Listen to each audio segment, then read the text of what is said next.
Good afternoon. It's day 8 of the Alec Murdaugh murder trial. This morning was a busy one. Replay crew, we will be time-stamped for you down below. For everyone else who's live, hello and welcome. Today, I expect we will see a prosecution witness or two in front of the jury, and then more of the hearing we're in the middle of. We are in the middle of a hearing. That's not over yet. No final determination has been made yet. We had one witness proffer evidence that may or may not come in. The judge is talking about the rules of evidence. And while the federal rules of evidence are a model and South Carolina has their own, they are talking about 403 and 404 evidence. I'm going to just give you the briefest of rundowns because A, court's not back yet. B, this is going to come up a lot. And C, the judge broke it down this morning. So if you want to see the judge's breakdown of those rules with me just sitting here going, then that's on the very beginning of the morning stream. So this is getting into your rules of evidence and what's admissible. I am just going straight from the rules, not even a summary, from memory. And then we're going to roll the intro and get back to court. 403, excluding relevant evidence for prejudice, confusion, waste of time, or other reason.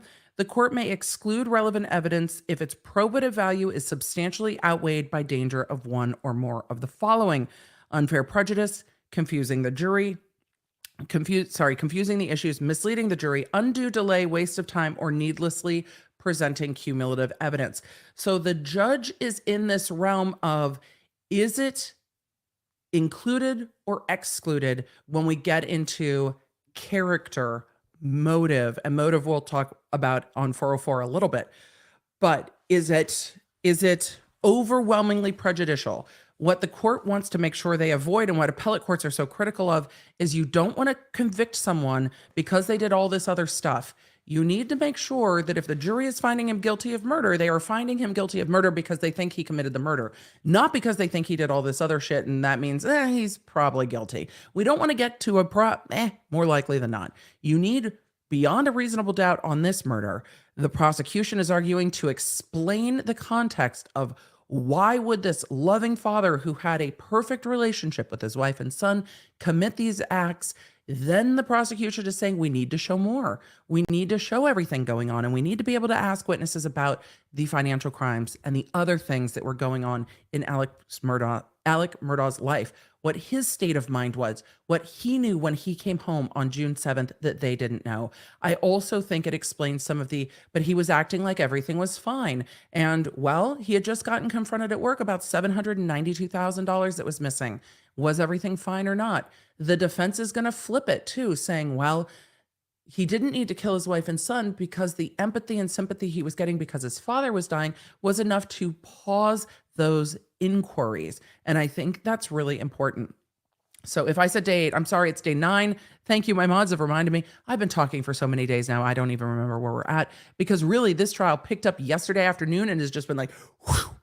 So has the prosecution proved their case yet? No, they haven't. Are we getting around to the jury understanding more of what was going on in Alec Murdaugh's life before these murders? Yes. And so when we get to 404 evidence, that's our character evidence, other crimes and wrong acts. So we're in between the two of these, and the judge is kind of flipping between them. Like under 403, we keep it out if it's more prejudicial than probative, but I don't think it's more prejudicial than probative. Is it a waste of time? Well, I don't think it's a waste of time. And so the judge is going back and forth between these two different code sections, and you're going to hear him talk about them. They are not synonymous. They're cumulative. 404, character evidence. 404, other crimes, wrong acts. That's your 404A and B. 404A, character evidence, is what we're going to do right after we roll the intro. I know, it's a cliffhanger. Emily, what's 404A? We're not found at the moment. Hey there, I'm Emily D. Baker, the internet's go-to legal analyst, breaking down the legal side of the pop culture and entertainment stories we can't stop talking about. I'm a big fan of the cursey words. I've been a licensed attorney for over 17 years, but this is not legal advice. This is where the law nerds unite to talk about facts, not... Let's get into it. I know, you're warned. And it's only the audience on Facebook that ever complains about the cursey words. I feel like people stumble across the channel on Facebook and then are like, oh, you said curse words. Yes, it's going to happen. Evidence code 404. Character evidence. Let's talk about it. Prohibited uses. You can't do the following. Evidence of a person's character or character trait is not admissible to prove that on a particular occasion the person acted in accordance with the character or trait. Hey, he did this other stuff. It's more likely he did this stuff. Cannot do it. Why don't I hear the court? Because they keep muting the mics. You may now be seated. Can't do that. Exceptions. You may bring the jury. Bring the jury. Exceptions. For a defendant or victim in a criminal case, the following exceptions apply in a criminal case. The defendant may offer evidence of the defendant's pertinent trait, and if the evidence is admitted, the prosecutor may offer evidence to rebut it. That's where we're at. 404A2A. The defense is offering traits that he wouldn't do this. The prosecution's allowed to rebut it. And then we've got some limitations on that. We're going to get to those at the break. We're dealing with a homicide case. In a homicide case, the prosecutor may offer evidence of the alleged victim's trait for peacefulness to rebut evidence that the victim was the aggressor. That's not the case here. Exceptions to a witness, and we'll get to the exceptions to a witness. Other crimes and wrong acts is 404B, and that is part of this too. With the jury and then resume with in camera. So I'm going to switch feeds. Perhaps delay the jury coming till later tomorrow morning. Or not at all tomorrow. So they're talking about scheduling. I'm going to switch back to our 3-camera feed just to see if it stopped flashing. The audio here is a little bit better. I feel like the mics are gained up a lot. So we'll see. I feel like the mics are gained up a lot. But while they're not talking, we'll finish our 404 analysis because we are bringing the jury other crimes, wrongs, or acts. What you can't do, prohibited uses. Evidence of any other crime, wrong, or act is not admissible to prove a person's character in order to show that on a particular occasion, the person acted in accordance with that character. Your Honor, it's kind of like they did it because look at the other shit they've done. You can't do that. Permitted uses. The evidence may be admissible for another purpose, such as to prove motive, opportunity, intent, preparation, plan, Jury is present, sir. All right, knowledge, thank you and welcome back. identity, absence of mistake, or lack of Call your accident. next witness. State calls investigator Dylan Hightower. Oh, now we're getting to Hightower. We've heard about Hightower. After lunch, we are now getting to, I believe they said, Dylan. Everybody's just in a gray suit. It is a gray suit kind of a courtroom. Lots of gray suits. I'm here for the gray suits. Raise your right hand and left hand. Do you affirm the testimony about the district court in this trial shall be the truth, so help you God? I do. I wonder if we'll get to the defendant's third State your interview. name again for the record. Spell your last That name. would be interesting.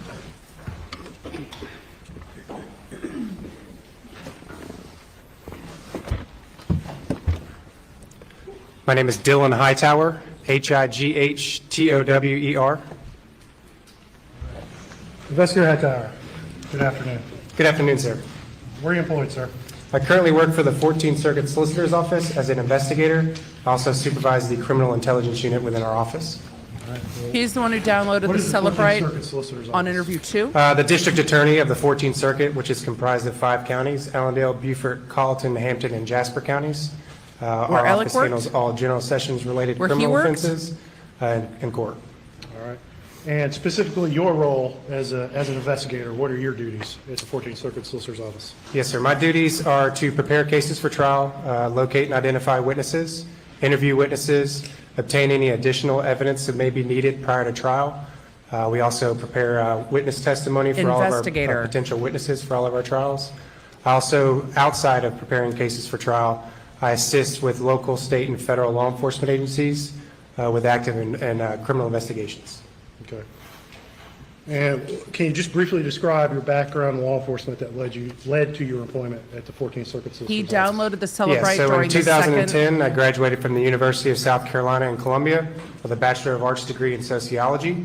Soon thereafter, a criminal intelligence position became available within the 14th Circuit Solicitor's Office, to which I then applied and accepted. Initially, when I first was hired, I attended a 4-week on-the-job training at the South Carolina Law Enforcement Division in the Fusion Center for Criminal Intelligence Analysis School. Afterward, I attended the PenLink Call Analysis Training Center My there pen in is Columbia dead. as well. In 2013, I became a Class 1 certified law enforcement officer. In 2014, I attended the ETS Fundamentals of Call Detail Record Analysis in Pinehurst, North Carolina. In 2015, I attended and became a Sistine Secure View cellular forensics operator to obtain the evidence from a specific device or telephone, cellular telephone. In 2016, if I may refer to my notes. I need to refer to the rest of my resume. For those of you asking, why isn't Later the- on in 2015, I attended a course. We love your Gladiator resume. Cellular Forensics Why isn't the course. woman Learned still about testifying? ESPA and That motion's not done ESPA yet. stands for Enterprise They're not done with Sensor the evidentiary hearing that was started. That'll be finished later today and stands tomorrow. for Gladiator Autonomous Receiver. Wait, he said Essentially, gladiator? that class taught us to use specific devices and software to identify. You know, I'm digital trying to talk and they go to footprints of cellular gladiator towers school? within a specific area. In 2017, I attended I'm teasing. operator course for Black Bag Mobilize, which is a forensic tool to extract data off of a I cellular wonder telephone. if he plotted the In cell phone 2018, pings. I attended the FBI CAST.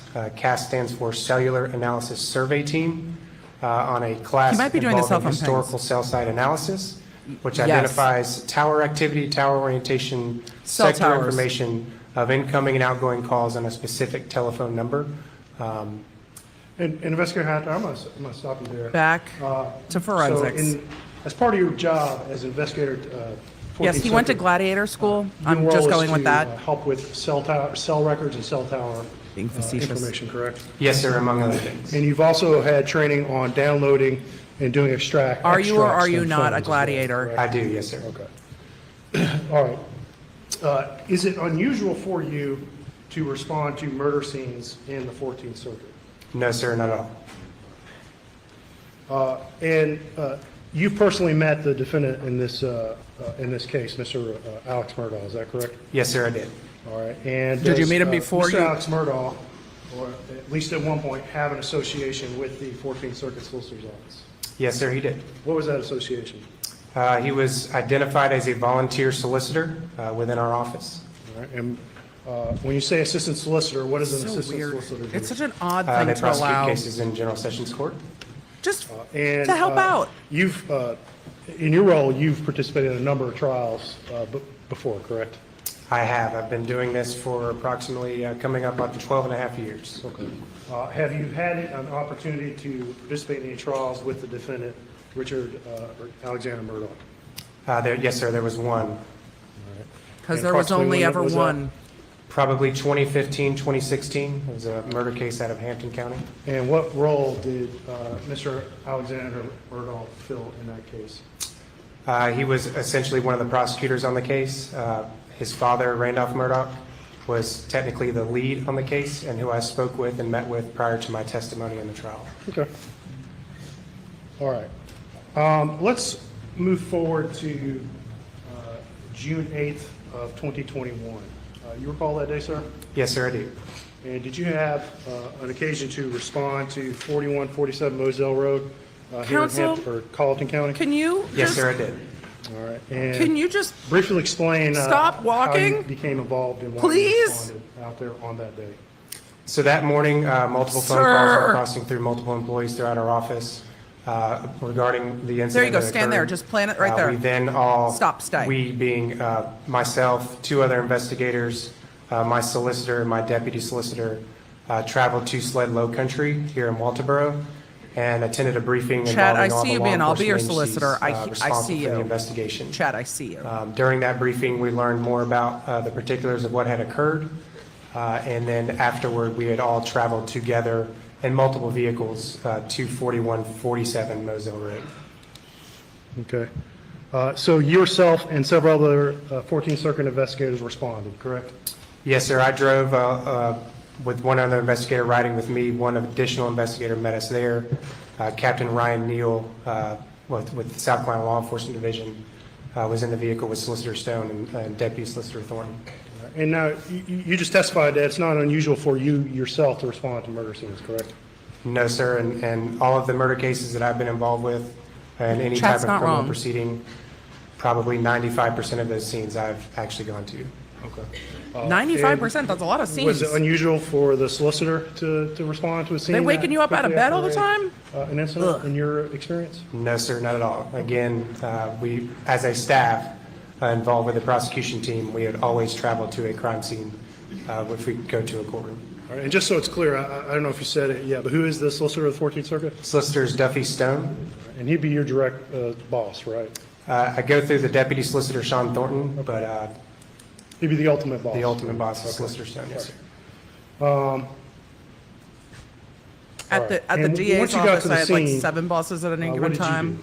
So he's like, yeah, well, he's Once kind we of my boss. arrived on scene, we met with Captain Ryan Neal, kind of all in a group. Captain Neal then walked around the scene and kind of noted different points of view, different pieces of the crime scene had already been relinquished at that point by the crime scene agents. There was no crime scene tape up. It was wide open.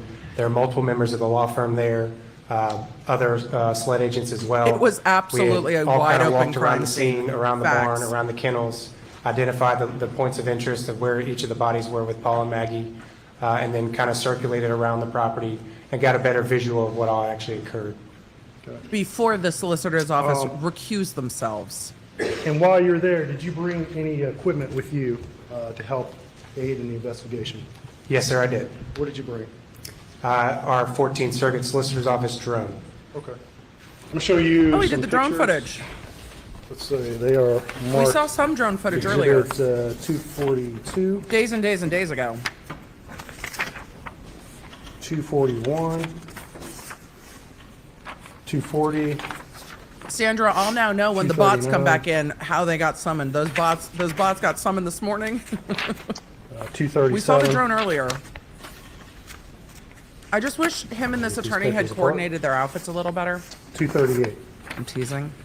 Do you recognize those pictures, sir? They're so close. This guy's gray suit is fantastic. Yes, sir, I I love do. it. All right, what are those pictures? This is drone imagery of the scene right around the kennels and the general vicinity around the kennels. And that was from a drone you operated? Yes, sir, it is. And about what Prosecutors, time do you I would like to know recall why you didn't do that this you took first so those the jury pictures had an and what day? overview. It was on June 8th of 2021 between 1:30 and 2:30 p.m. I wish the jury would have, or they would have done this first so that the jury would have had that overview. They have not, the prosecutors have not made it easy for the jury to follow along with the crime scene or the timeline, I don't think. I think it's been difficult to follow along. I'm going to get to questions as much as I can. They're back in front of the jury. This is a witness in front of the jury. This is Hightower. We know he also downloaded the Celebrite of the defendant at that, was it June 10th? Second interview. But the overview of the crime scene should have been one of the first things that they showed this jury. They didn't show the jury a real good overview until Exhibits 242, yesterday. 241, 240, It's just, it's not a good way to tell a story. 237, 238, and 239. They're admitted without objection. Yeah, Rob, I agree with you. He should have been one of the first to orient the jury to the crime scene so that they all could see what they were looking at instead of just coming in with the body cam, which is so confusing, especially if you're not well spatially oriented. Trying to look at body cam footage is like the freaking Blair Witch Project, and it's jumbly and it's hard to get a view of what they're looking at unless they're Can you see this stable. picture on your screen, Investigator Hightower? They should have done Yes, this sir, I can. first. All right, and what is this image of?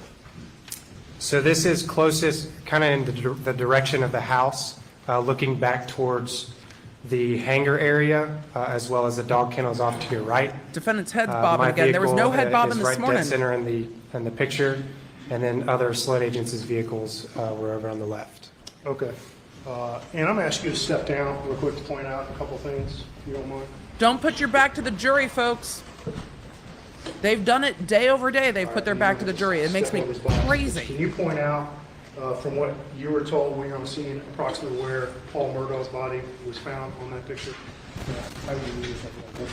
Don't kneel. If you get on your knee, the chat's going to lose their mind, sir.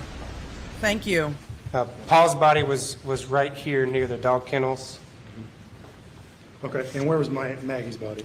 She would have been right under this area over here, just on the corner. around the edge. And Hightower you testified by the time you got has to done the a good scene, job Blake not Martin turning his back to the and jury. departed, correct? Yes, sir. And when you say, you can take a seat. Everybody's just When you walking say all over the place in this that courtroom.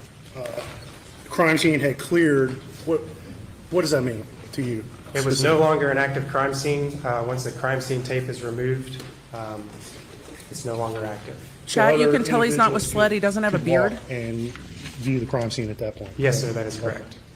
All right, and that was Exhibit 240. And I'm going to show you Exhibit 241, The jury is back. and that's the same general area, a little bit closer on where Maggie and Paul's body were, correct? Yes, sir, that is correct. Oh no, Stina, I don't keep him away because the chat's thirsty. I keep him away because he likes it. 242. Actually, he's just been really busy. He's been And asking that's when a we're doing little another lower stream. angle, looking at the same area where Maggie and Paul's body were, correct? Yes, sir, that is correct. We have a drastic demeanor shift on the defendant today. After lunch. Drastic demeanor. I'm going to The show you openness of this crime scene Exhibit is just 239. wild to me. Okay, what is this? What is this angle? What is it looking at? And yes, chat, you've pinned it correctly. Wandering Dick really does mean that he's the one that's going to cross-examine this The glare is pretty bad. this witness. This was before, again, the solicitor's office recused themselves off of this case. And they did recuse themselves off of this case, and then the Attorney General's office took it. So I'm going to answer some questions as best I can while we have these breaks.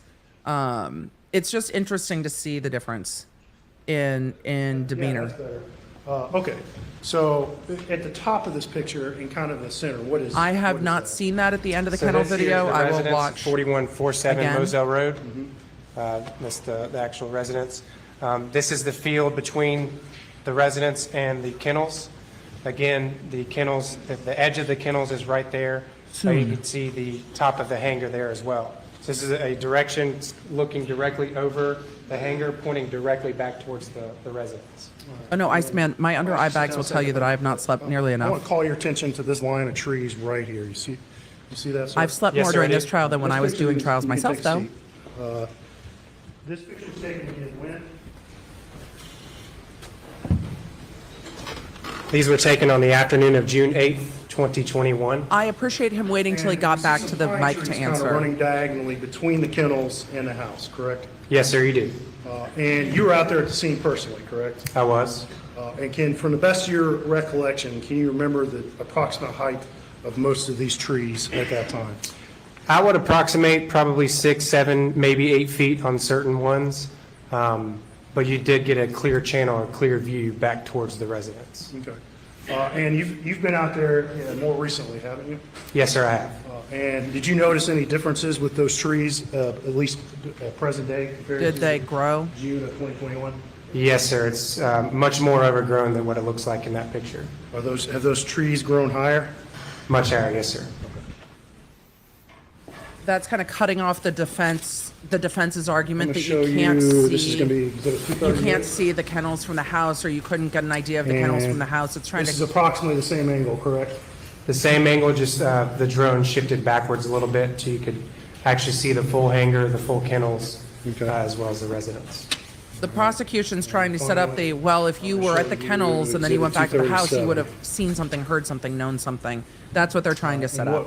what angle is this in relation to? And the yours? defense said an opening. So I've the been out idea there. behind this was to identify both driveways accessing the residence as well as accessing the barn area.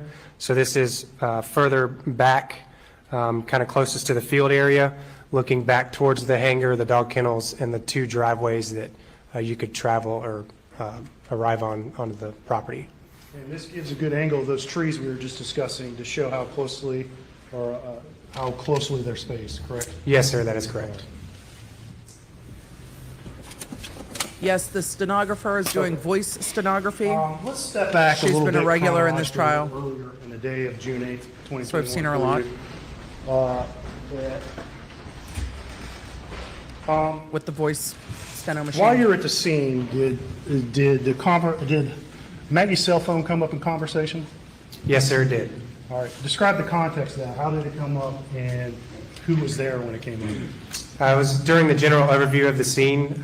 We started asking questions about pieces of physical evidence that might have been identified. I learned at that time that Paul's phone was found on him, and Maggie's phone was not located anywhere near the scene during scene processing. So therefore, I explored other options to try and identify where her phone may be. And you testified a while ago, you've got pretty extensive training and experience dealing with cell phones, correct? Yes, sir. Every case, I would say 95% of all of our cases we put to a courtroom involve all forms of digital forensics, cell phone extractions, cell phone records, things of that nature. It's a part of our everyday life. So with that background, when you learned Maggie's phone was missing, what did you have any ideas? I did, yes, sir. What idea did you have? Knowing that they were the Murdaughs were a close-knit family, I figured one of the family members might have had her direct location on Find My iPhone, knowing that they all utilized iPhones. And did you communicate that idea to anybody? Yes, sir, I did. I spoke with John Marvin Murdaugh on scene. All right. And what did he do in reaction to your suggestion? He believed that one of the family members did have access to Maggie Murdaugh's phone location via Find My iPhone. He left for a few minutes, short minutes, and came back to me with a cell phone believed to be Buster Murdaugh's phone. You're not 100% positive whose phone? Not it was? 100% positive. So All right. And Buster what did might you have do had once this location phone on? was handed to you by John Marvin? I took possession of the phone, obviously looked at the virtual map, walked in the direction of where I believed it to be to see if it might be in the general vicinity of where we were around the dog kennels. As I walked probably 30, 40 yards, I realized I was much further away than I originally anticipated. So I then went back to my vehicle. I got in with John Marvin. I had possession of the phone the entire time. Two of our other investigators, Solicitor Jojo Woodward and Investigator Donnie Hutto, rode with me back towards the general area of where the device was showing.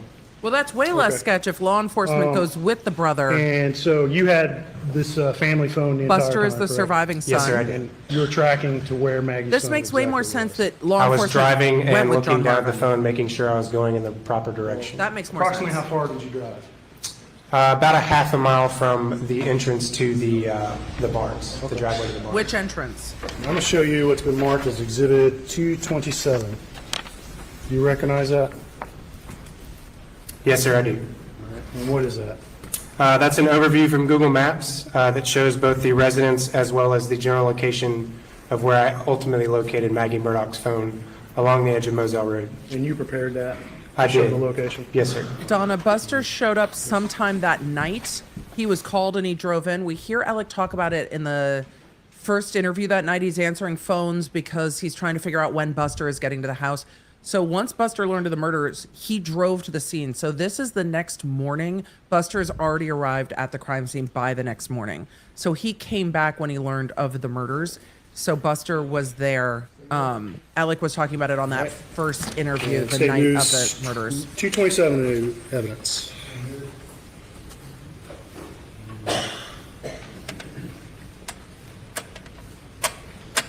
Okay, can you see that on your screen, Investigator Hightower? Yes, sir, I can. All right, we're going to ask you to step down one more time.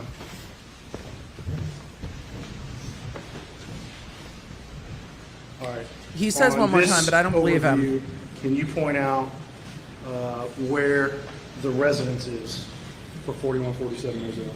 The residence is here. You can see the driveway here as well. And then the kennels are up here. Okay. And Where was the phone? there's a marker on there, correct, that says general location of phone? Yes, sir, that'd be right here. All right. And that's where you found Maggie Murdaugh's phone, correct? Yeah, so I was walking, when I was trying to get a better idea of where the phone actually was, I was walking up and down the driveway here to the kennels, obviously looking down at the phone, trying to identify the general location. Once I started to realize the phone was much further away, that's when I jumped into my vehicle. I turned and went southeast of the residence area. Once I got to this specific area where the field kind of opened up, I started getting closer and closer to What a the tall blue dot, witness. that you would see on Find My iPhone. Once I got closer and closer, we all got out on foot and walked the property to identify where that phone was. Okay. And you can take a seat. And again, about a half a mile.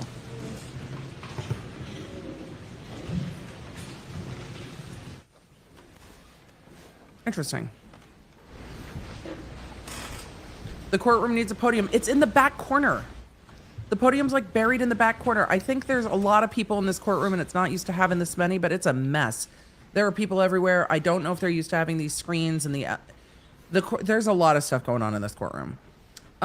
Miss Emily, can you tell the jury what was the most badass suit you've ever seen a lawyer wear? There were some lawyers in LA with a lot of style. I was not one of them, but there were some lawyers with some great style. So there were lots. There were lots. Should have followed the Brooks trial, who mapped it out so simply and clearly. That prosecutor did a great job of mapping it out. 234. 233. For mostly fraud prosecutors, truly, I did expect more of them to 232. tell the story well 231. and clearly. 230. Why does 229, everyone look young? and I think 228. humidity You helps recognize people any of stay moisturized. I don't know. Just a guess. So they used Buster's phone to see where Maggie was. I want them to ask this witness, well then why, after you put the phone in airplane mode and turned it over to other law enforcement, why didn't you turn it off so it wasn't overriding Yes, sir, I GPS did. data? And what are There are those? some questions. These are photographs that I took of Maggie Murdaugh's phone as it was laying in the brush area or Angel, we all want to leaf know. area And we don't. closer to Moselle Road, about 15, 20 feet away from Moselle Road. And did you ever personally pick up Maggie's phone? I want to know. I never touched the phone. Once I identified the location of where the phone was, I contacted Captain Ryan Neal with South Carolina Law Enforcement Division. Pick it up. He sent a team with Special Agent Katie McAllister Pick it up. and Special Agent Jeff Croft to take possession of the device. It's right there. Pick it up. Chain of custody. Maggie's phone had not been touched, It correct? has not been touched. No, All sir. right. At this time, state's going to move exhibits 236, 235, That's appropriate, by the way. 233, Wait for the chain of custody to get there, 231, so you're not in the chain of custody. 228, 227, 230, 232, and 234 into evidence. Buster is a nickname. Buster's the Yeah, admitted junior. without objection. That's correct. Why would this phone be so far away from the kennels? Meg, it's a question we all want to know. It seems like somebody took the phone and ditched it. Exhibit 230. Don't know why. We got questions. All right, and in the center of this, I see two orange flags. Do you see those? Yes, sir, I do. What are those orange flags? So once I located the device, I found some standard landscape flags laying around. I then obtained those, walked over towards where the phone actually was, put one towards the phone and one kind of where you could see from the roadway as the SLED agents were responding to collect it. Okay, so where was Anna, we don't Maggie's know which phone way in he relation to drove these because two there's orange flags again? two. So it'd be the furthest one away. This is just a point of view from the street looking back towards where the phone was. There's two exits And, from the house. We see, looks like pavement in the We foreground. know which way Is he that said he correct? went. Yes, sir. That is Moselle Road. And so that But his represents the car edge of has the road, correct? GPS. That is correct. Yes, sir. And just so it's clear, If his car GPS doesn't go by where this phone is, is this the north side prosecutor's of the gonna- road or south side of the road? big problem. This would be, Well, let's go back. Because we're going to get the car GPS, we just don't have it yet.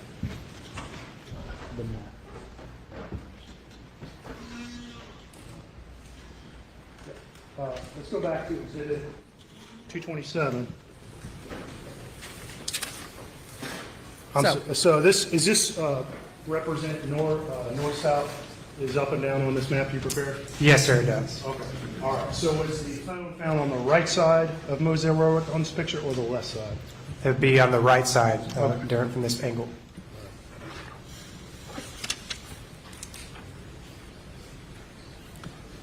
And this, again, doesn't mean anything because we don't know which way, Okay. Alec I'm going to show went. you exhibit because 234. we don't have the phone, we don't have the GPS from the car yet. And do you recognize what's in that picture? Yes, sir, I do. All right. And right in the center of that picture, what is that? That is the Apple iPhone that actually had a camouflage case with an orange tint to it, and there was standing water on top of the screen. Okay. And I see a little black area if you look up and Standing left water? of the phone in the center of the picture there. Do you know what that was, or was that anything significant? I don't believe it was anything significant. From what I recall, it might have been a bottle or something of that nature. Okay.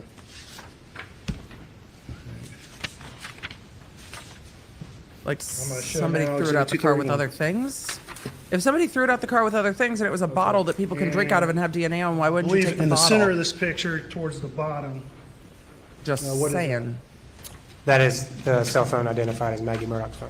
And we see a orange flag just a little bit in front of it, is that correct? Yes, sir, that is correct. Okay. And is that the orange flag you placed? It is. It was raining. And then in the But it gives distance, I us- see a line, a white It gives line us a better that time of show when the where- phone where- was out there. I don't know. But what is that? And I can bring the picture to you if you need.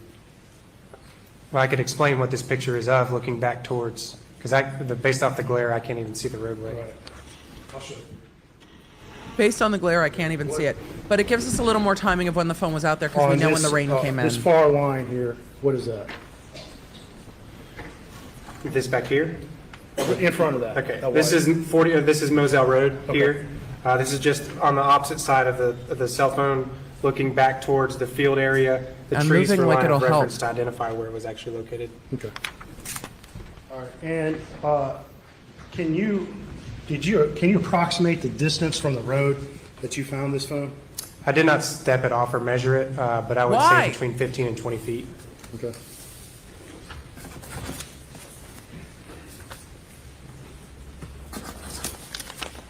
Wouldn't you want to know how far it was I'll show yeeted you from the exhibit. road? Excuse me. I want to know how far it was yeeted. Anyway, we should get the GPS from Alec Murdaugh's car. They've talked about it a bunch. They've referenced it, but it's We are clear that looking there are at other exhibit- witnesses who did that. 228. All right, describe what's in this picture, please. That is just a more close-up picture of the Apple iPhone recovered from the leaves. And do I see something on the screen of that phone? Yes, sir, it's standing water believed to be from the moisture from the night before. And that screen, is that facing up or facing down? They are the Screen is beards. facing up. And will be referred to as the beards forever. The beards should have measured. Maybe the beards measured. Exhibit We haven't heard that 235. testimony yet. All right. And what's in this picture? It's just the opposite angle on the other side of the phone, more of a close-up of the iPhone. And you can see those water droplets on the phone? Yes, sir. He was wearing a see blue shirt and khaki pants. Some sort went of to go to line on work. top of the phone? Can you tell what that is? Appears to be some sort of plant or Mostly that color combo. Okay. And finally, 236. What is in this picture? again, more of a close-up from the top of the phone looking down.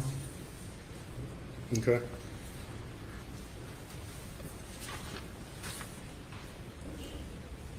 All right, and this is Exhibit 233. All right, what is in the, describe this picture.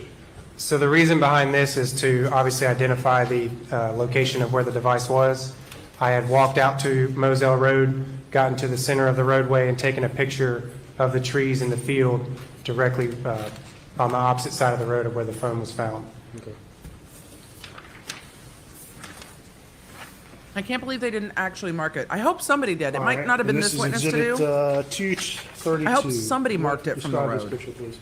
This is me standing in the same location as But the if previous he's taking picture. the pictures- This is me just turning right towards the residence If to he's show the taking the pitch in the pictures, he road, should have marked as it. well as the start or the break of the field off to the left. Why? So you're standing Just basically measure it. across the road from where Maggie's phone was found, correct? That is correct. It'll be directly to my right in this picture. And facing down that road, what's that way? That's back towards the residence and the kennels. And whose vehicle, do you recall whose vehicle was in that picture? That was Captain Ryan Niels. Okay, finally, Exhibit 229. And what's this picture? That is a close-up of the back of the picture, or back of the iPhone. That's Special Agent Katie McAllister that has possession of it. At that point in time, we had put it in airplane mode and sealed it into a evidence bag. Should have turned it off. He looks way more stressed.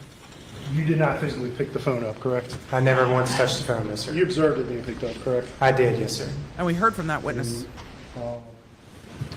already, I think. And did you have any further to do with Maggie's phone after it was collected? I was provided the extraction once that was completed, but Okay. yes, nothing further with the actual device. Okay. And that was from Lieutenant Dove? That is correct, yes, sir. Okay. Let's go forward to the day of June 10th, which was 2 days after you found Maggie's phone. Is that correct? Yes, sir, that is correct. All right. Yeah, I don't know why And they did you didn't have measure. reason to respond back out to Moselle on that day? It was not Moselle, but I believe it was John Marvin's hunting property. Okay. All right. You responded to John Marvin's hunting property, and why did you go there on that day, June 10th? I was requested to extract cellular phones from Alec Murdaugh, Randy Murdaugh, John Marvin Murdaugh, and Buster Murdaugh, while they're all being questioned by SLED agents. All right. To your knowledge, did all those individuals provide consent for that Yes, sir, they search? did, as well as their passcodes. Okay. All right. So how many phones did you download again? I'm sorry. During that time frame, That was what you just I said had it. extracted 3 total phones. There Buster, towards the end, once the interviews were being John concluded, Marvin, a phone Alec. call was made to multiple family members explaining Randolph's condition, and they all had to leave and go back into Alameda. Okay. I was only able to extract 3 phones at that time. Whose the phones were that? grandfather, Alex, Randy's, and Buster Murdaugh. the grandfather passed away And just That generally afternoon. speaking, why did you download? after these interviews. Why were you needed to download his phones on that day? What was the purpose? I was tasked by multiple SLED agents to assist them while they were conducting all their interviews, to extract the contents of their phone, to see if there might be any evidence of the murders in any of their phones. And was it unusual for SLED in this area to request your Answer this in a assistance break. with some cell phone Because evidence? I want to talk about that. No, sir, not at all. Okay. All right, so you downloaded those 3 phones. This jury has heard testimony about different types of extractions. What type of extractions did you do on June 10th? What is Celebrate? Let's focus on Alex's phone. What type of extraction did you do? What is a The Celebrate? initial extraction was an advanced logical that I had done there on scene at the hunting property. It wasn't a How long Celebrate. do you recall approximately that logical extraction took? Advanced logical was basically just a surface area of the phone, identifying the call logs, incoming and outgoing phone calls, text messages, any emails, general location information. You won't always get a whole lot of location information, but ideally to get a pretty good idea as to what's happening on that phone during that time frame. So you And didn't do a just full time-wise, download. You know, I know every phone's different, but do you recall approximately how long it took to download Alex's phone? I would say between 30 minutes and an hour. None of the phones took any longer than an hour Okay. to This conduct is why an Dove advanced wanted the logical. physical Full phone, file didn't- system takes much longer. Didn't So get between the 3 the phones physical you phone till successfully later. downloaded today, it took you between, in total, an hour and a half to 3 hours approximately, you would say? Yes, sir. Okay. This jury's heard about the full file system and physical extractions before. You have that capability, correct? Yes, sir, I do. Why didn't you do it? But you did not perform that on those 3 phones on June 10th, correct? That is correct. And just again, generally speaking, knowing every phone's different, how much longer does a physical extraction take than a logical extraction? It depends on the size of the phone. Obviously, phones these days are getting much larger. Depending on the size of those phones, depending on how long a full file system extraction would actually take. It could be hours, it could be days. It just kind of depends. Okay. And did you feel like you had hours and hours and days to download those phones? No, sir, I did not. Because what did you do after you were done extracting them? Well, that's leading. I supplied each of their phones back to them, obviously because of the issues dealing with Mr. Randolph at that time. And you felt some pressure because of the health issues of Mr. Randolph? I'm sorry. I have to pause for a minute. The defense said in their opening that this was a rush to judgment, that these officers treated him like a murder suspect and didn't give him any consideration. And what I am hearing is that they didn't do full extractions of the phones because they wanted to make sure that everyone had their phones back because his dad was ill. I'm sorry. What? It's a double homicide investigation. They're like, we don't want to inconvenience you. We want to make sure you have your phones. The deference.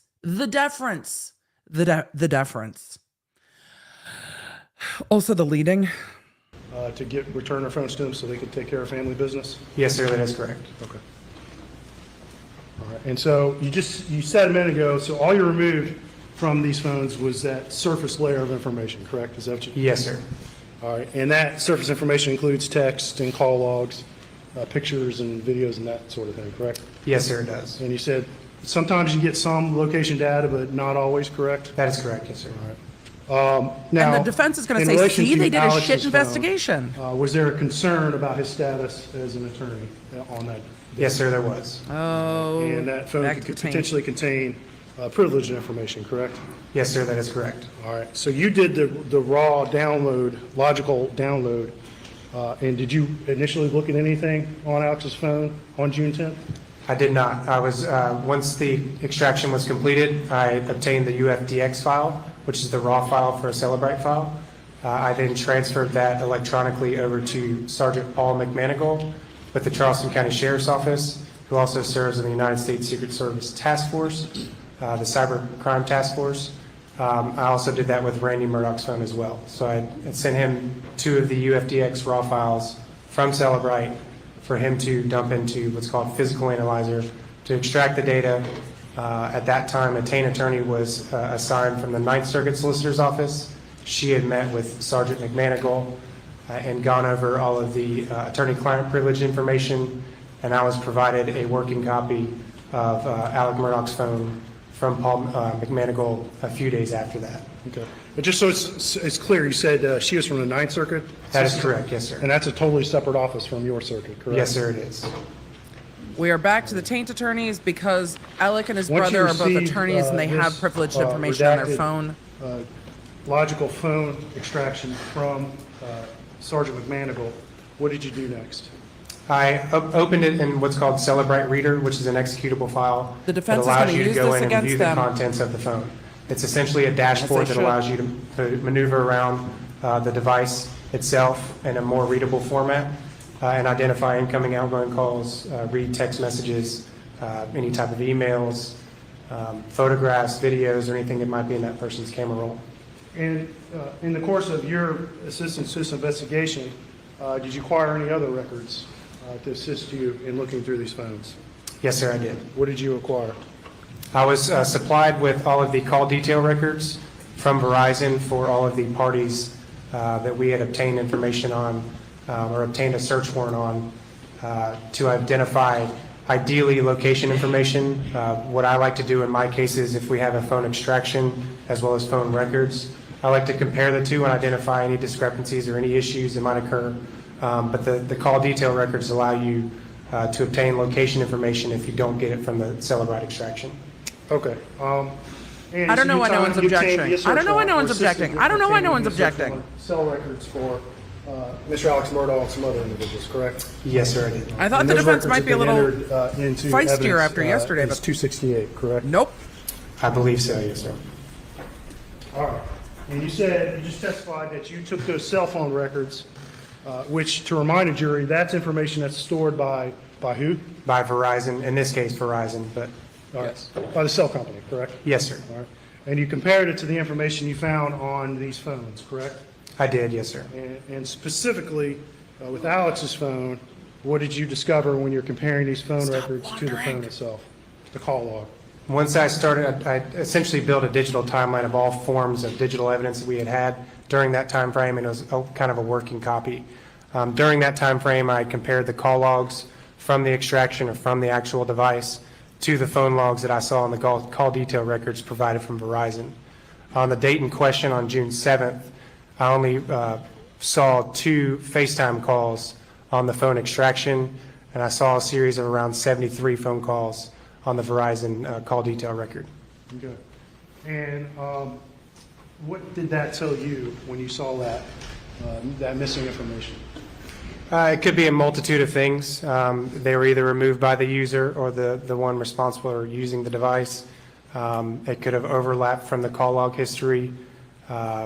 It could have been a series of things, but I just wanted to make sure that I identified the phone numbers that were in communication during that time frame and the lack of that information on the actual And phone. you just said it could have overlapped in that. What does that mean? Over time, your call log obviously gets historically just kind of removes itself from the call log history on your actual device. It's nearly impossible, or actually I know of no way to delete any phone calls that you might have made that had processed through the network, or in this case, Verizon. So there's no way for a user to delete records from Verizon, correct? That is correct, yes, sir. But, you know, in your investigation of this phone, of Alex's phone, I mean, is that what happened? Did his call log just simply overlap? Were you able to determine that? I was not able to determine it because it was an advanced logical, so I wasn't able to recover any deleted items during that time frame. So you didn't recover any deleted artifacts of the phone call? That is correct. No, sir, I did When I not. say deleted artifacts, what? How about you let what him does that mean? finish his Anything that was question, manually counsel? deleted from the device itself. Maybe you stop and And listen. there's sometimes a to the trace answers. left in memory when something is deleted, correct? Yes, sir, that is But a correct. logical extraction is not going to find that, correct? No, sir. Okay. All right, but did you, in your review of the call logs, did you discover whether sometime prior to the June 7th, that there were still calls in those logs? Yes, sir, there was. All right, and so is this a case where simply the calls just simply overlapped and the oldest went out as the new calls were made? It's possible. Well, if there's a gap, you just testified there were phone calls. Your Honor, lead. Finally! Accurate! Leading as hell! Did you just testify that there were phone calls from prior to June 7th still remaining on that phone? FaceTime calls, yes, sir. Okay. On the call log on the phone extraction. The report that I was provided, because it was a working copy, was from June 1st to June 10th. Okay. All right. But there were FaceTime calls prior to that, correct? Yes, sir, that is correct. And when a user accesses just the phone itself and they look at a call log, will that display both calls made over Verizon? It will display calls made over the Verizon network, the call log? Yes, sir. It will- Anything that connected to the network. All right. And will it display FaceTime calls as well? It would, yes, sir. And you found FaceTime calls from prior to June 7th, correct? Yes, sir, I did. All right. And, but as far as you could tell, as far as calls themselves, when did you start seeing call records start? Right around the morning, late morning, early afternoon of June 8th, 2021. Okay. All right.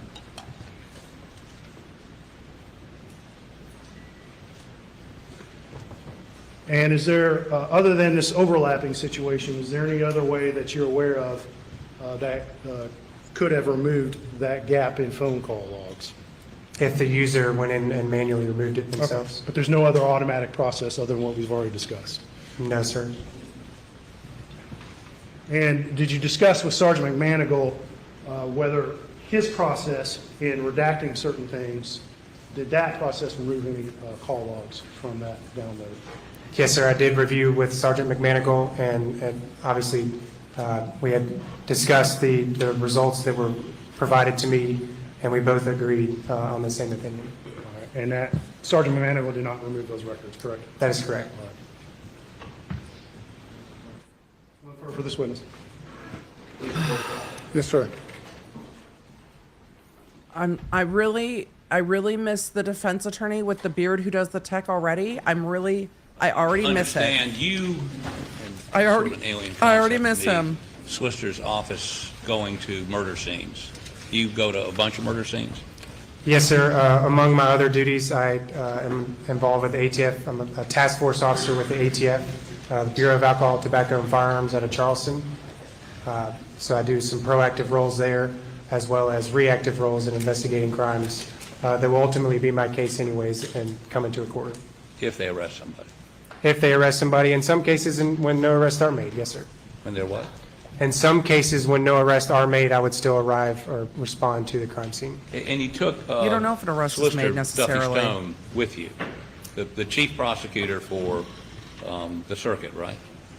We rode in separate vehicles, but yes, he was along with me, yes. Is that because And y'all I are afraid of think the I saw Murdaughs? somewhere in the evidence, he actually took photographs that morning, did he not? Yes, sir, he did. Is that usual? That the solicitor go around doing evidentiary photos? Not at all. With the way his mind works, he goes in and he thinks of every idea possible of what could possibly be an issue later on down the road if he prosecutes a case, and he wants to make sure that's all documented in his own phone. And so if he takes a picture and He wants went to in to use it in the document it prosecution, for his does friend. he introduce it, authenticate it, and take the stand, authenticate it, and then For come back down? his friend and ask himself whose questions? family had been murdered. How does No, that sir, work? he does not. This isn't going to cut the way you think it's going to Move on cut. to something a little more productive. This You went to a briefing that morning, you said, when you got. this shows why Yes, sir, I Duffy did. Stone's It's office Federal was Country. Who was the briefing by? yeeted. There were probably 30, 40 plus investigators, officers, but multiple, essentially SLED, Colleton County That's Sheriff's Office, interesting. a few Walterboro Police Department, I believe, and a few from my office. I guess when I think of a briefing, I think of someone standing in front of the room and saying, here's what we got. Was there one person speaking? There were multiple people speaking, but that was the whole idea, was to get a better grasp as to what had occurred the night before. But I guess They didn't have a so briefing, they had a who spoke? WTF. Multiple agents, multiple responding officers from the sheriff's office. I don't recall exactly who spoke. How long did the briefing take? Approximately Oh, yes. 45 minutes, if This I is had to the guess.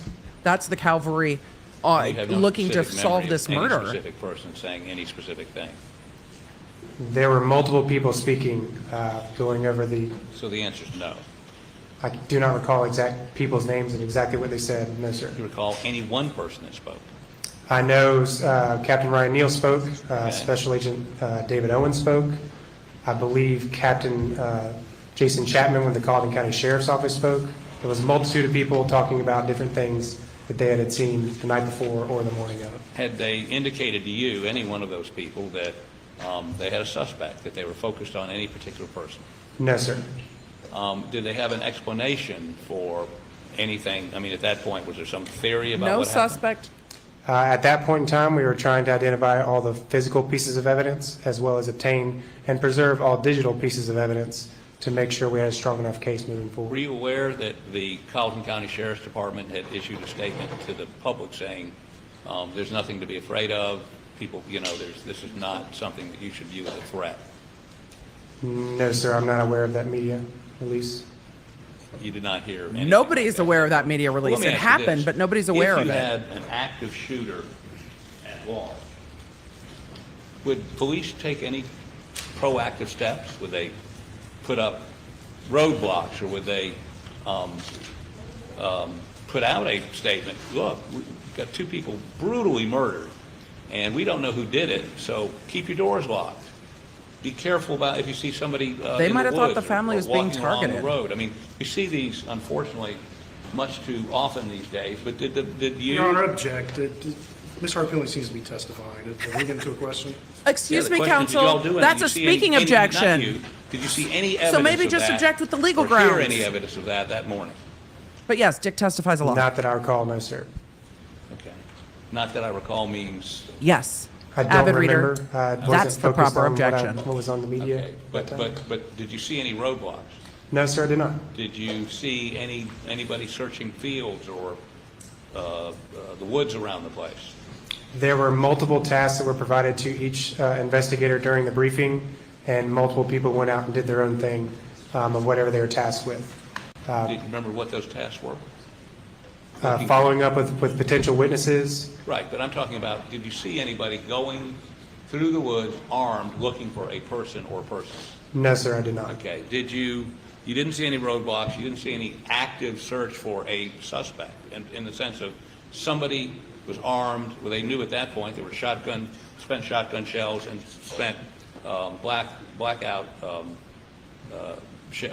casings, right? You've heard that? Yes, sir. So somebody, either two people or one person with two guns, was at large at that point as far as y'all were concerned. Yes, sir. I mean, Okay. ideally.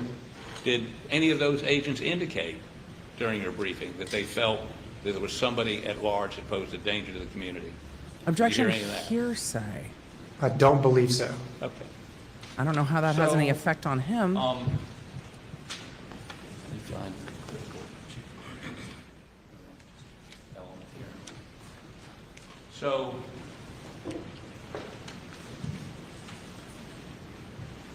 when you got there the next morning, there were no bodies, there was no physical evidence there. It was after all that had been removed.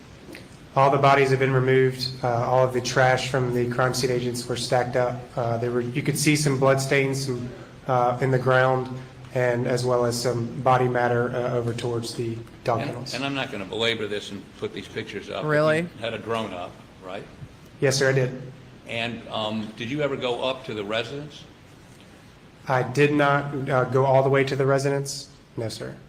Okay, and I don't see any pictures taken from the kennels that you took or under your direction up towards the residence. Are there any? From the kennels looking back towards the residence? I mean, but looking from the murder scene back up towards the residence. Yes, sir, I did take those photographs. That was during the day, not the night, correct?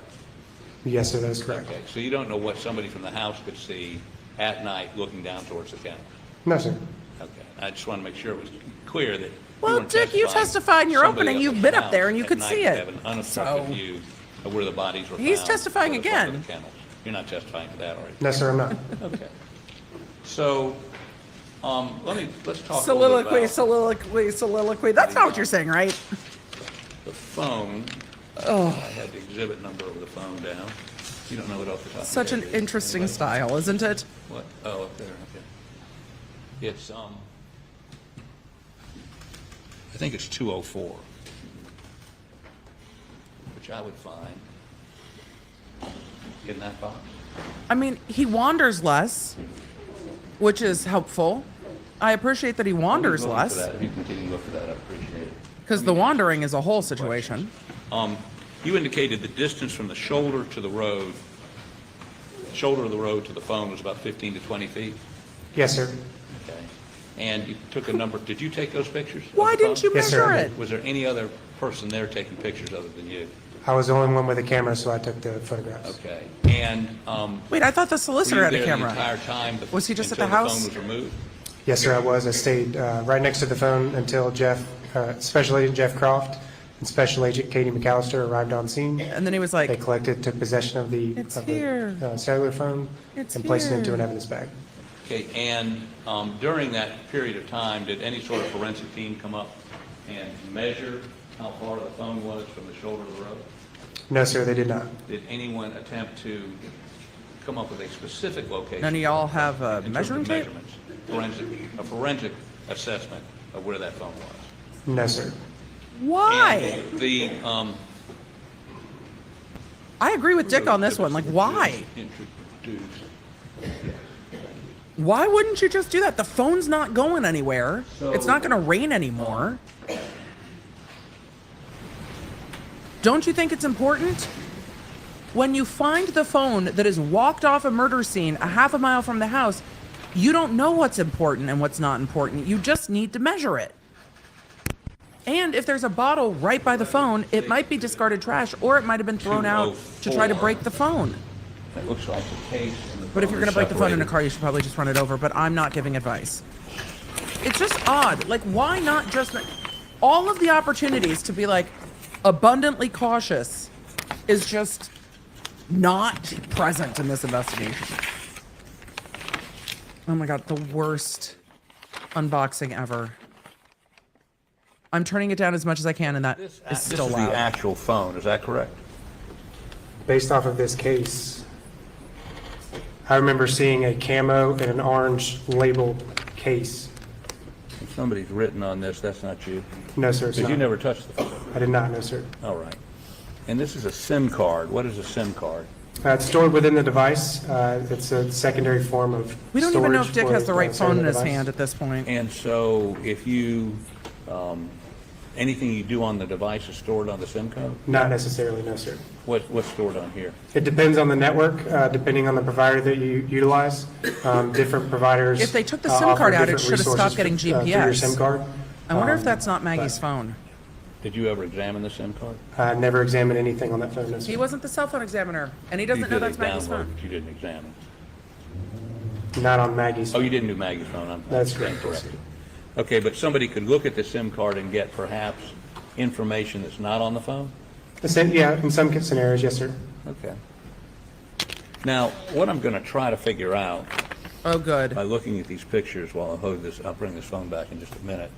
Oh, the chat's saying you get GPS without a SIM. That's fair. Thank you, chat. I didn't know. I was curious. So thank you for answering, because they didn't ask.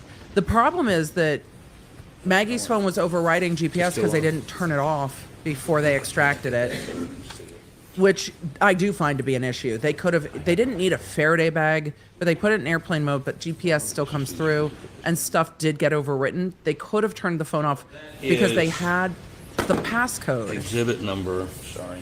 If you're not going to get to it for days and days, but also it's a 228. high-profile murder case.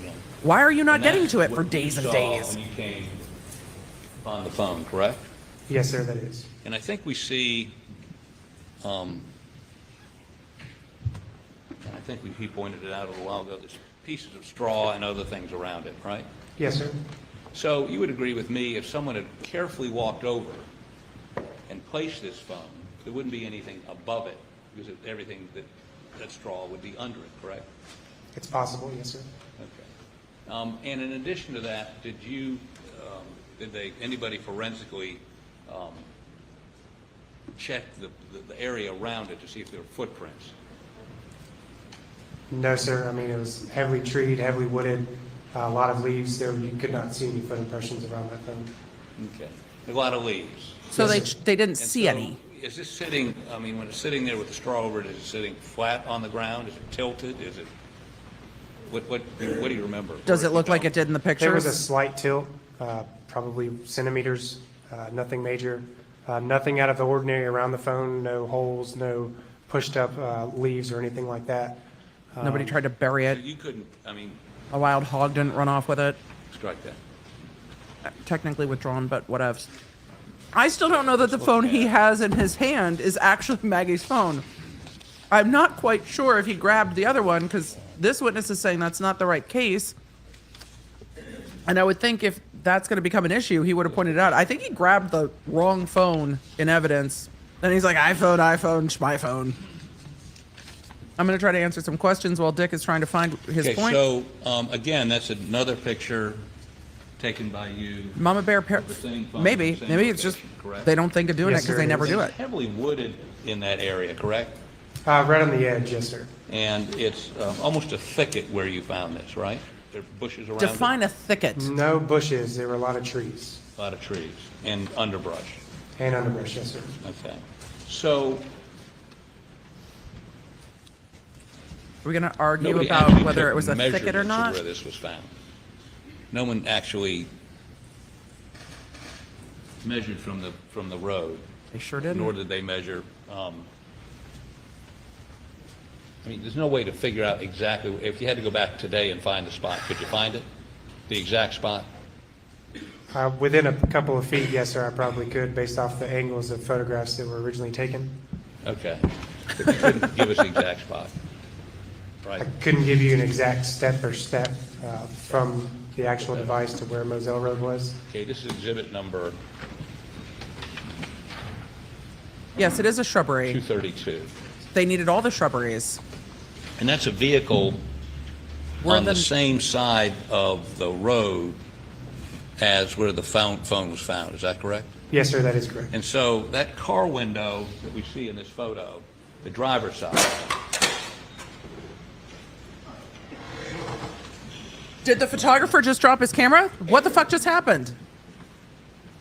Dick's laughing about something.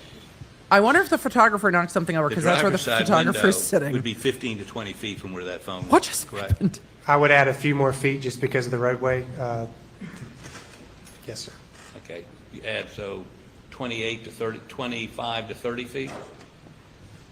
Fair? That would be fair, yes, sir. Yes, But nobody measured it. I so don't we know if they- No one measured it, no, sir. Okay. they should And have the so GPS if coordinates that from Maggie, but some of them got Car was overwritten. going towards Almeda, you know where I'm talking about? Yes, sir, I do. It would be on the other side of the road, right? On the right lane of the road, yes. I mean, it'd be on the right, but here it's improperly parked, correct? Sure. I mean, the driver's What? window is, I mean, if there's a car coming the other way, they'd head on, would they not? That is, yes. Okay, that's the You point. He's would be talking about- operating the vehicle on the right side of the road, or left in that image. Okay, Improper side of the road. So if someone were driving towards Almeda on this road, and they wanted to get rid of That's that what they're getting phone, to. they would either have to throw it 40 feet out the driver's side window, or pull over as this car has and throw it out, correct? It's a series of things that could have happened, the reasons why that phone got there, but it's possible. Well, it's just assume with me He's for a just second that they want to get rid saying- of that phone by throwing it out the window. He's saying the car towards Almeda is the wrong could way either to throw have the it phone on that side. You would have to like From huck it their lane over of the car. traffic if they're going towards Almeda, or they can pull over like that and throw it out. It'd be easier, when I say easier, it'd be a much tougher toss that far in from if they never left their lane of traffic. correct? Compound? Guess it depends on who's throwing it. It's a multitude of Me, things. it'd be me, and I don't throw very well.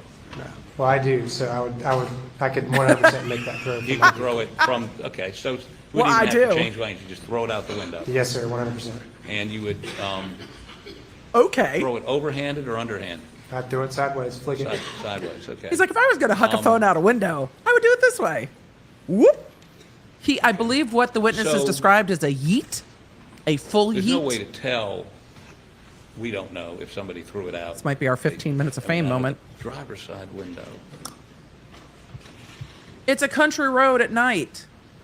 Am I shocked that somebody's on the wrong side of the road? No.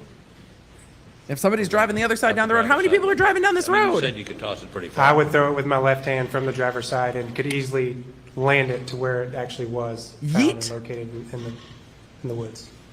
But you're right-handed or left-handed? I'm right-handed, yes, sir. But you could still throw it with your left hand with that much power.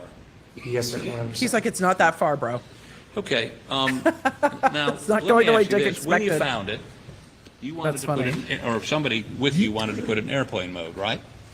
Yes, sir, I wanted it to be placed in airplane mode to preserve its contents. Because in airplane mode, less chance of any data being overridden, right? That is correct, yes, sir. All right, Now, y'all. it doesn't I'll be right prevent back all while Dick data is from being dicking. overridden, but most data, correct? A lot, 99%, I would be say, right back, chat. to prevent any issue with the phone. Does it prevent GPS data from being overridden? From another device, No. I mean, just. internally, just Yes. automatically deleting Internally? itself? Yes. I've never seen that happen. Okay. But you don't know whether it can happen or not. Presumably, no. So you needed to put it in airplane mode to prevent anything from being overwritten, right?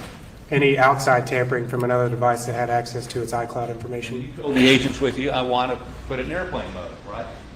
Yes, sir, I did. And to do that, you have to be able to open it. You need the passcode. No, sir, you do not. Don't? Not on an iPhone, no, sir. You can put it on airplane mode without Yes, sir. opening it. You Well, but what did you need the passcode for? Because somebody called and got the passcode. We did not get the passcode at that point in time. No one knew we had located the phone, so there's no reason to ask for a passcode if we didn't have it. Let me court's indulgence for a moment. Later on, we received the passcode, but not at that point.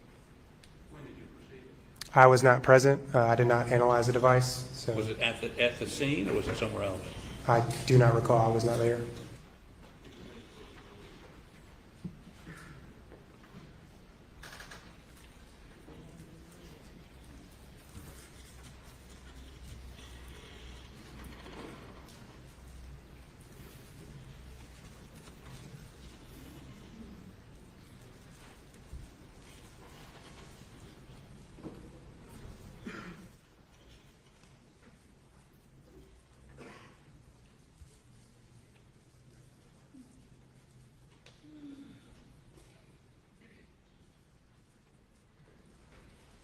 So no one told you that Alex Murdaugh provided Maggie's? No, sir, no one told me that. Now, if someone had the passcode, they could go in that phone and eliminate, delete text messages, phone calls, just about any piece of data that's captured there, correct? Even apps, you can delete those, correct? They could have, but once the full file system extraction was done by Lieutenant Britt Dove, we No, were, you misunderstand my question, I'm sorry. If you had that phone, and obviously Maggie Murdaugh had been murdered, somebody threw it on the side of the road, and during that period of time after her murder, before it was thrown on the Did side you of miss the me? road, if you had the If you did, passcode, subscribe, right? Yes, sir. Open it. please. Without the passcode, typically you can't open it, correct? no, sir. You agree with me? I did, yes, sir. Okay. He doesn't want to agree with you, So if you Dick. had that You passcode, can see it on his face. He's like, you could "Ugh." open it, delete photos, delete phone messages, delete text, delete whatever you want, correct? Yes, sir. Okay. What did I Um, miss? And when you found that phone, it was locked? Yes, sir, What it did I was. miss? And was there any evidence that you saw that anything had had to been go to the deleted bathroom. from that phone in any of your, after your download, extraction? Again, I did not download or extract the contents of the device.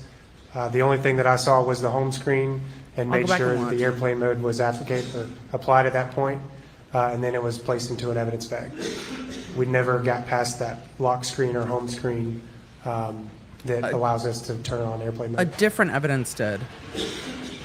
Obviously, the device was on because we were able to locate it through from my iPhone, and the battery level was significantly low. Was significantly low. Yes, sir, it was. Okay, beg the court's indulgence. It's interesting because what we've learned now that's interesting to me is that this phone is on the way to where Alex's mother is, Further. but it's on the wrong side of the road.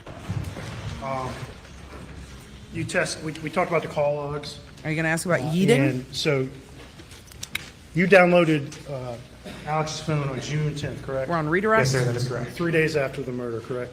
Yes, sir. And Not responsive to my cross-examination. I never mentioned Alex phone, not once. That's fair. He didn't. Good objection, Dick. proceed, Your Honor.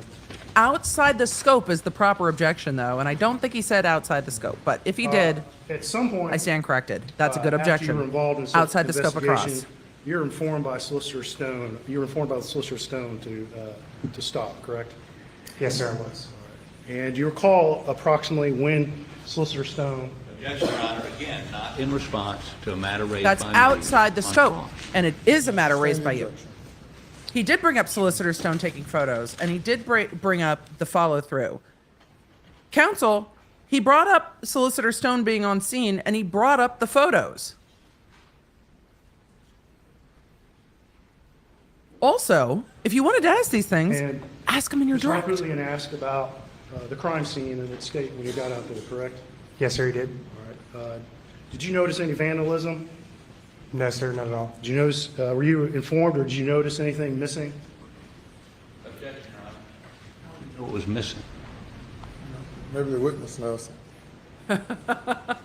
Overruled. I knew Maggie's phone was missing, and that's it. Okay. But you noticed any other? Oh, the any vandalism or anything airplane, like that? airplane No, mode sir, without a not at all. passcode. That's fair. Thanks, Lynn Hall. All right. And when it comes to Maggie's phone, at least her model, are you aware whether that can be placed in airplane mode without the unlock code being entered while the phone is locked? You can place that phone in airplane mode while it's locked, yes. Okay. So you don't need a code to just simply put it in airplane mode, correct? No, sir. All right. And did anybody manipulate anything, any data on that phone in your presence? No, sir, not at all. No code airplane mode. They have other questions for you. But if he wanted to talk about the solicitor's office recusing themselves off the investigation, they needed to ask about it I've in heard from Steve. direct. You may step down. Those were good objections by Dick. Technically, he could have just done the legal grounds. Everybody's gotten. 10-minute break, ladies and gentlemen. Oh. Please do not discuss the case. We're on a 10-minute break.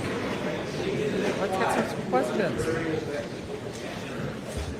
All right. Well, while we're on a break, and I appreciate that we're on a break, we are going to go ahead and take some questions. But first, if you are new here, hello to the over 28,000 of you here. Good to see you. I'm Emily D. Baker. If you're new, I have a podcast called The Emily Show on your favorite podcasting app every Wednesday. Tomorrow, the Quick Bits summary of this week's trial will be out on my Quick Bits channel. You can just find that Emily D. Baker Quick Bits. It's also a podcast. If you rather just listen and don't have YouTube Premium to plot me on in the background, that's over on YouTube and on your favorite podcasting app.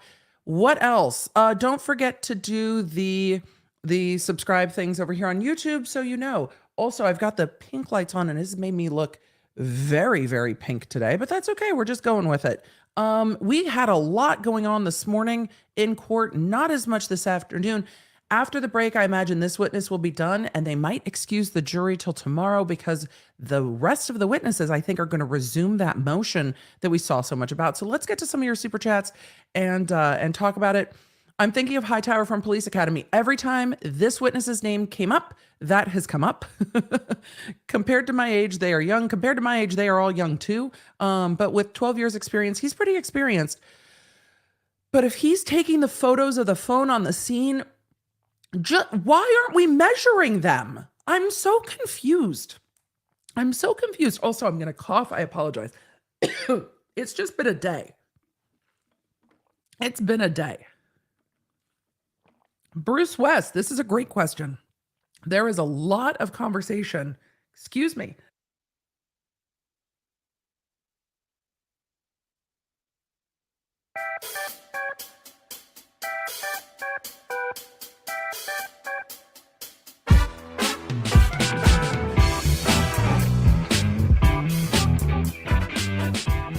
All right, that's better.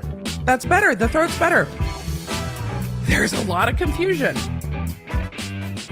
When did the phone get hurled and by who?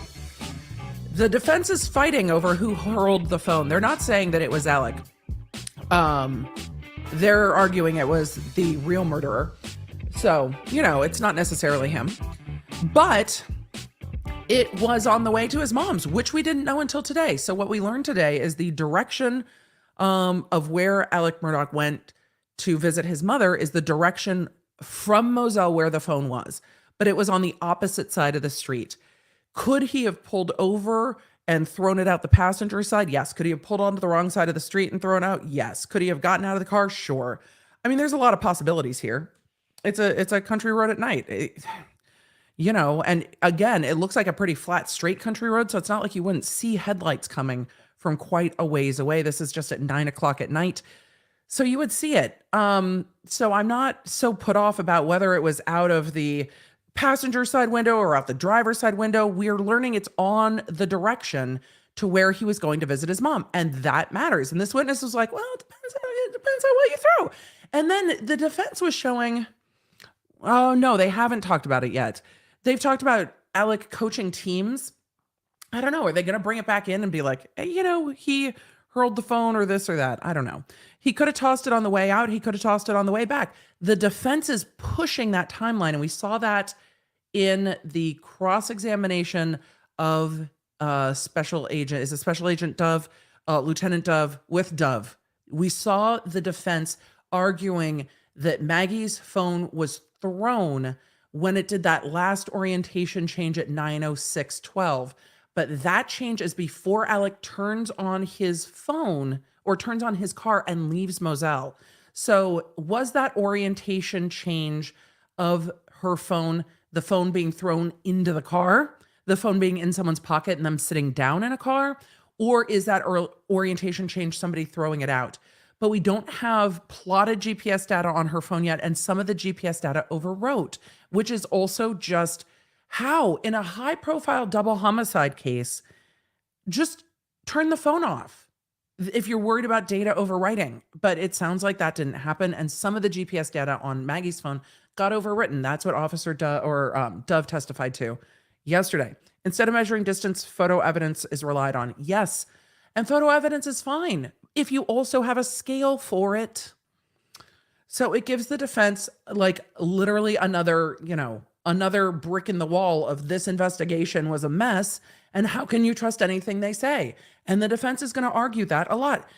I don't think it's a rush to judgment. I think they were so deferential to Alec. But again, what confuses me is if the head solicitor is going out there to take photos, the actual elected solicitor is going out there to take photos, don't you think they would be like literally on high alert, the most investigative investigation you're ever going to investigate? You think they would do everything. And it seems like they brought out a lot of the bells and whistles. They brought out the 3D rendering thing. They flew drones. But then there's a lot of fundamentals and basics that were just missed, like measuring this, like turning off the cell phone. It's confusing to me. Time to break. Everybody stand up and do a wiggle. Drink water, get your heads. Everybody needed a break. I wish they would stop walking around. Oh, for the love of everything, I wish they would stop walking around too. Dick, don't you know you could turn on airplane mode from luck? I don't think he does. I don't think he knows that. The audio out of this courtroom sometimes. Let's see. The state should do a better job explaining how powerful this family is. Yeah, they've done none of that. And why no one searched the home? And why no one searched the home of the dying retired solicitor? Yeah, they're definitely not going to talk about that. But they should. I would just like the state to put up a clean timeline. So No, Alex's family's the one who got Duffy Stone the job. And I think part of that wasn't part of the thing with Duffy getting the job is that Alec wouldn't run for solicitor if he could be a volunteer solicitor and still have a badge.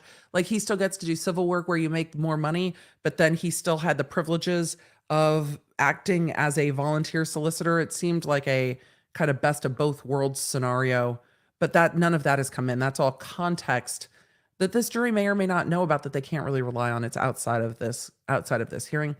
With the financials, aren't they opening the door to say other people have motive to want to hurt the family? I think it cuts both ways with the financials.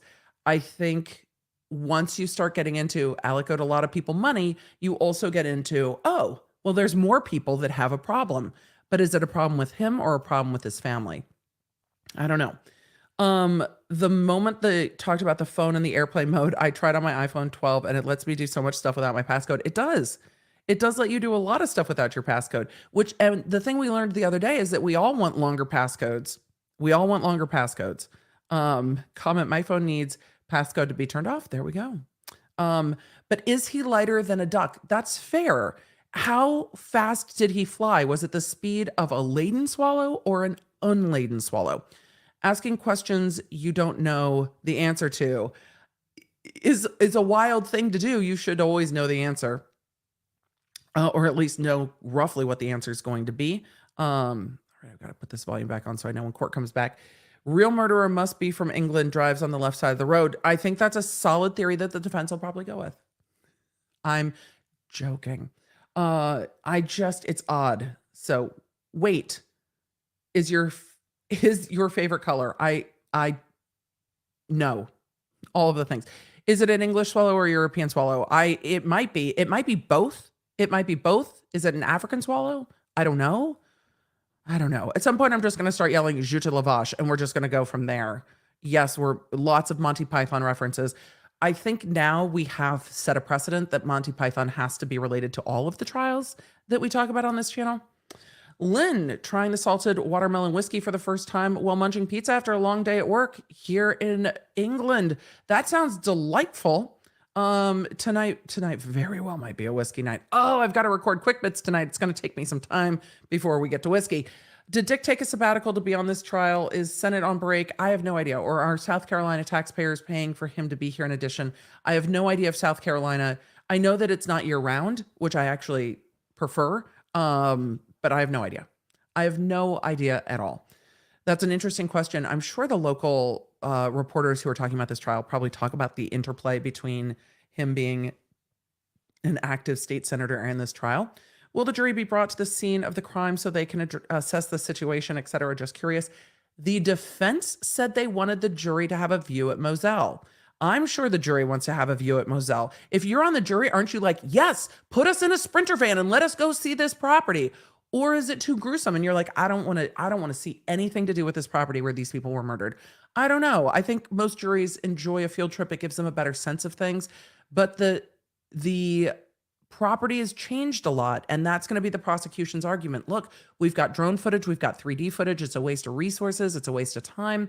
And the property's changed a lot since 2021. Things have grown. Things might have become overgrown. It's in the process of selling. So the state of the property now and the state of the property then might be not close enough in time because you're not talking about the interior of the house. We're talking about the outside that is much more dynamic, and things grow fast and things cover things. So it might actually be a reason to deny it. And they asked this witness a bit about that.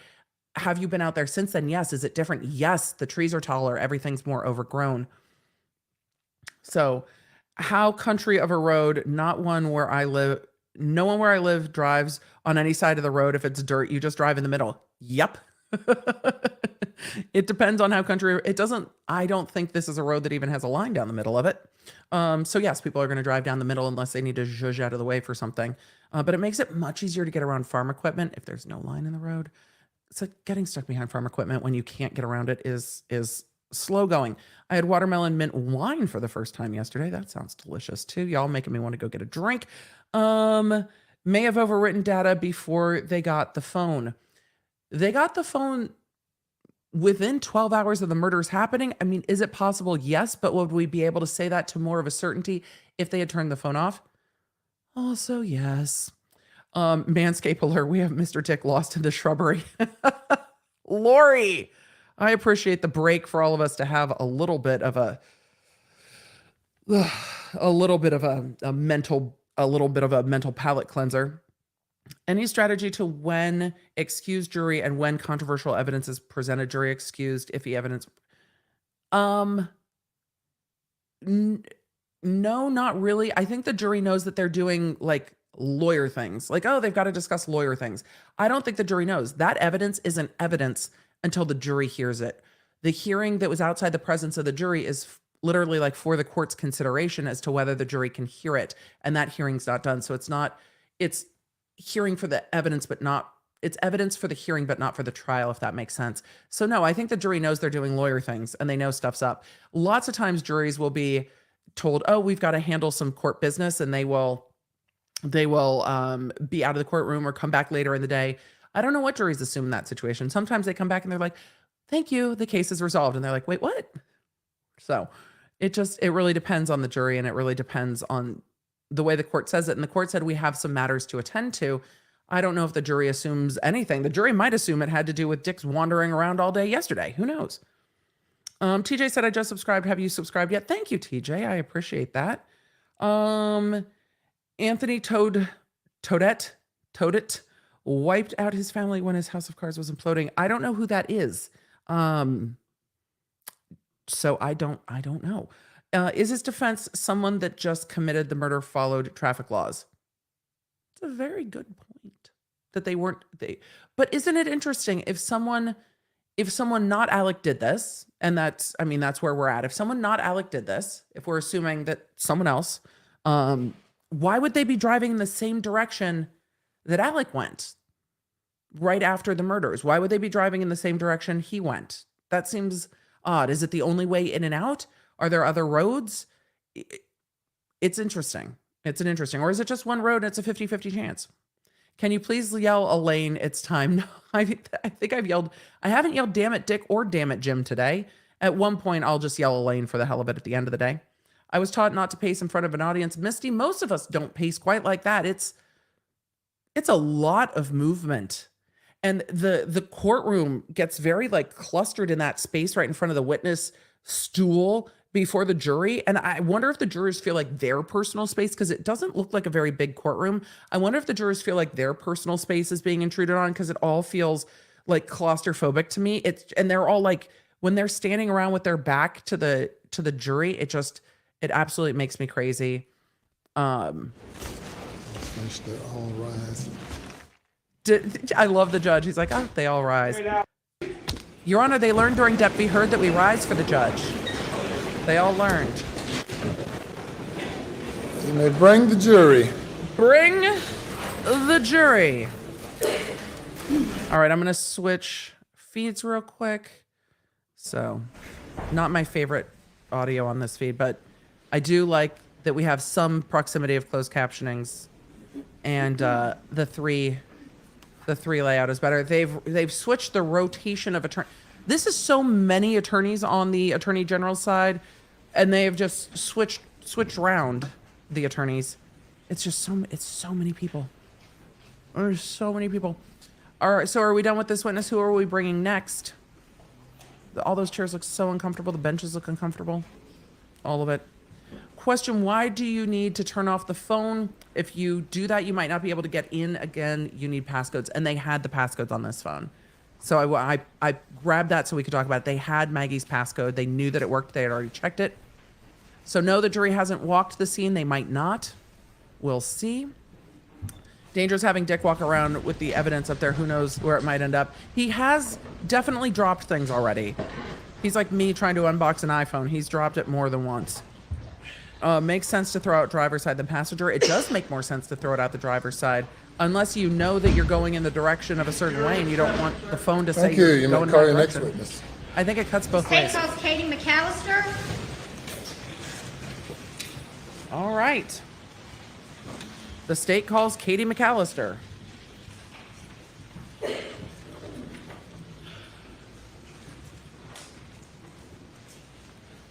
This looks like another agent based on the pin. Can I know what the things on your shelf are? Oh, there's a lot of things on my shelf. State your name again for the record. Pens, books, Spell your last name. toys, things the Lawnards have made for me. Katie McAllister, McAllister. Good afternoon, Agent McAllister. Sound. Could you please tell the jury where you work? I work for the South Carolina Law Enforcement Division, more commonly known as SLED. And how long have you worked for SLED? 10 years. And what is your position there? I'm a senior special agent in the Low Country Region Investigative Services. And were you a senior special agent back on June 7th of 2021? I was just a regular special agent then. Did you have a chance If they ask her what's so special about being a respond special to, agent. Moselle Road in that capacity as a SLED agent? I did. Can you tell us when you responded Not out Kevin there? McAllister. I was told late on the night of June 7th to be at the office on June 8th. I was given some assignments, and then I responded to the actual property around lunchtime on June the 8th, 2021. So June the 8th, the day after the murders took place. Yes. And what did you do when you got out there? Myself and Special Agent Croft were almost to the house. There were several people in the roadway. It appeared to be blocked, so we stopped and got out. Okay, that's a high compliment. Thank What were you. those people up to? There had been a phone located on the side of the I road. appreciate it. Okay. And whose phone was that? It was Maggie Murdaugh's cell phone. And can you tell us about your involvement in the collection of Maggie Murdaugh's cell phone? Yes, so once we got out of the car, I had gloves. Captain Neal retrieved the phone from where it was laying. I was standing right beside him when he got a phone call. He handed me the phone with my gloved hands. I held the phone for Investigator Hightower to take a picture of it. The phone call was Captain Neal receiving the passcode. Yes, the He audio asked me just to changed. confirm it. I typed it in. We confirmed that it was the right passcode. I locked the phone. At that point, Investigator Hightower asked me to put it in airplane mode, which I did. And so what was the point of you putting the passcode into that phone? To confirm that the passcode we were given matched the actual phone that we had. To confirm that was Maggie Murdaugh's phone? Yes, I think it was to confirm When that that you was the unlocked that passcode more than to phone, confirm it was her phone. Did you delete any calls? I You did would- not. Did you delete any text messages? I did not. Did you alter any data in that phone? I did not. You locked that phone back immediately? Yeah, as soon as it opened, you know, the screen clears to show that that is the right passcode, I immediately locked it back. And then what happened to the phone as far as you know? Captain Neal, who was standing right beside me, took the phone back. All right, let's move on. What else did you do? Emily Fair. So once I arrived on scene. This jury stool would make me myself nervous, along too. I with wouldn't wanna Special sit on Agent it. Croft were asked to go up to the main house to do a search of the property, or of the home. Did you have a search warrant? There was a search warrant, yes. Was that search warrant executed? It was not. Why not? At the time of my arrival, multiple family, close friends were at the house. Rather than executing the search warrant and displacing all of those people, we asked for consent and we were given it. So Were a rather lot than of kicking people at everyone that out of the residence crime at the time? scene, There were. You y'all could give just us went, kind of a "It's rough okay." estimate of the amount of people that were there. I what? would say maybe 20 or 25 people were in the home. And you didn't want to have to ask all those people to leave? Some of them were very upset and we thought it was better to simply ask for consent. You Tell would us do what that you for found literally no in one the else. search of You the would. house. So upon consent, I walked through the residence. Oh, I have was thoughts. looking for I have weapons thoughts. and- I have and thought- ammunition I have and observant thoughts. to anything else that may have been. Don't of y'all think if value. your family's there I that they're found not nothing kicking you once out I to do a came search back warrant? They're downstairs kicking to you the gun out room. and your Agent family. Croft had They're going to put them in located several handcuffs items and do of the interest, search some warrant. weapons and some This does ammunition. not happen to all of He and I y'all. collected those. I This happens completed to a him. property receipt. Let's go back to your search a little bit. When you walked through the house, were you alone? I was not. Who was with you? I believe it was John Marvin Murdaugh and Lee Cope. And who were those people? John Marvin Murdaugh is Alec Murdaugh's brother. Lee Cope is an attorney from their law firm. And what rooms of the house did you search? All of them. And these John Marvin and Lee Cope were with you when you went in every room? They were. Did you search any other His places? brother followed them around while they Bathrooms, searched? tubs. There were several attic-type spaces where different holiday decorations were stored. We looked in there, or I looked in there, and we didn't locate anything of value. Did you look anywhere that you thought there could be a long gun? How did you know Yes. what was of value yet? Did you observe any bloody clothing when you were searching the residence? I did not. And you said you were observant? I was. You mentioned that Agent Croft had collected some weapons and some ammunition. He did. Would that be the 3 shotguns, a Mossberg, a Browning, and a Benelli Super Eagle, along with a 300 blackout rifle, Yes. and then some various Wow. ammunition? Yes. Okay, and what did you do with those I items? have a lot of questions. So we gathered them together. I filled out the property receipt. We took them back to the SLED office here in Walterboro, where we met with the crime scene agent, Agent Worley, and I receipted those items to her. So Agent Worley took custody. They gave a lot of those items. deference. She did. A lot of deference. I wonder if that's why Alec called everybody to the crime scene. Did he know it would Do you recall slow down the investigation? at some point Or was he just scared? It cuts both speaking or ways. being present at an interview? And was any evidence collected during that interview? Oh, you best believe Yes, we all of asked him y'all's for, families are being pulled out in consent to do a buccal handcuffs. swab. Mine as And also well. consent to look at his cell phone. No one's getting treated like this. I'm going to show you No one's getting treated like this. 217. The If you could tell me what the that rush to exhibit appears judgment, to be. and they treated him This so appears to be aggressively the is buccal pissing me swab off from Richard more Alexander with Buster every witness. Murdaugh Jr., collected June 10th, 2021 at 3:26 p.m.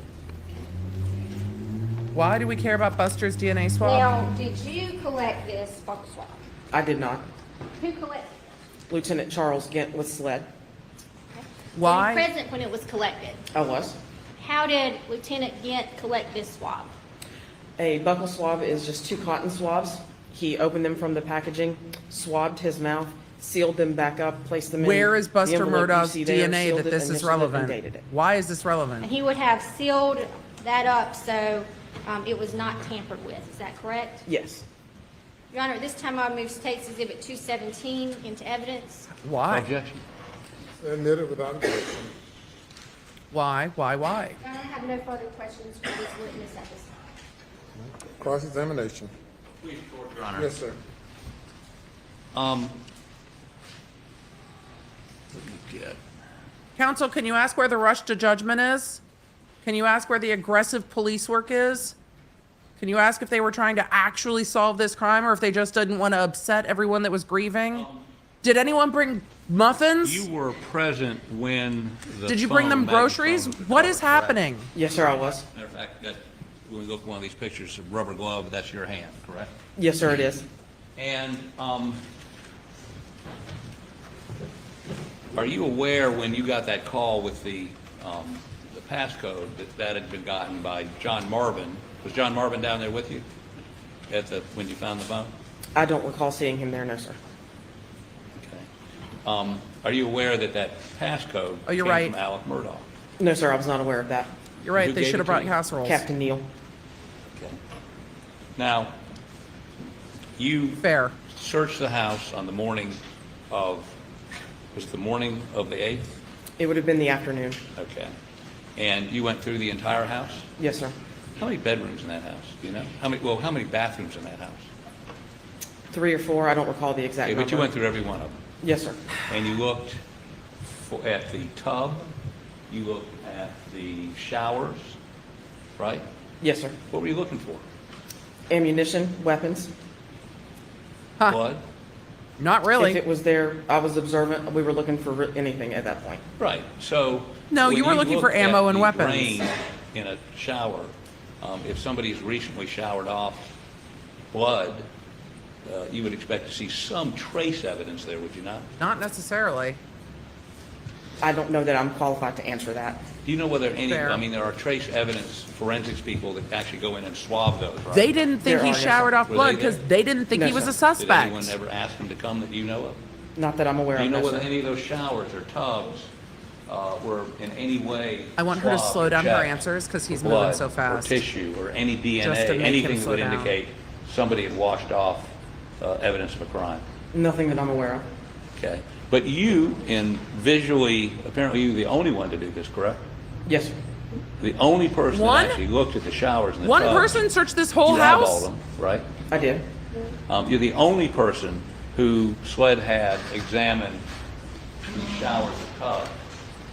And you're telling this jury you saw no evidence She didn't of examine blood, it. She looked for a gun. tissue, or anything that would indicate somebody had showered or washed off or bathed Compound. to remove evidence of a crime from them. Is that what you're telling me? Compound. Yes, sir, there was nothing visible to me. Okay. And you were the only one asked to do that by SLED. As far as I'm aware, yes, sir. Did you search the bedrooms? I did. You find any clothes? Did you search Anywhere. or did you cast Shirt, an eye pants, over them? shoes that would indicate. Objection, Your Honor. Could we ask one question at a time, please? Objection, counsel. The grounds for that is compound, I can do it individually. and the court said no Thank you. speaking objections. Any clothes, shoes, any evidence of clothing that would have blood on it or This indicated afternoon it is had blood pissing on me it or off. tissue, anything that you saw in any of the bedrooms. How many bedrooms? Several. Several. You looked at all of them. Yes, sir, I did. Looked under the beds, I did. in the closets. I did. See any evidence of any clothes that had been involved in any sort of altercation that Any had clothes left hampers? blood or tissue or brains. You see anything like that in any one of those rooms? No, sir, I didn't find anything like that. Compound again. Oh, see, court's indulgence. Because they weren't looking for a murder suspect at that house. They were casting an eye over to see if the weapons were there, and they went, they're not here. We don't want to disrupt the 25 people Thank you. No further in the questions. house. Any redirect? Number state, Your Honor. Thank you. You can step down. They didn't want to piss off Alec Murdaugh by searching his house, is what it sounds like to me. But maybe that's just me. They didn't want to disrupt a grieving family at a crime scene. Gentlemen, we're going to have you leave for the day Yes, let's do that. and to return tomorrow at 11:30 will be our start time tomorrow. Jury back at 11:30. 11:30, so you get a few extra hours today We and don't. tomorrow. Please remember not to discuss the case, to be exposed to any Didn't say she looked at the information washing machine, concerning sure the didn't. case. And we will see you tomorrow. If you'll go to the jury room. Again, this cuts both ways for the defense. The defense say it was such a rush to judgment. I don't see a rush to judgment. What I see is a rush to not piss off Alec Murdaugh. I don't see them treating him as a suspect. I see people saying, well, he was in the inner circle and we gently questioned him. And then we were like, we don't want to upset everybody. Don't ask to search the house. There's 25 people here. Most of them are attorneys. I think SLED was intimidated and didn't do their job. No later start time for y'all tomorrow. We're getting back to these motions. The jury has a later start time, but court is going to be in session. Seated. Mr. Waters, we'll continue with the 404 witnesses. Yes, sir, Your Honor. Back to the T. No, Shelley, they had a full warrant that they didn't serve because it I might might have miscalculated by about 30 minutes, so I apologize. The witness is close by. If you'll give me 1 moment, please. displace people. The scheduling is also abominable. Have the witness sitting there. We don't have 30 minutes, Creighton. But the court didn't really tell him what his timing was. So no, the scope of the warrant was not for weapons only. The scope of the warrant was for a lot, for the entire property of Moselle. And what I hear is that Yeah, we'll be at ease for a few minutes. they're taking a break. We'll answer some questions. I don't know. Why is the defense arguing rush to judgment in their opening? I've got thoughts, because when the defense is arguing rush to judgment in their opening, they know all of this is going to come out. They have to know that the jury is going to look at this and be like, but where though? The police have never treated us like this in our life.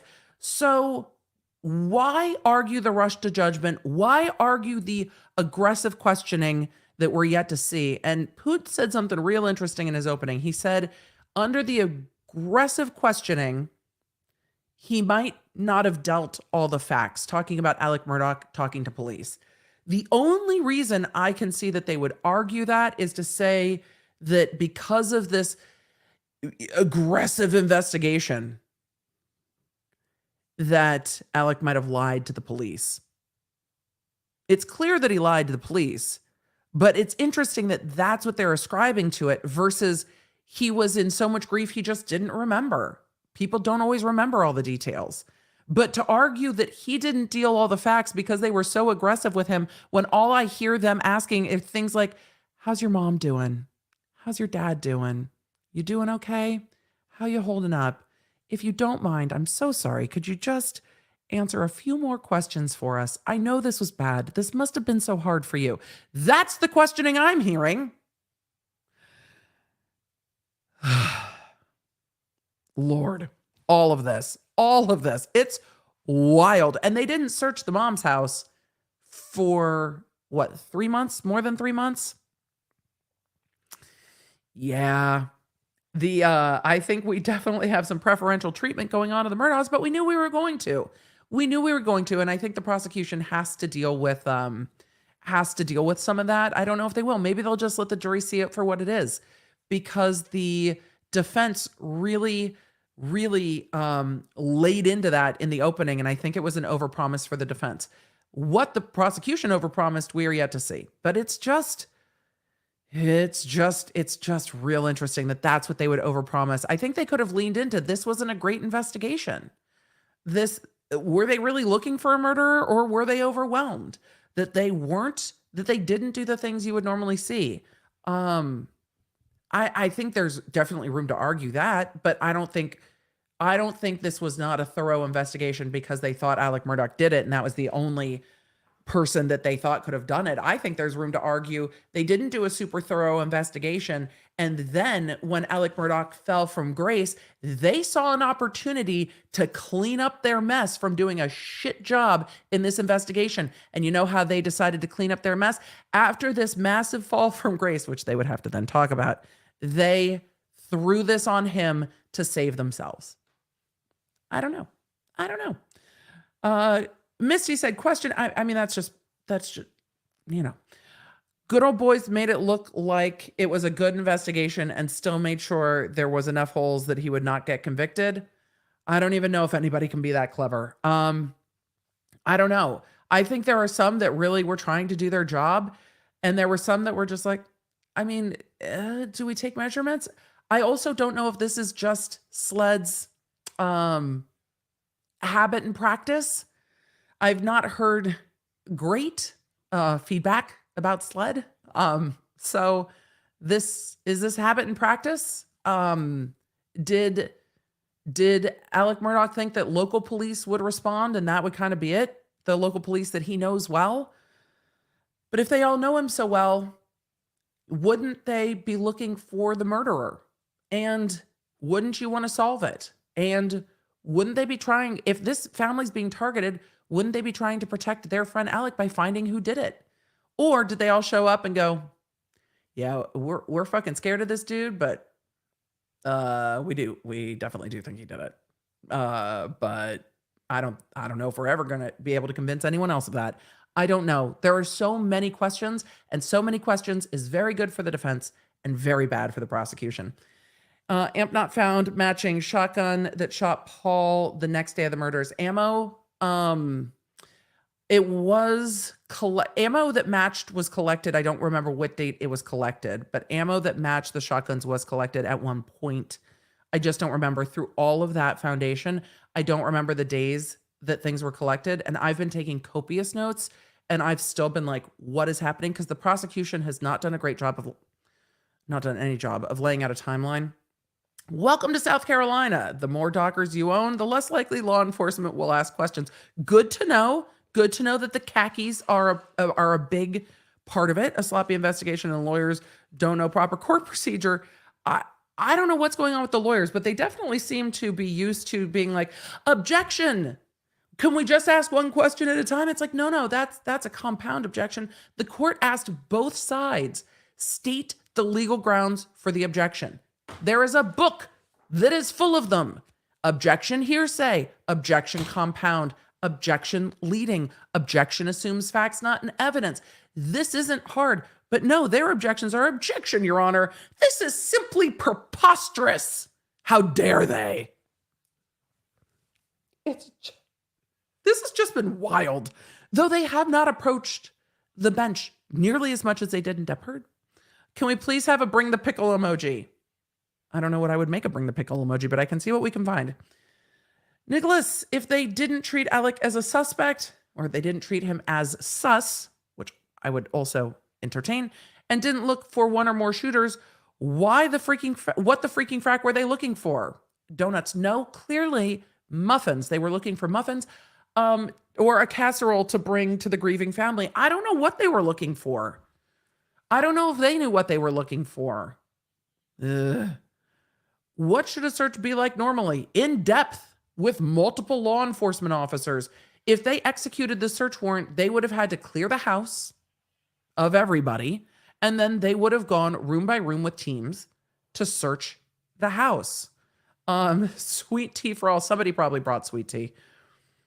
The witnesses are pissing me off with the lack of care and how this was handled. It's hard for me not to believe it was rushed. Is this testimony not giving rushed? I think it's giving deferential. Like, ooh, we don't want to upset anybody. So I don't think it was careful.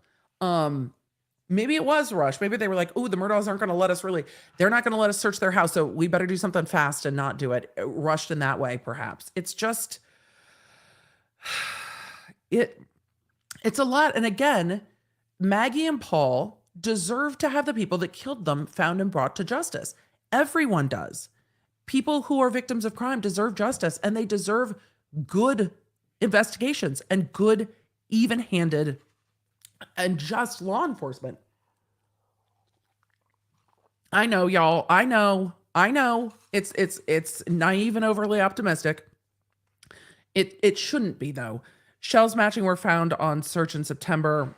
One was on Paul's nightstand, which is interesting because if they were searching, if they were searching for ammo and weapons and stuff, wouldn't they have taken it the night of the crime?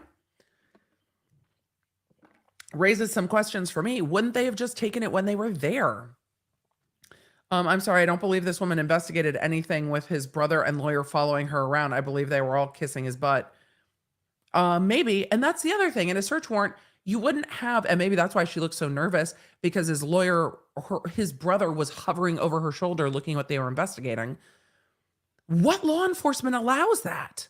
Who allows the brother to hover during a search? It was, I'm going to call it a perusal. I'm going to call it a peruse and schmooze. I don't know what that was. I'm so flabbergasted that when they had a search warrant on a double homicide of a high-profile family where apparently there had been threats, they're saying to Paul, what they decide to do is give it a look-see. I just cannot. I've never seen law enforcement let civilians follow them around a crime scene. I mean, when people get swatted and it's not their fault, they get put face down in the grass in handcuffs.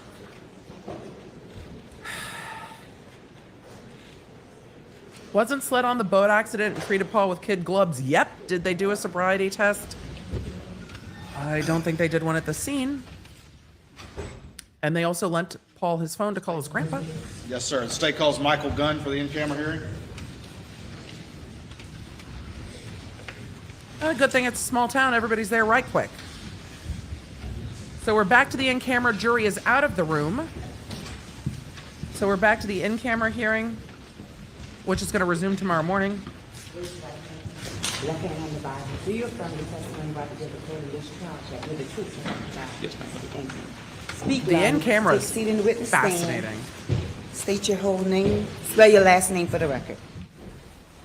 Yes, ma'am. Michael Gunn. Last name is Gunn. Back to the beards. All right, Mr. Gunn, this is obviously an in-camera hearing to determine the Is admissibility of everybody some of the testimony. tall? You understand that? Yes, sir. All right, They're all so so I'm not going to tall. go into all the background and everything for purposes of this hearing, but just very quickly, where do you work?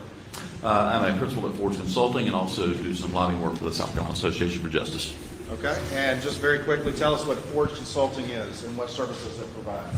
Ford's Consulting, we are a general insurance agency, but also offer financial services such as structured settlements, regular annuities, deferral of attorney's Sir. fees, trust. We do lien resolution, back office trust account reconciliation, all sorts of things. You may for run plaintiffs primarily marathons. and, This is not and one of families. them. Just, you All can right, slow and down. You then don't have to if you could, sprint. Just very quickly, just for the record, explain what a structure is and how that Creighton. interfaces with plaintiffs' lawyers. Slow down. Sure. So a traditional structured settlement is between the parties, and that normally means between the plaintiff and the defendant or their insurer. And so usually it was set up in the 80s.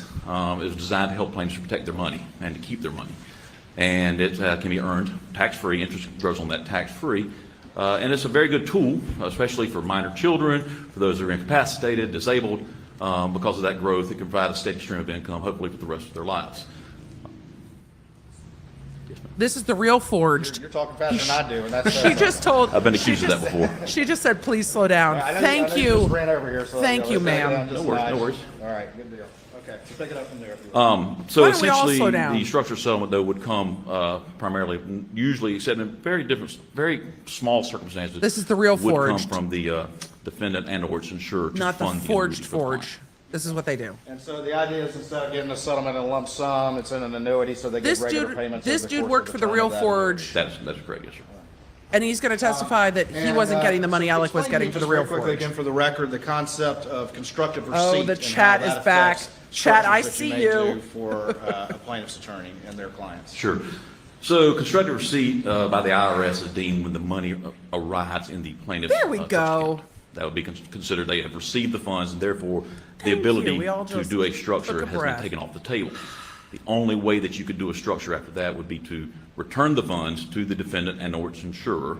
And Remember, therefore we've got let the, fake forge They would have to agree to play ball and real redo all forge. the documents because there's so much language that's included in the documents. And thirsty chat. That specifies this. All right, so the settlement can't go to the law firm and then to the annuity company. That will ruin the constructive receipt and ruin the tax advantages of that. It is in very rare cases that we're able to do that. But generally. But generally speaking, correct. All right, so generally, your services that you provide are consulting to sort of match up the client with an annuity company, and then that money is going to, in the settlement or the, whatever it is, verdict is going to go from the defendant or the insurer that's paying whatever that is, that verdict or settlement, directly to that annuity company for the benefit of that client. That is correct. Can't go to the law firm. The fire department must be generally next door. All right. How long have you been with Forge Consulting doing this work? It'll be 18 years this summer. All right. And what's the actual full legal name of the entity that you are part of? Forge Consulting, LLC. The real forge, not the fake forge. Over the course of your involvement with this business, have you gotten to know the defendant, Alec Murdaugh? I have. All right. And just very quickly, tell me the capacity in which you got to know him. It bore from a professional relationship, doing work with trial lawyers, conventions, CLEs, things of that nature, which ultimately turned into a friendship born out of business. Okay. And when you say friendship, was it a close friendship or more like a business relationship Collegial. type of friendship? I would say a business relationship type of friendship, but one that you would text with and call on occasion and things. Did you ever do any structures for any clients that were represented by Alec Murdaugh as a plaintiff's lawyer? Yes, we did. All right, and just roughly, you remember how many? I would probably say around 5. Did you ever? What's the last one you remember at least having some discussion with him about doing a structure? The last one that I remember having discussion with, I believe, was the Dion Martin case. Okay, and tell me about that. Did that ever come to fruition or not? It did not. All right, and tell me what you made. We sent over some quotes. We got some information back from the defendant. He sent us information, a signed option That sounds much better. The Which I sound would just got assume way was better. Mr. Martin's. Sent some information back, and annuities, you have to understand, are priced on a daily market. Sometimes that rate is good for a week or two. Sir, the I chat's sent, going to want you to talk about several emails annuities back, forever. saying, hey, this rate is going to expire, we need to move forward, and ultimately we ended up closing the case cash because we never got a response.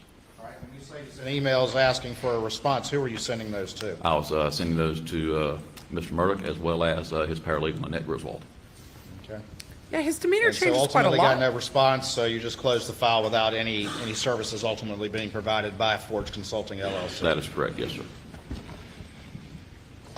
I'm going to show you very quickly what's been marked as Exhibit 321. Y'all are going to for this make me in-camera giggle. Hearing,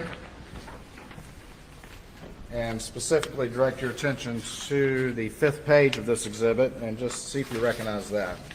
And then you can flip to the next couple of pages. Hunter, I almost spit out my Yes, sir, I water. do. All right, tell us what that is. Just kind of flip through first. That's just it's just an annuitized payment stream showing you when the payments will be made. Okay. And what the amount is. He's going to And sit that's up kind of the here market being all rate thing you were competent and talking about? stuff. Yes, sir. All right, and what are the next documents? Just a The next page is a disclosure page where we list all our disclosures, and it appears to had been signed by Dion Martin. Okay, keep going. Excuse me, That's cameraman? the only Forge-related documents you see? We've seen enough of Creighton, Let's see, thanks. that's the only Forge-related documents. I see, yes, sir. All right, let me take that back. Can we just, All right. can we just, Put those up on the screen real quick. sure.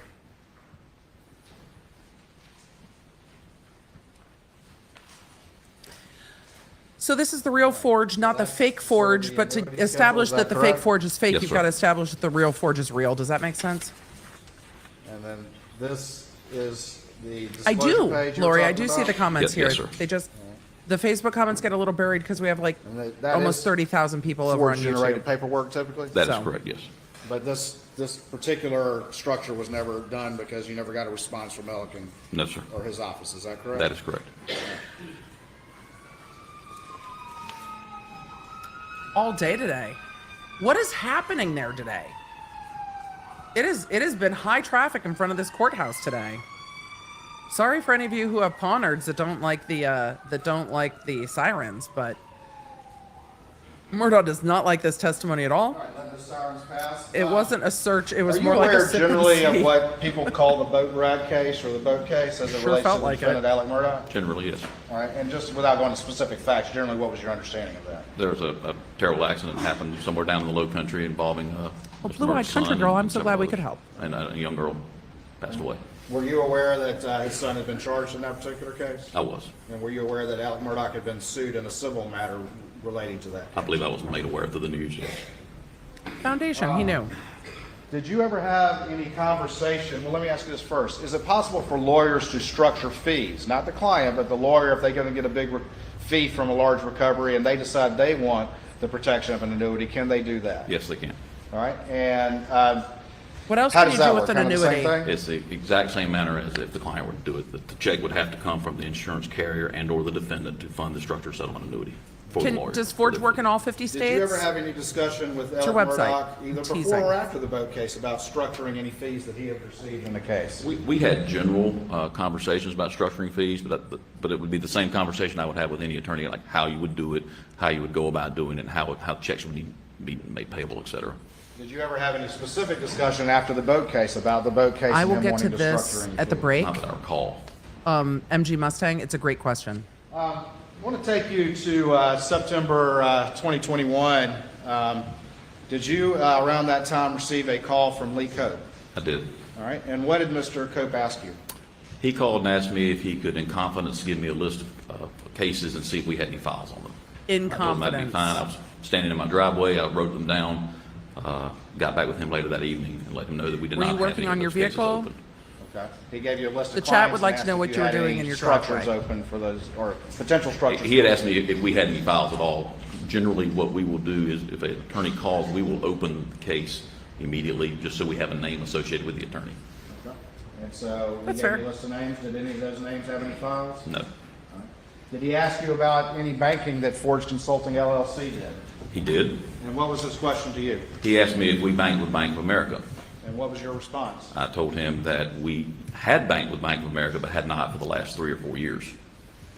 So you did not have an active account with Bank of America? We did not, no. In September of 2021? No, sir. Alec looks a little stressed, I think. Did you have any subsequent conversation with Mr. Cope about the issues that he had raised with you? I did. He called me the following day as well, which I believe was a Thursday, with another list of cases. Oh, dear. And what was his inquiry to you? Same inquiry. This time, the only one that popped up was the one I mentioned earlier, which is the Dion Martin case. All right. And your response was there was a file, but it was never completed? There was a file, but it was never completed, and we closed it out. Did you ask him at this point, or what was going on, or why these inquiries were being made? I did not. Did you ultimately find out what was going on and why these? I like that he inquiries were didn't being made? ask. He's like, I don't need to found out know. on Tuesday after Labor Day. All right. What did you find out? I spoke with Lee Cope, and he told me that Alex had been using an account called Forge to process the checks. Is that account that he had been using, is that a legitimate Forge Consulting account? Absolutely not. Did any of that money that went into that account go to legitimate Forge? No, sir. Did Forge Consulting have anything to do with that particular account? No, sir. Let me show you a couple things real quick. The jury's going to like this witness, too. He has no motive to lie. He seems almost sad that this happened. And it just is what it is. This is your legitimate business. Did you work on any of these cases? 335 to your No. testimony in this in-camera Did you get this hearing. money? No. And just have you look at that. And Alex sitting there looking like he Look- never thought in these people would end particular, up in look at court the testifying name on that against him. particular account. Yes, sir. All right, what does that say? Richard A. Murdaugh, sole proprietor, DBA Forge. All right, and is that account a legitimate Forge account? It is not a legitimate Forge Consulting account, no, sir. Any money that went into that account, did it have any legitimate relationship to the services and business that y'all provide to claims attorneys? No, sir, none at all. Just establishing the two are not connected, which is foundation for letting this come in later, for explaining.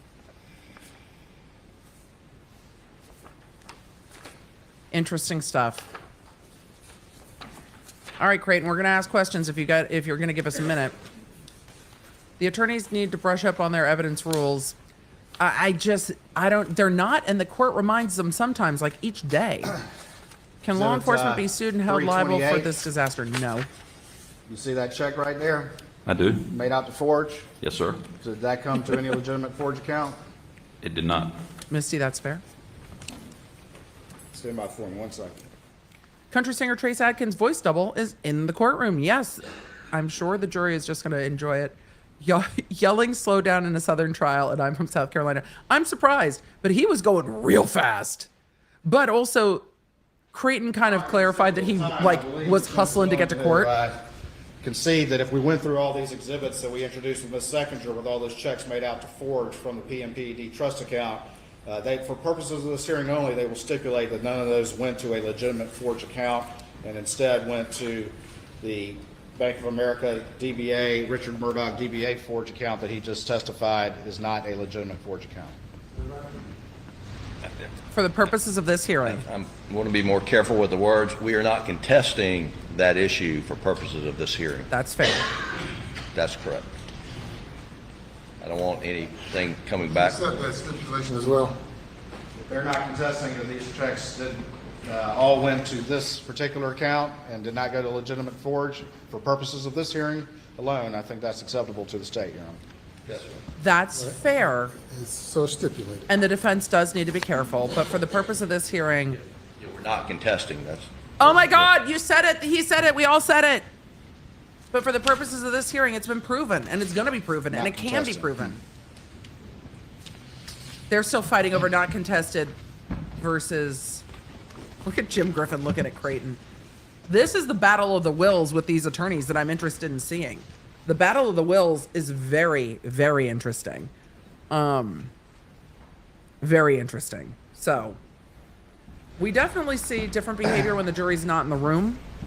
But again, Just want to be real quick. this is the first time Alex being confronted with witnesses 327, about is that legit? No, sir. everything 326, is that he's legit? No, done sir. financially. Jim is annoyed. Hey, Dr. B. 325, is that Chad was legit? asking about No, sir. you. 324, is that legit? No, sir. 323, is that legit? No, sir. 322, is that legit? No, sir. 321, is that legit? No, sir. 320, is that legit? No, sir. 319, is that legit? No, sir.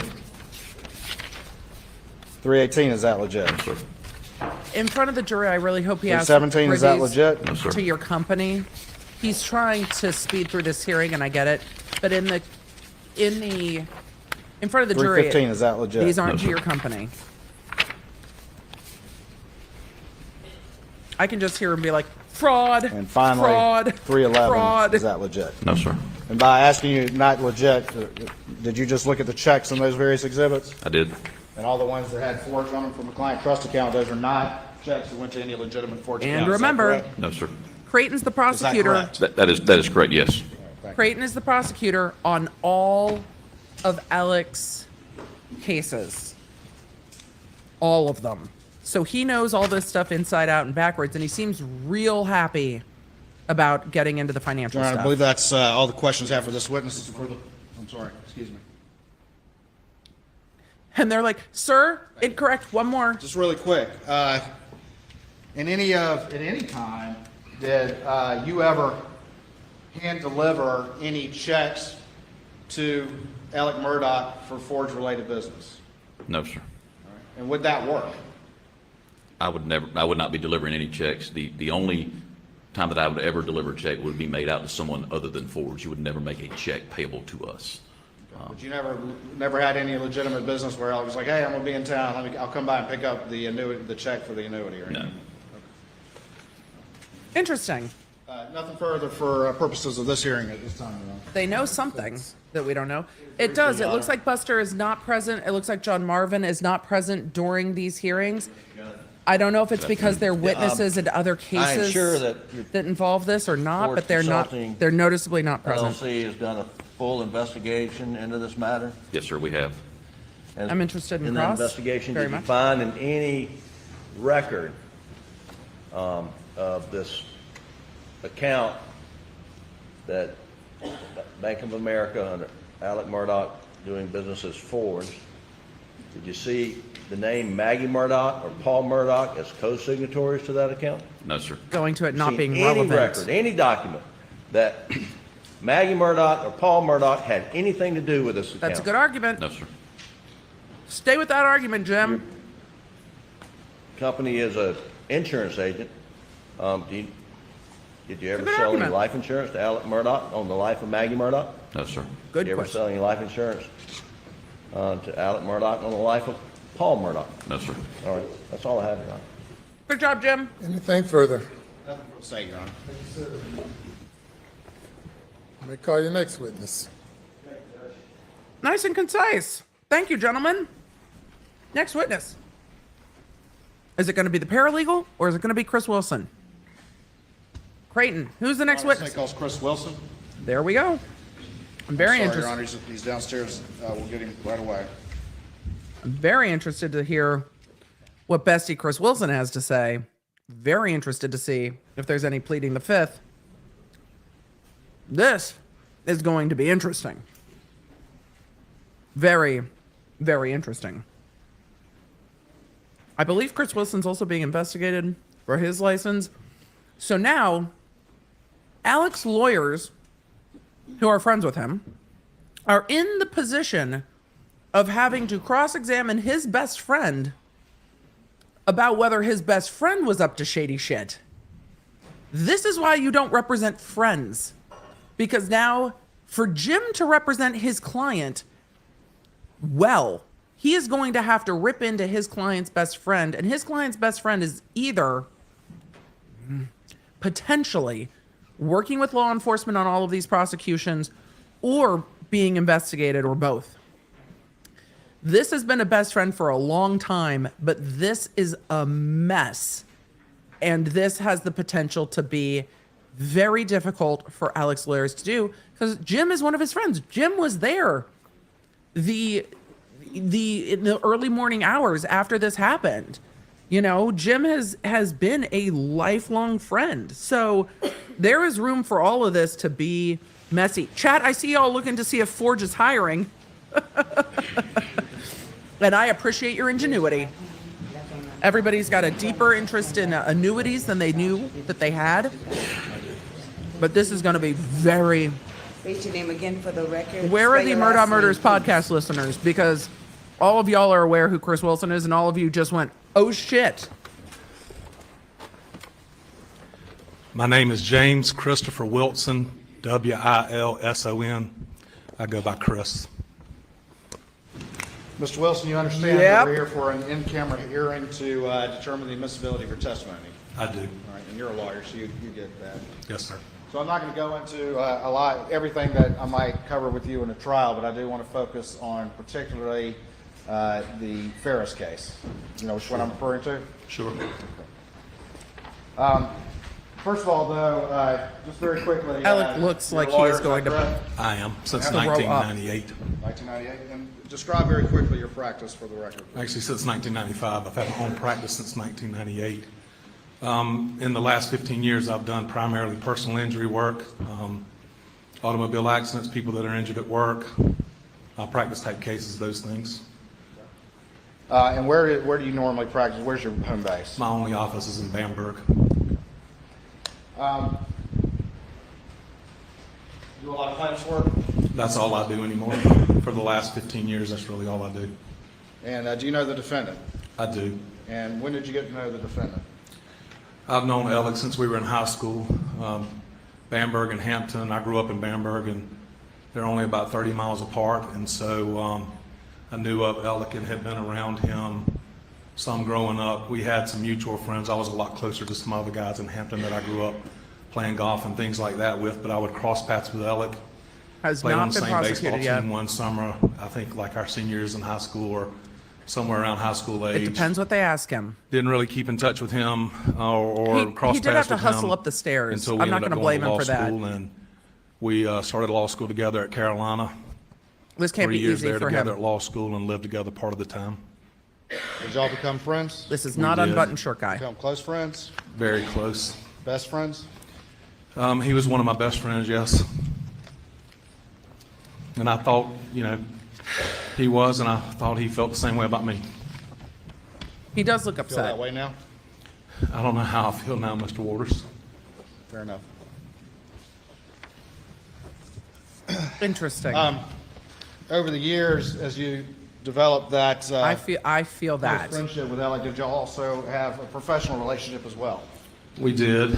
Oh, he said was. When I finished law school, I went to work in Greenville for a judge for a year. Alec went to Beaufort to work with a law firm there. So we'd see each other, but it was This'll more be socially interesting. then. When I moved back to Bamberg to start practicing where I'd grown up, and he moved back to Hampton a couple years later, we started doing a little bit more work together, and we've done cases together really since 1998. I opened up my own firm in 98. I think that's about the same time he had moved back to his firm. And it was a bigger firm with resources that I didn't have starting out on my own, and so we started working cases together and worked a lot together. I imagine Tell he me, genuinely for feels the record, betrayed. how that works when you're I in don't a know different how much firm than Alec the firm he was pushed in, him. correct? Yes. And so when two lawyers from different firms, or three, however many it is, Two things share can a be true case, at once. How do you handle the payment of the fees if there's a successful recovery? Well, it really all depends on the agreement that's reached up front between the lawyers and with the client's consent. But generally, all the cases that I work with his firm and with most firms I do business with, it's a 50-50 split on the fee recovery, or at least an equal split. Maybe if there are more than two lawyers, it'll be an equal split across the board. But generally, it was just my firm and his firm with a 50-50 split on attorney's fees recovered, and each firm recovers whatever costs they've advanced in the case. And sometimes his firm would advance more of the cost because they had a larger number of lawyers bringing in more money than I was and could afford to handle some of the bigger costs. But it's kind of whoever got the bill paid the bill, and then we reimbursed at the end whoever had advanced the cost. Was there spit included with the Client signs handshake? off on all of that. But this was just a, Ultimately, we're in good. those situations where is splitting a fee, is that a good way to call it? Yes, sir. Who handles the ultimate disbursement? How does that work? fee splitting does Whichever needs lawyer client receives consent in the most settlement jurisdictions. checks or the checks to pay whatever verdict or It judgment depends on the that jurisdiction. was received. I can't say in every single case with Alex Firm, but in having gone back through my files and audited my paperwork, it looks like in almost every single case that we worked together, the disbursement, the money would come through to me and I would handle the disbursement. They were generally clients where I would associate his firm. They were my clients. They were people that had come to me, and I wanted them to, frankly, know that I was the person that took care of them, and if they needed anything, they could come This back. And so I isn't wanted to be the person uncommon in handling that plaintiff part of it work. also. This isn't uncommon So in if the plaintiff money work. comes through you, then just mechanically, how do you go about paying Kimmy, Alec yes, in a case it where y'all are requires splitting a fee or paying client the firm? consent. Money comes in, client has to come sign the check or whatever it is, along with my firm if it's made payable. It's generally made payable to Wilson Law Group or Wilson Law Firm and the client. Client comes in and signs the check. I endorse the check. We deposit that into my trust account. If it has to sit under Supreme Court rules, sometimes it has to sit for 10 days or more. Some smaller checks don't. Once it's been in the account long enough to be able to be dispersed pursuant to our rules, then my bookkeeper does the checks that I instruct her to do, and I sign the checks to make disbursements. If they're checks to another law firm, then the money is dispersed to that firm. All right. In the course of litigation, are there typically costs and expenses that accrue during the course of that litigation? Almost always. And do those typically get paid out of whatever settlement is reaching, assuming a successful result? They do. All of my fee agreements and every lawyer I've ever worked with have a provision in there that the client understands that contingency the fees fees. are advanced by the lawyer, but upon recovery, they're reimbursed or recovered by the lawyer. Attorney's fees, In a costs, particular client case where you're settlement. splitting a fee and there were in fact fees and costs associated with a successful Fees, recovery. cost, Excuse me, client. costs and expenses associated with a successful recovery. Are those issued in a separate check typically or a check together? When I first started, I think my firm was doing cost and fees, not just for other firms, but cost and fees that were payable to my firm in the same check. But I mean, 10 plus years ago, if not longer, we started doing separate checks just to make the accounting and keeping up with it easier. So generally, it's a fee check and a separate cost check. And in 2020 and 2021, were you issuing those separate checks? Yes. Very quickly, without getting into This the is a details, evidentiary did hearing? you have a case in The jury is Allendale not where you present. split it with Alec in the early part of 2021? Yes, sir. All right. And ultimately, was there a recovery in that case? There was. And It was actually 3 cases, but they were similar factually, and so we treated them as one case, but it was three separate plaintiffs, 3 separate cases. And ultimately, did your office disperse the fees This is and not the the attorney expense check to that was PMPED? involved with On all 3 Gloria cases, Satterfield's yes, sir. estate. And those checks were made out to what when you dispersed those? All 3 of the fee checks were made payable to, I don't know if we used the acronym PMPED or if we actually spelled out Peters, Murdaugh, Parker. He's like, I don't remember everybody else. Um, It's PMPED. But PMPED. And generally, except for the Ferris case, which we'll talk about in a minute. Sure. When you had those fee splits with Alec, were the checks made out to PMPED? Yes, They were sir. issued signed by you? Yes, sir. And I'm the only person who can sign checks in my office, so. Well, and now, I had a partner at one time, but now I'm the only person that can sign checks. I don't think Chris Wilson has been disbarred. I believe he was investigated. Did you have a case involving Mack Trucks that involved Alec? Yes, sir. And can you describe to the court how you ended up getting that case and how you ultimately associated Alec in that case? please? Sure. And y'all, I've heard it referred to as the Ferris case, of Mack Trucks and Ferris. I'd rather No, refer to it Alec as has Mack been Trucks disbarred. case. I believe Chris was looked into Another lawyer because had of all of contacted this. me about a case that he was working on. Felt like he had a wreck involving a tractor trailer and an automobile in which a gentleman was injured. I believe he had already filed suit against the tractor trailer company and its He is driver not. and maybe another party started looking at the case for and with him. It involved a drive shaft that had fallen out of a Mack truck into the interstate, and this. I'm going to pause real quick. He is not involved in the Satterfield case. That is Corey Fleming, a different friend of Alec and an attorney. I believe Corey Fleming has already been disbarred. There's a lot of context, and we might get to all of it, but no, Chris has not been disbarred. To the last time I looked into that side and of the the number of Murdaugh other cars cases. had hit that drive shaft, and looking at it and doing a little bit of research, I and he together realized that there very likely could be a products liability case involving a defect with the drive shaft of the truck or something like that. So, so I reached out to Alec and asked him if he could get involved in the case or would get involved in the case. I mean, that's what his firm specialized in a lot, was products liability cases. And we were pushing some deadlines to bring in all the parties that we needed to, and so I reached out pretty quickly because I knew we needed some help. And did he agree to be part of that case? He did. As that litigation proceeded, did y'all Yeah, have, this is as is awful typical, some for discovery them. hearings, discovery motions, and that sort of thing? Well, we had a number of them. I don't remember how many, but we had a number of different motions and discovery that went back and forth, documents being exchanged, things like that. All right. And did that ultimately set up the prospect of a trial in that case? It did, but it was unusual. It wasn't a jury trial like is normally done in personal injury cases. It was a non-jury trial tried before a circuit court judge with an admission of liability. We waived punitive damages, and there was an agreement between the parties that neither party would appeal the result.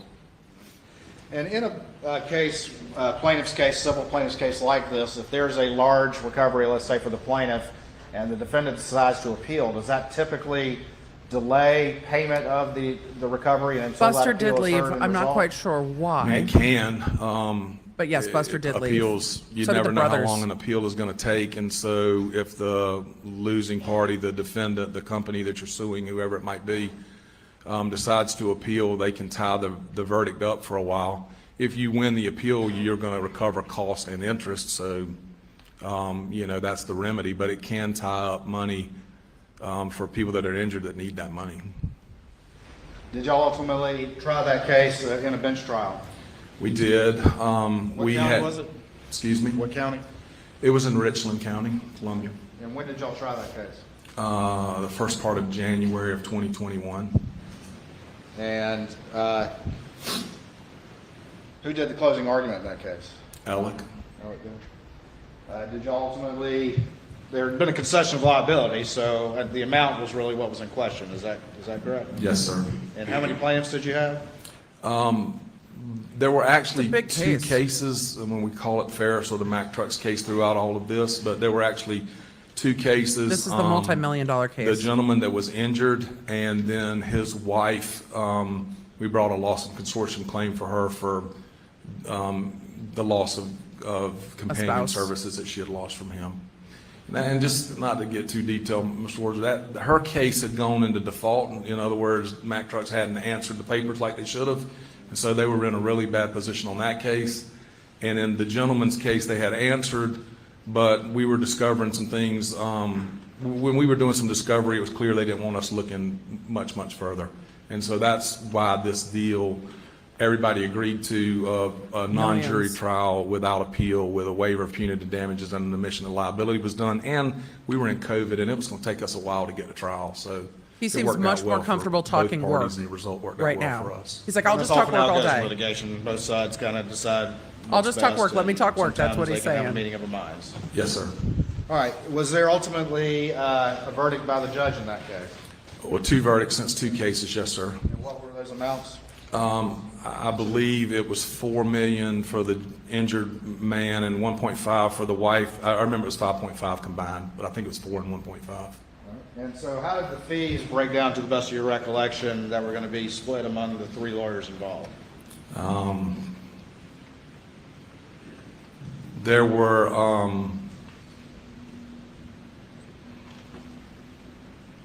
Let me ask you this. Do you remember how much Alec's share of the fees? $792,000. Okay. And yours? There was a larger split to the attorney that initiated the case, but I believe Alec was 792. The math didn't work out perfectly. I was 791, and the other attorney was higher than that, but I don't remember the exact numbers. In recognition of his origination.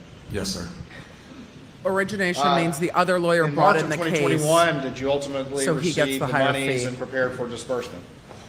Yes, sir. I believe they came in late February because we dispersed in March, and I had to wait at least 10 days. Part of the money came by wire, which would have been kind of immediately available and accessible, but it was a smaller portion of the money. The larger portion came in a check, and because it was such a sizable amount, I waited maybe 12 or 15 days or so. I didn't disperse on the 10th day. And did you have a conversation with the defendant about dispersing those fees? I had a conversation with Alec and with the other attorney I worked on the case with when the fees were ready to be dispersed. Yeah, I want to know where the What about money your went. Specific conversation with Alec, did he make any requests of you or have any discussion Where with you did about the how money to go? handle his $792,000 share of the fees? He did. And tell me about that conversation, please. When I contacted him and told him we were getting ready to disperse and we would have checks ready, he indicated to me that he was looking to place his fees in an annuity.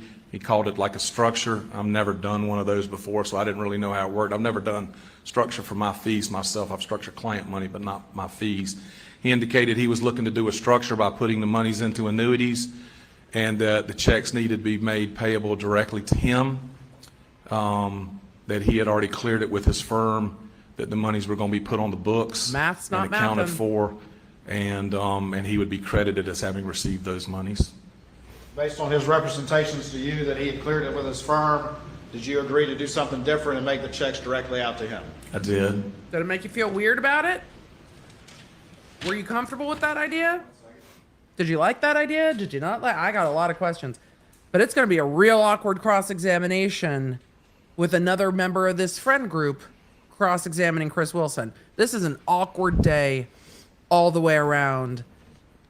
And we will see how much Chris Wilson knew or didn't It's been know. marked as Exhibit 345, states 345 for purposes of this in-camera hearing. But this And is see if you recognize awkward that as particular hell. I do. document. All right, there's what is n- that? So this is He the trusted his initial friend. check that was written per Alec's instructions directly to him on the gentleman's case for fees made payable to Richard Alexander Murdaugh Esquire for $600,000. It's voided. And why was it voided?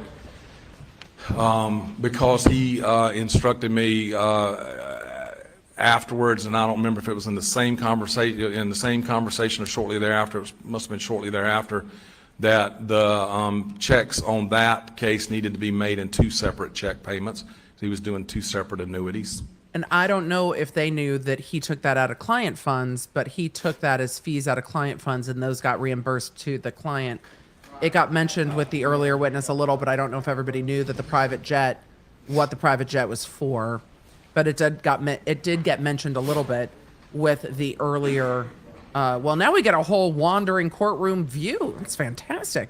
It did get mentioned earlier, so that there's a lot of havoc that's been caused. It's interesting looking at these two looking at each other in court. And Alec knows, like, his friend can't get up on the stand and lie. And this is the beginning of it. Chris Wilson is going to be involved in a lot of these prosecutions going forward.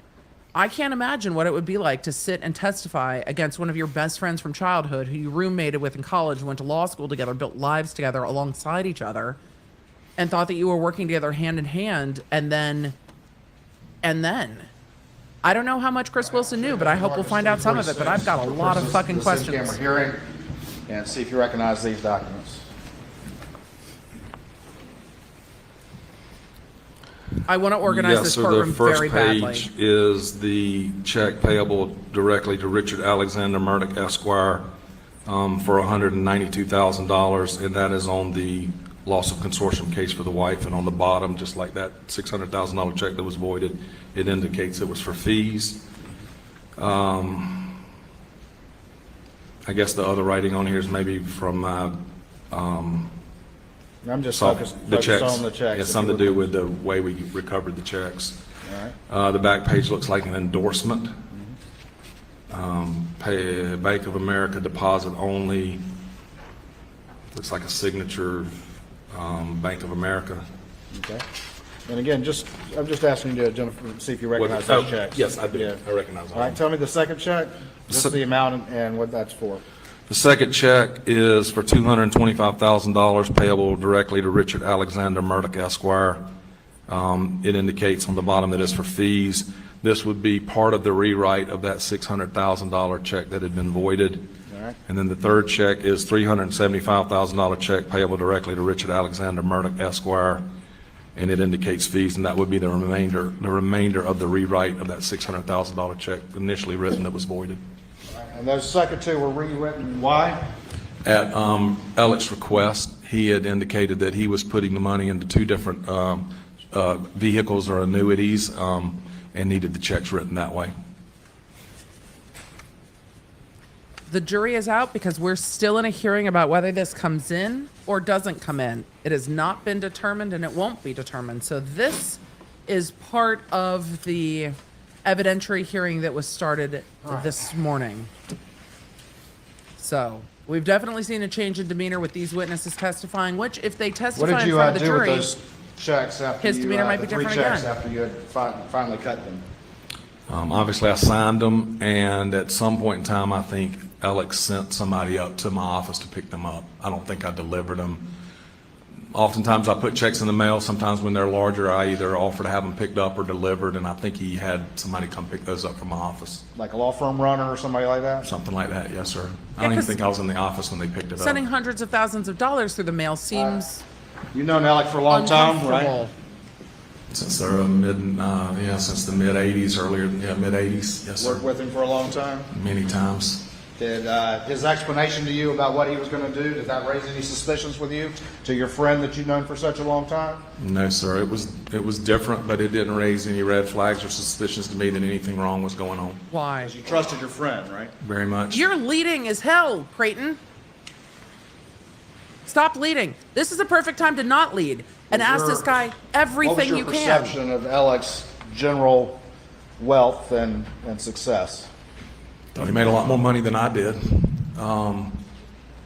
Always seemed to do well in his practice. All I ever heard is Seemed to that be he was one of generous. the biggest producers in the firm. It's his family's name on the firm, but they acted like it was his name on the firm too.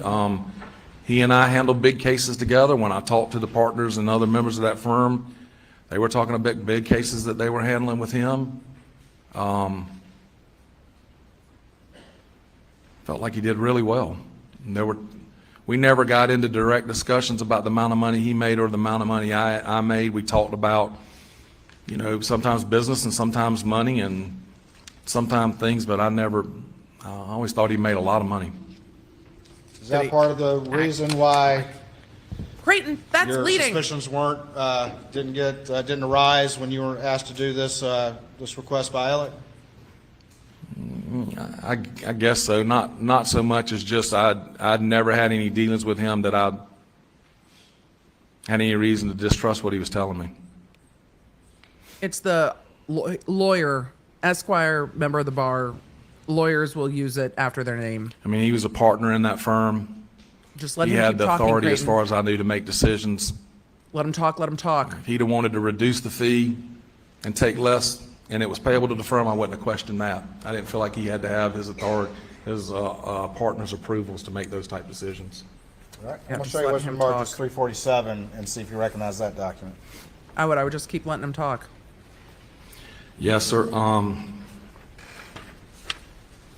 The first check is a check that was made in May of 2021, May 13th, to Peters, Parker, Murdaugh, Ellsworth, and Dietrich for $14,619.13. What Alec was I don't doing think on the is bottom it says exactly anything, like but this was a Girardi cost business. reimbursement check on one of those two cases. And then the second check is a check made payable on the same day, May 13th, for the same amount of money plus 1 cent, so for 14 cents. And it was cost reimbursement in the other case. Yeah, And what that's made payable to the law firm also. the client fuckery is very Girardi-esque, but Alec took less money over less time than it seems Girardi did. Vicky. Girardi I took mean, more she's money. one of several, but Vicky is my primary paralegal.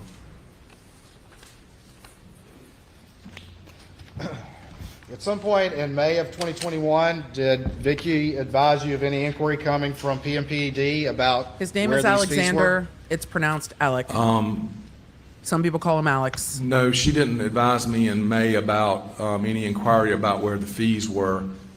She had received an email in May from Alex Paralegal, Annette, that said, hey, we got the cost check, but we don't have the fees. Where are the fees? And she replied to that email to Annette and said, your boss has already been paid the fees just like mine and the other lawyer. Vicky replied to that email. I didn't know about that email until all of this came out in September of what was going on.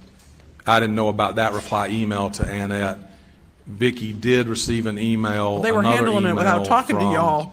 Because y'all are best and friends. As I recall, it was a email that Annette had received from Jeannie Seckinger that Vicky did forward to me sometime towards the end of May. I think she had gotten it, but she was out on vacation for a couple of days, and when she got back, she forwarded it to me. And it was an email from Jeannie Seckinger that said something to the effect of, Alec thought he was owed more cost in the case, had some questions about cost, and they were trying to get some information so they could determine if they were owed more cost.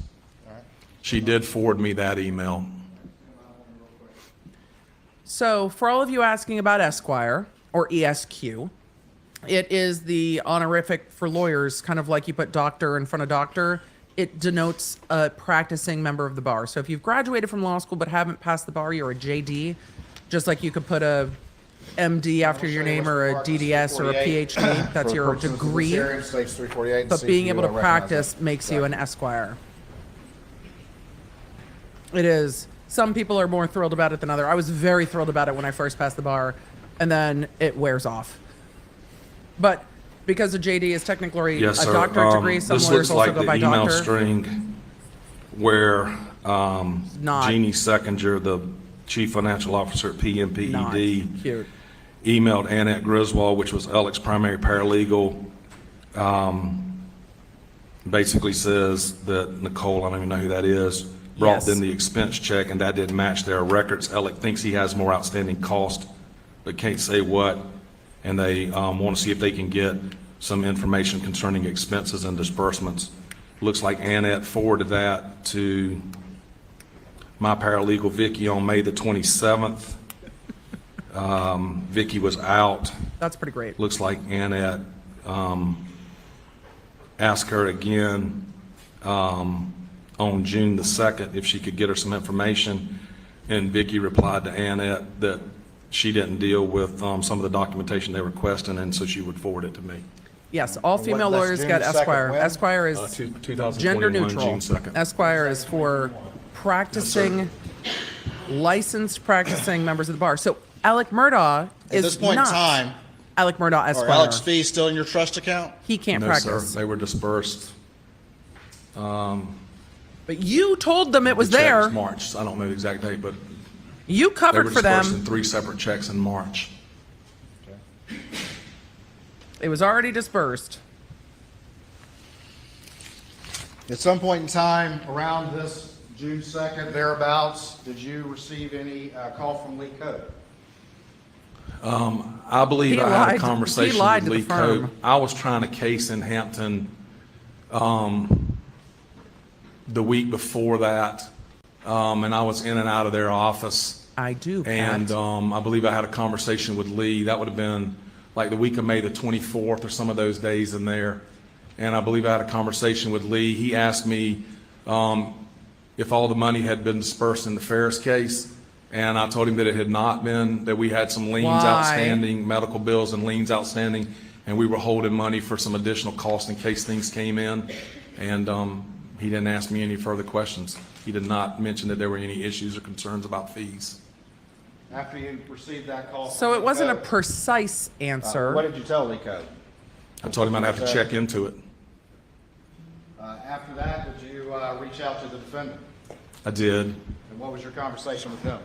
I reached out to Alec and I said, Alec, you know, hey, I mean, I don't know what all we talked about in that call, but at some point in time, we talked about, I said, hey, I've got this email that's been forwarded to me by Vicky, where your firm is saying that you believe you're owed more cost. I put the cost down on the disbursement sheet that you had given me. But if you've got more cost, just figure out what it is and get it to me. We're holding some money to deal with some medical bills and liens. And with the client's consent, we were holding some money in case additional costs come in. Sometimes costs are slow coming in, and that's normal. And if there's an issue, just let me know. He said, you know, I'll check on it, or there's not an issue, or I'll check on it. And I said, hey, this is the case that I disperse the fees to you, you know, per your request. Is everything all right? And he said, yeah, I just got to make sure they know it's on the books the right way, and that this is the case that we've already worked out, put it on the books. Did he tell you he had structured those fees and annuities as he had told you before? Yeah, that he had put them in the annuities. Put them in the annuities.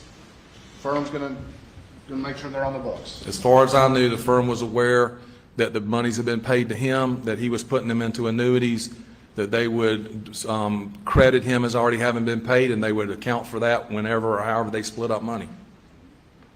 Just to be clear, those funds were not in your trust account, they were gone at that point. Yes, sir, they've been gone since March, and whenever those checks were cashed, Gone after since I wrote them in March. March. $792,000. Yes, sir. Dispersed For purposes of this hearing, I'm March. not gonna go into the night when Maggie and Paul were killed, but just very quickly, you did have some texts and calls with Alec that night, is that correct? Yes, sir. And you were at the residence and responding as friends and family did in the aftermath of that event, is that correct? Yes, sir.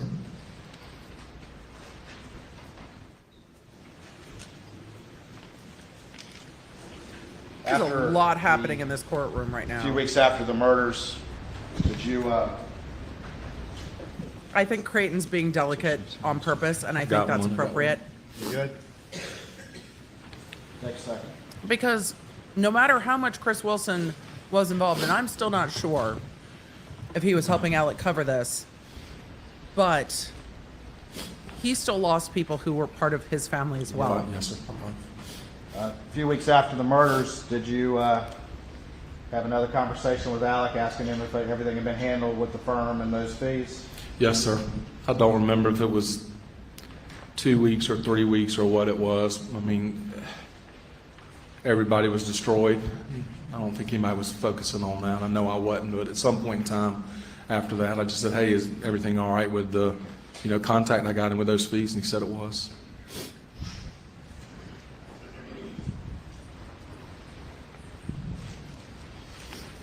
The amount of lives ruined in this At is some point in mid-July substantial. 2021, over a month after the murders, did Alec call you up and ask you anything about these fees? He did.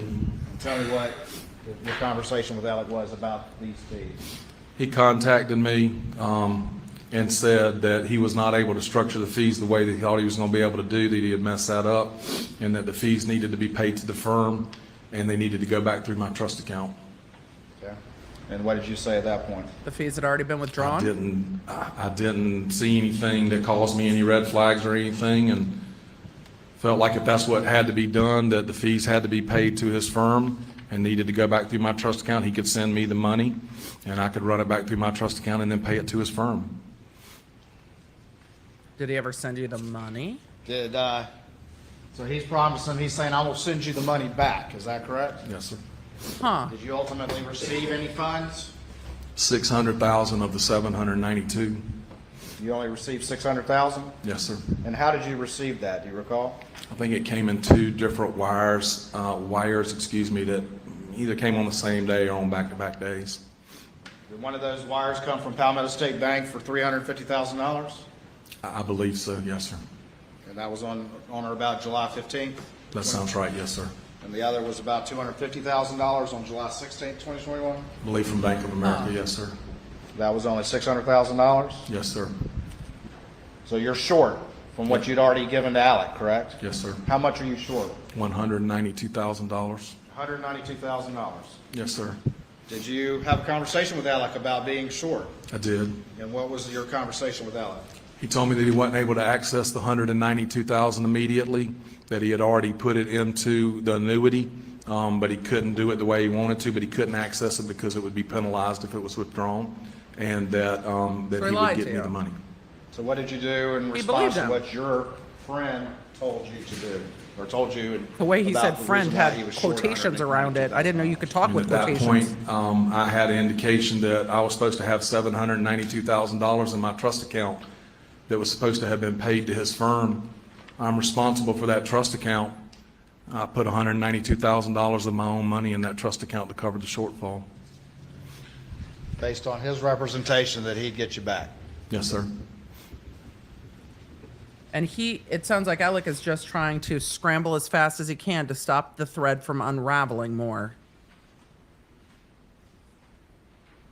Interesting. I'm going to get to some questions. I didn't know any of that. I didn't know any of that at all. Because they were just trying to cover these funds. I'm going to show you what's been marked as Exhibit 349, states 349. ESQ stands for in-camera Esquire. hearing. Do you recognize that? I do. What does Esquire stand for? I don't know. Lawyers like titles. This is an email that I sent to Alec at his request. He said he needed to be able to provide it to his firm so they'd know the money was being held. And it was dated July 19th of 2021. It says, Alec, as discussed, I'm confirming that I'm holding in trust $600,000 in the gentleman's case and $192,000 in the Yes, lady's Jules. case, which represent attorney's fees. I'll continue to hold these monies in trust until I am instructed by you or your firm regarding payment. He wanted to take out a mortgage on one of Maggie's properties. He is continuing to try to cover money. Alec is continuing to try to cover money.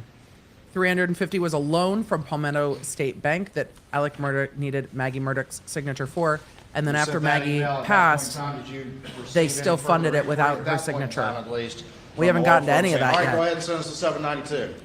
Class is Mr. reading Waters, I ahead. The didn't class hear is reading anything ahead. else from the law firm at all until September the 3rd, 2021, When- about 3 o'clock in the afternoon, when Mr. Lee Cope called me. Everything unwound. The first question he asked me was I still holding $792,000 in my firm? That seemed to be his first concern, and I said, yes, I am. Just like a And he Ponzi said, scheme. well, we need to get that money paid to us. And then he told me that they had discovered a check that I think I remember him telling me that was from me to Alec in the firm, and that they had discovered that Alec was stealing money from the firm and from clients, and that he could not talk very long, and asked me not to say anything to anybody until the following Tuesday when they could issue a press release. Let me slow you down just real quick before we get there. No, ask him more about that. I want to know. At some point in time in August, did you What happened? Attend any event or any conference where you saw Alec? I did. And what was that? It's called South Carolina Association of Justice now. I still call it the Trial Lawyers Association. We have an annual convention in Hilton Head every August, the first weekend, and I usually attend and was there. And Alec Did you was see Alec there? I did. And did you have any conversation with him at that conference about the $192,000 that you covered for him when he was going to pay that back? I believe I asked him about it, and he indicated he was working on it. Some discussion about his father's estate. His father had just passed, and there would be money coming from the estate, and then with Maggie's estate being tied up. He told you he had it. Also. Did he say he might sell some property or something like I think that? he did mention that he was working towards selling some property. This is how they're going to tie it to Maggie's At property. this point in time, still a couple of months after the tragic murders of Maggie and Paul, were you still very sensitive to your friend's emotional health and well-being? Sure. This ties it to Maggie's estate. I didn't push him. Didn't push it? No, sir. This ties it to Maggie's estate.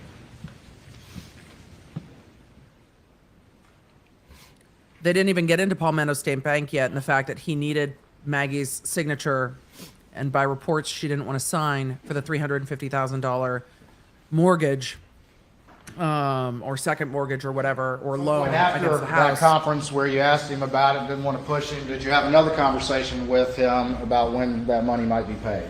I believe I did, yes, sir.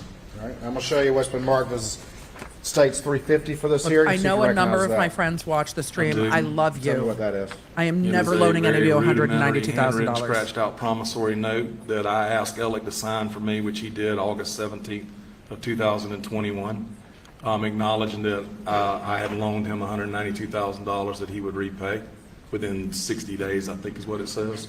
His financial Tell me state how was the not great. circumstances of how you came to get this essentially on a folded friends, piece of I paper. love This is you. a copy of it, right? It is, I'll pay yes, for sir. dinner Tell me and a about it, drink. please. That's all I That got. was more about, I mean, I wanted to get repaid my money as quickly as possible, but that was more about, I was Well, concerned. the wheels had come off by then. Just like everybody else, everybody in his firm and everybody in his family, that he was going to do something to himself, you know, that he was going to kill himself. And, I mean, I knew enough to know that if that I couldn't make a claim against his estate if there wasn't something in writing. And so Oh, that was shit. more, I went to him and said, Alec, look, I hate to even ask this, but I need to ask you to do this in case something happens to you. And I phrased it like if you get hit by a car or something, but it was more worried about what he might do. And I need to ask you to do this so that if there's a problem, I can deal with it. Oh, shit. And he did. He didn't have a problem with it. I feel like that's a very honest answer. I feel like that's a very honest You already answer. said this part, but at some point, a few weeks later, you get a call from Rico asking about those fees and saying that Alec had been stealing money, right? Yes, sir. That hit you like a thunderbolt? It knocked me down. I mean, I was with a group of guys. I could not talk. Lee told me he could not talk very long. I didn't know how to react. Did you try to get in touch with Alec? I did. He asked I you mean, not to I say couldn't anything. do it immediately. I think I spoke to Lee for just a minute. He told me I needed to call him right back. I called him back. We talked for just a minute. He couldn't talk long. He said he had other things to take care of to deal with all of what was going on. You remember what day this is? September 3rd, Friday, 3 o'clock in the afternoon, 2021? 2021. Yes, sir. You remember it like it was yesterday? You can Tell you see on exactly his, where I was and who I was with. you can see on his face that he does. I finished up what I was doing with that group. I think I tried to call Alec, or I know I texted him, and I believe I tried to call also, and I couldn't get him. Did you continue to try to contact him? I did. I think he did respond maybe that afternoon later and said, I forget what it was. It was in a meeting or something. I'll call you back as soon as I can. But at some point in time, I kept trying to get him, and we did talk later. What did you talk about? What day was that when you finally were able to talk to him? I think I did speak to him that evening, this Friday, September the 3rd, by phone. I don't remember the exact of the conversation, but I said, look, Lee's called me and told me what's going on. What is going on? He said, I really Lee, can't don't talk say about it anything. much Him. right now. Let me call my bestie. I said, I need to talk to you, and I want it to be in person. I need to know what's going on. And, I also don't want to text it well, because it's going to become evidence. he said he would try to meet with me the next morning, and that he was sorry. And I don't remember all the gist of that conversation, but the next morning I tried to call him. I woke up and I started driving towards Beaufort because I thought he was staying at John Marvin's house down that way, and I started calling him and driving his direction. He's like, I'm And coming to talk to eventually you. he called me back and said he would meet me in Alameda at his mom and daddy's house. Did you meet him there? I did. Was that in the morning of September 4th? Probably a little bit before lunchtime, kind of late morning, yes, sir. Did y'all have a conversation? We did. Where was the conversation? I got there before he did. Thank you for not leading, Creighton. Just let the man I think talk. I pulled in the driveway. I Look kind how of much waited we out on the learned. road. Pulled in the driveway. We went in the side door. The caregiver was there. We went out onto the front porch, and we talked on the front porch. And what did he say to you? I the first thing fucked I up. asked him is, Alec, what the F or what the H is going on here? Just What curse. is going on? Chris, just- And yes, have you you did done ask him what something the else fuck. to me or that involves me that I don't know about? Because I know about this, and I've got to deal with this, but is there something else you've done that I don't know about that I need to be concerned with? This is the guy from the birthday video. He broke down crying. Said I can't right this second. He went inside, came back out with some paper towels, and told me that he had a drug problem, that he was addicted to opioids, and that he had been addicted for, I don't remember if he said 20 or 20 plus years, but for 20 years or so. Did he say anything about the money? Did you believe him? He told me that he had been stealing money. Did he have a particular phrase about what he had done to you? Shit me up. He said he shit you up. Shit me up or shit me up or shit me off or something like that, but I think it was What? he shit me up. And he said that he admitted to you he had been stealing client money. I've heard a Yes, lot of sir. phrases. I've never heard that. So he confessed that to you, is that He correct? said he had shit a lot of people up. Help. Anyone in South Carolina? I need help with shit me It's been up. marked as States 313. What the fuck? In this in-camera hearing, do you recognize that? Yes, sir. What is that? I think this is the original of that $225,000 fee check written in the gentleman's case directly to Richard Alexander Murdaugh, Esquire. So that's a your confession signature from on the it? defendant It about is. the financial crimes. That's allowed to come in.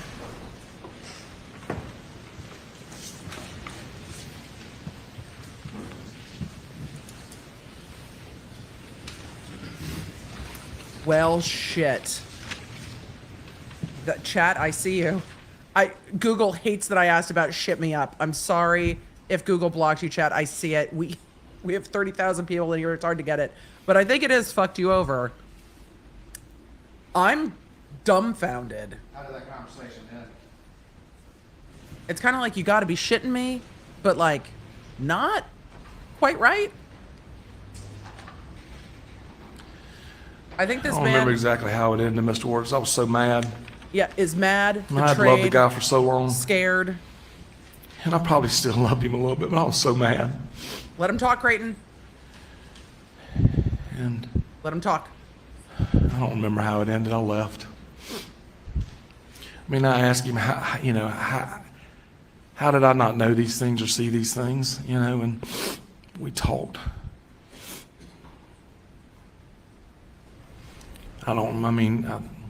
He was concerned about me getting my $192,000 back. Seemed concerned. Told him I wasn't worried about that at that point. I wanted to make sure there wasn't something else. Yeah, shit got worse. Shit got This is a little bit before lunch on September 4th. real Yes, sir. worse. You I mean, eventually, we didn't leave. We didn't. I'm sure I yelled at the beginning, or at least raised my voice, but I didn't leave yelling and screaming and hollering. We didn't fight. But I left. I wasn't happy. where'd you go after you left? You remember? I rode through Hampton. Actually, went through Hardee's and grabbed something for a bite of lunch on the road and headed back to Columbia where I live. That day, did you hear anything else about Alec? I did. About how long after you left Alec did you hear something? I had stopped in my office in Bamberg or at the post office to pick something up, and I was somewhere between Bamberg and Columbia when I got a call. It was either from Randy or Lee Cope, but I believe it was Lee Cope, And what were you informed? that Alec had been shot in the head and that he was on a helicopter going to the hospital in Savannah. And I think it was Savannah Hospital, but they said the hospital, but I believe it said Oh Savannah Hospital. shit, that timing is so close. What'd you do in response to that information? What the devil's going on? I thought he'd tried to kill himself. I didn't think he was suicidal when I left, but when I heard that, I thought he'd tried to kill himself. Did you go to the scene or did you return back home? I went back home. Did you try to reach out to Alec after that? I did not. I talked to his brother Randy, I think some that same day and some on the next day. But This by is that why I time, wanted to hear what frankly, Chris all this Wilson had to say lack of a better yesterday. term, blown up to where I didn't think I'd be able to talk to Alec, and I don't know that I wanted to. This is why yesterday when the video played and we started getting Chris Wilson into I've not spoken this. to him since that morning at Almeida. Have you had any other communication with him? Oh shit. He's texted me once or twice, to which I've responded something very generic, like I'm thinking about your family. And I think he may have written a letter, From some jail? short letter that, frankly, I turned over to my lawyers. I'm gonna show you what's been marked as States 351. Oh See if you recognize shit. that. So I do. they What had is that that? This is conversation where one of he the texts that I confessed received from Alec and my response. right before the Is that roadside number you shooting. previously had recognized being Alec's? I don't know if I'd ever seen that number before, but it's not the normal cell phone number that I would have used to contact him or he to contact me. I mean, sometimes he'd tell me he was calling me from the phone in his car. Sometimes it would be a number I didn't recognize. A number you didn't recognize? Like a burner phone? Like a burner phone, Chris Wilson? He was calling you from a phone he didn't recognize? On screen there. Yes, sir. Oh, shit. Say, so sorry for all the havoc. There's the I created burner. For you. I'd do anything to make it right. Yes, sir.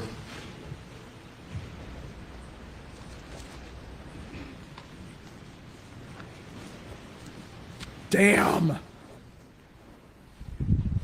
I did not expect all Thank of you, this. Mr. Wilson. That's all the questions for this encounter. Creighton. Damn. We have no questions, Young. All Smart. right, Mr. Wilson. Smart. Okay. Yo. It is 5:24. I think they're going to break for the day. I am shook. I am absolutely shook. Witnesses, do you anticipate I'm surprised the reporters didn't all get up and go follow on Chris this, Wilson. Scheduling. Let's on do this some matter? Oh my God. Oh my God.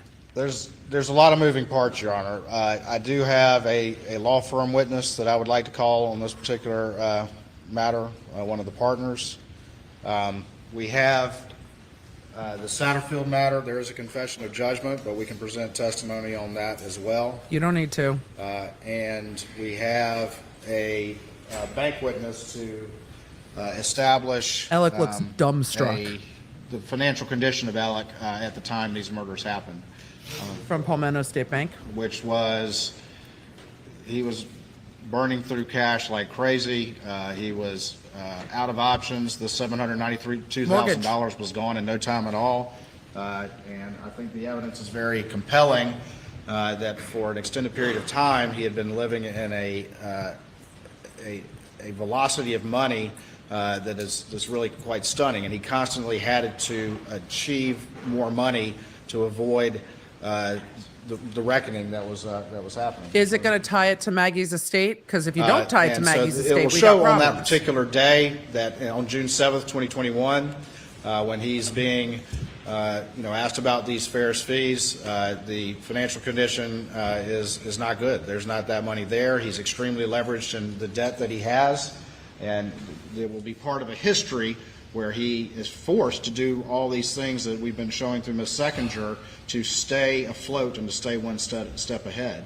And for the jury to understand the reality of what he was facing, they have to understand the extent of what is being potentially exposed. They have to understand why he would be doing these things and why he was out of time. This is not the kind of case where, and I don't know if you want legal argument at this point. I want to know about Maggie's properties. Well, I asked the question. Yes, sir.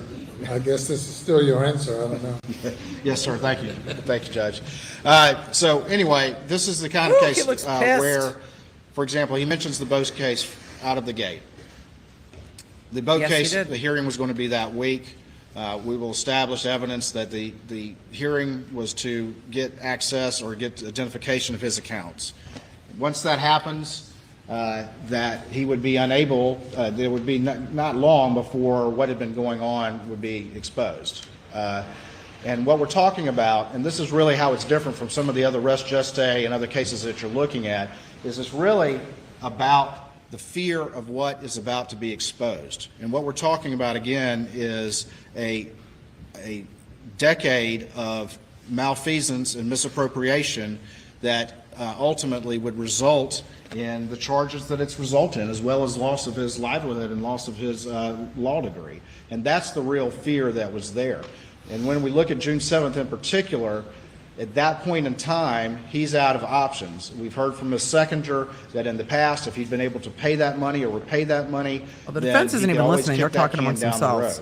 But on this particular day, the state believes we have evidence, and we believe it's a reasonable inference from those evidence that he was out of options. But for the jury to really understand what's going on, they have to understand the full picture of what this man has been doing and what he's been trying to hide. And frankly, what he was able to successfully hide in the wake of these murders. The bank witnesses will also establish Maggie's relevant specifically property? to this particular witness and the events that you've heard about is that one of the first things that Mr. Murdaugh did, business-related, was to secure $600,000. He got a loan from PSB, Palmetto State Banks, that wasn't even on the books. They just wired the money. Russell Lafitte wired the money, $350. He borrowed $250,000 from another person, and that's the $600 that he gave to Chris that he used to talk Chris into telling PMPED that all 792 were back in the account. And so again, that's one of the first things he did to stave off the inquiry that very morning, 6/7/21, was to get that money in there, and it did. It staved off the inquiry. The fact that Ms. Seckinger, there had been a number of things that have been occurring over a while, ultimately turned her attention back to Alec. It doesn't change the fact that it did effectively delay that time period and delay the ultimate detection of that. And he was able to put that money in, much as he was able to do when he stole $125,000 from his brother, or he used the firm credit card, or what we see throughout this, throughout the extent of his financial matters. So the bank witness ultimately will establish two things. Number one, his financial condition at the time. I don't see how this and is number connected two, to Maggie. his efforts in the wake of the murders to secure that additional money so that he could get enough back to Chris Wilson to talk him into telling the law firm that there was nothing to see here, that everything was okay. And frankly, it worked until two things happened. Number one, Ms. Seckinger started to look back at the Hirschberg matter, and then more importantly, and we have another law firm witness. Don't know the check's up on the screen. Stand by for me, Your Honor. He needs to tie it back. They found this check right here, this very one, bit in his more to office. Maggie, I think. Right around that same time in early September. And at that point in time, they knew that he had been lying to them about these particular fees. And that's what caused everything to unravel. And then, just like we see, Your Honor, with what happened on June 7th, 2021, within a short period of time, the side of the road happens. And Alec immediately claims that he was a victim of a horrible attack, and everyone immediately assumes that the bad guys are back. There's a symmetry, Your Honor, between what happens on the side of the road and he's admitted doing that and himself what happens already. on June 7th, because when the hounds are at the door, when Hannibal's at the gates for Alec Murdaugh, violence happens. And the same thing happened on the side of the road that happened on June 7th. And for this jury to understand the real picture of this man that I will remind Your Honor, I know you're well aware of, that they have already repeatedly put into issue What about Maggie's estate? his character and what a loving father he was and all the rest of it. They need to understand really what this man was hiding. And he was hiding something we have never seen before. And the pressures of that are important for the jury to understand why this man might do that. He didn't say shit about Maggie's estate, and I don't think that's a good call. Mr. Griffin, any? I'm sure Mr. Griffin has a lot to say. Yes, Your Honor, I would like to respond. What you've heard thus far today does not estish that Hannibal's at the gate in any form or fashion. What you heard from Ms. Seckinger, is that what's the language she used? Hang on, I've got it right here. Quote, there's a history of trust and brotherhood in that firm, and that That's not a strong argument for you, Jim. similar events have happened in the past where Alec had been overdrawn with the firm through loan checks or expense checks, and that eventually the money gets paid back and everyone goes about their merry way. I mean that is basically what she testified to, Your Honor, and this sort of concept that Alec committed murders to cause a delay in the firm investigating this diversion of fees was debunked by her own testimony, where she said, number one, Mr. Randolph Murdaugh was going back in the hospital to die, and that I stopped in my tracks and I became a friend and stopped looking, and that Mr. Murdaugh did die. I mean, that's what stopped her conversation, and that's what stopped her inquiry on June the 7th. Fair argument. By her own testimony. And then you go forward, and then she says she passed it off to Lee Cope. And then Lee Cope kept following up, and he communicated with Mr. Wilson. And Mr. Wilson sent an email. Alec had gotten money back into the account. And frankly, Your Honor, if this plays out, as we attach to our response, the draft transcript from the trial testimony in Russell Lafitte's case, that Mr. Murdaugh had in progress at Palmetto State Bank a loan application to get refinancing, and that Maggie's murder stopped and delayed that. And it had the complete opposite effect. He wasn't at the end of his rope. The murder of Maggie, if we have to play out this, the murder of Maggie actually caused a delay in the refinancing of the Edisto house, and it precluded getting additional loans from Moselle. And so those are the facts. That's a fair argument. And how murdering Maggie Murdaugh and murdering Paul Murdaugh eased his financial stress. It didn't. There's no financial gain, as we said. There's no life insurance. There's nothing to be gained by it. They didn't and so talk there's about no logical connection from his, disastrous financial house. They didn't talk about Maggie's estate at all. Potentially having to be answer to financial misconduct within the firm, losing his law license, being criminally prosecuted, and it's all just a theory. There's no facts. It's all just a theory.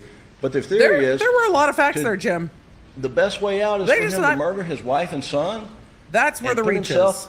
Bullseye in that circle that you heard about in the testimony of this case. That's where the reach is. And that he is the prime suspect number one because he's the father, he's the husband, he finds the bodies, they show up and he's holding a shotgun.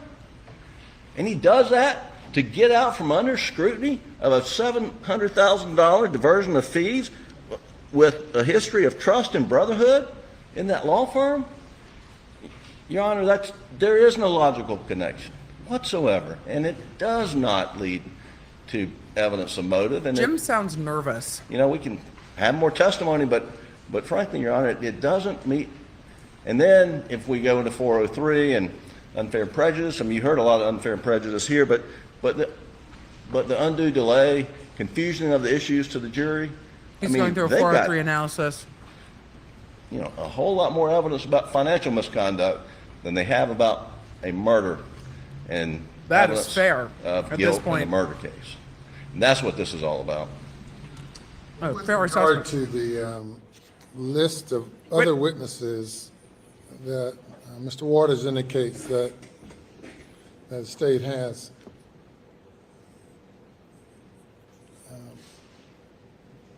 they need to tie it relevantly to the murder. Court being able to do an analysis as to whether there's clear and convincing evidence.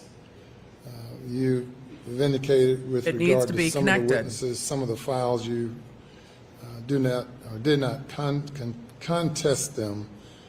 But if you have a few employees from the law firm, including Lee Cope, the court wants to hear from Lee. I do too. Mr. Murdaugh's secretary or administrative assistant. Paralegal. She's on the list. Excluding someone from the bank. Who's the other person you mentioned? Well, we have also the Satterfield, which of course we have a confession of judgment for purposes of this hearing, that might be sufficient for the court's analysis, although the circumstances I think are very relevant. And then with the boat case, the one thing I want to add, and that would be Mark Tinsley in the boat case, is to understand the context of the boat case and understand how this all relates to everything, is not only was the discovery there being sought by Mr. Tinsley, but there will be testimony. And again, this is all in transcripts, which they have, and I don't know, I've talked with the defense about, obviously they don't have to concede and they'll be able to cross and all the rest of it, but, it is in transcripts. They've had a chance to review it. Creighton, the defense has to fight you on this. At least for an in-camera determination. But one of the things that Mark Tinsley will say was the very aggressive posture which they were taking in the boat case, which meant that Alec Murdaugh was not a defendant of convenience, that the goal of the litigation, at least as it related to him, was a personal recovery. And that is why he was proceeding so aggressively in that particular case. Mark Tinsley will also say that, and we'll talk about how that litigation was going, but we'll also say that after the crimes of June 7th, 2021, that landscape completely changed. This was an extremely significant liability, and the testimony will be that that aggressive posture, seeking a personal recovery from Alec Murdaugh, actually of $10 million, that they weren't coming off that, and that was the manner in which that litigation was going. Once the murders happened, that was done. And Mr. Tinsley will testify to that, at least the posture that they were taking.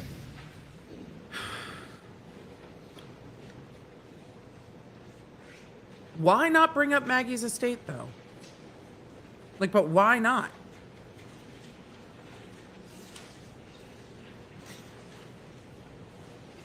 I think Jim is am I allowed to talk or not? Well, the court has heard sufficient amount of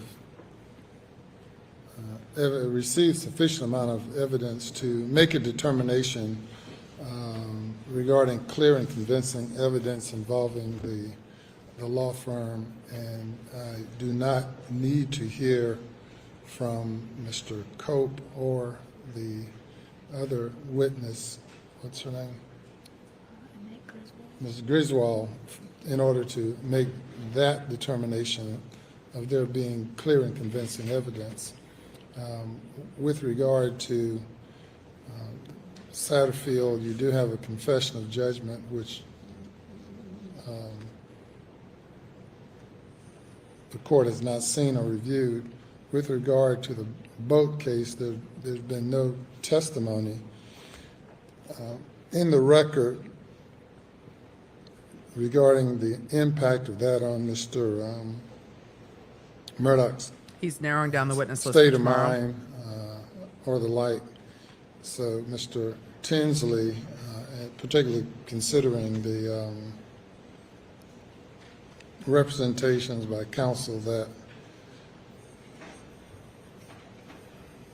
the plaintiffs in that case were just seeking a financial statement, basically.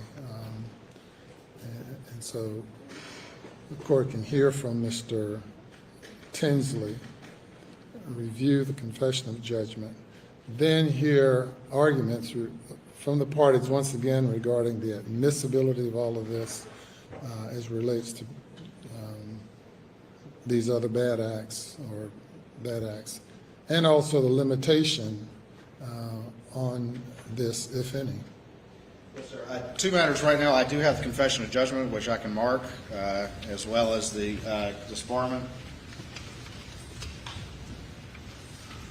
To show the consequences. Require a full-blown trial on these matters for the court to make a determination of clear and convincing evidence. I do have two issues. It would be, of course, we have the bank witnesses to establish that financial condition, and there's that. He said he Which didn't bank need it. witnesses also included. I overlooked mentioning the bank witness. I do have and that we can definitely do that in the morning. I do have a problem, unfortunately, that Mr. Tinsley is not available in the morning, but can be here first thing Monday morning, Your Honor. Okay. We can handle the bank witnesses in the morning. Gonna draw out. And again, we do have a transcript.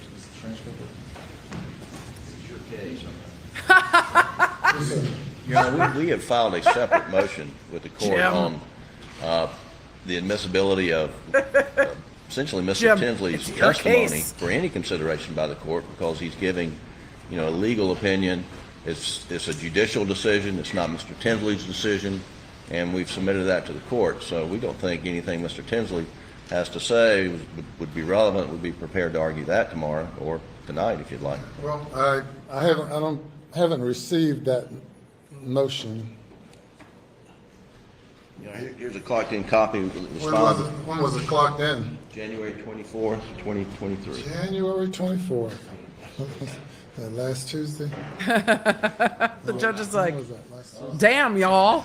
Come on. Look at him. Seems like yesterday. That was last week. They're like, we don't even know what day it is. We don't know what day it is. I did see that. I didn't realize that was pertaining to Mr. Tinsley. Yes. Well, we'll address Mr. Tinsley's issue when Mr. Tinsley is available. I cannot conclude based on argument that his testimony will only be relate to a question of law. So we'll defer. Yeah, his testimony is not only related to a question of law, which is fair. Until Mr. Tinsley is available, and then we can press on with the other witnesses tomorrow morning before the jury gets here at 11:30. We'll start at 9:30. Hopefully that 2-hour window will be sufficient with a break in there somewhere. Regarding the Satterfield matter, what's the defense's position on that? There's a confession of judgment.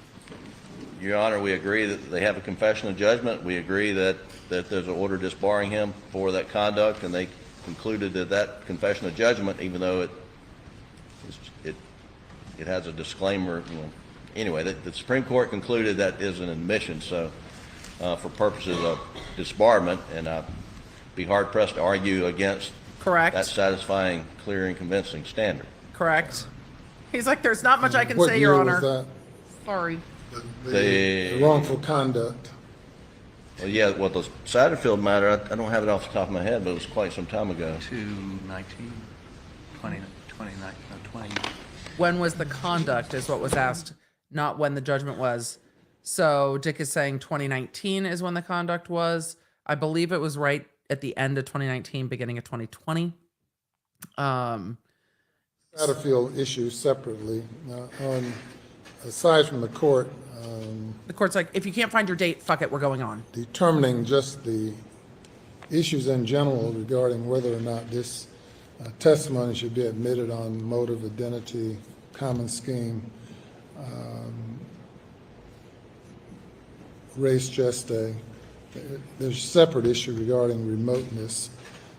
And of course, I know the 2019 is not that remote, though. state believes that this is a thread that's woven through all of one thing to the other that culminates in the conduct on June 7th. We'll hear arguments on that later. Not to When? belabor the point, the additional ground would be Not to belabor the point. consciousness of guilt. which As is I a belabor the basis for point. admissibility. And again, that's kind of what we're talking about. I mean, that Consciousness of goes guilt under goes 404, after. but the case law is long. The consciousness of guilt is fear of detection is a basis You for submitted something on that? I'll get you some additional cases on that, Your Honor. We'll have that for you. They're just adding other grounds. Not sure what act he is going under the consciousness of guilt prong. We would love to hear it, Creighton. Yes, I don't know what he's talking about. Court's like, neither do I don't I. know either. We'll see. Well, again, it's He did hire he's someone to trying shoot him. to Hide. avoid Detection. facing life without parole and the loss of his livelihood. And for the jury to understand that, it's more than just $792,000. It's this entire Jim is time like this period. again. And that is really the issue, is avoiding that detection.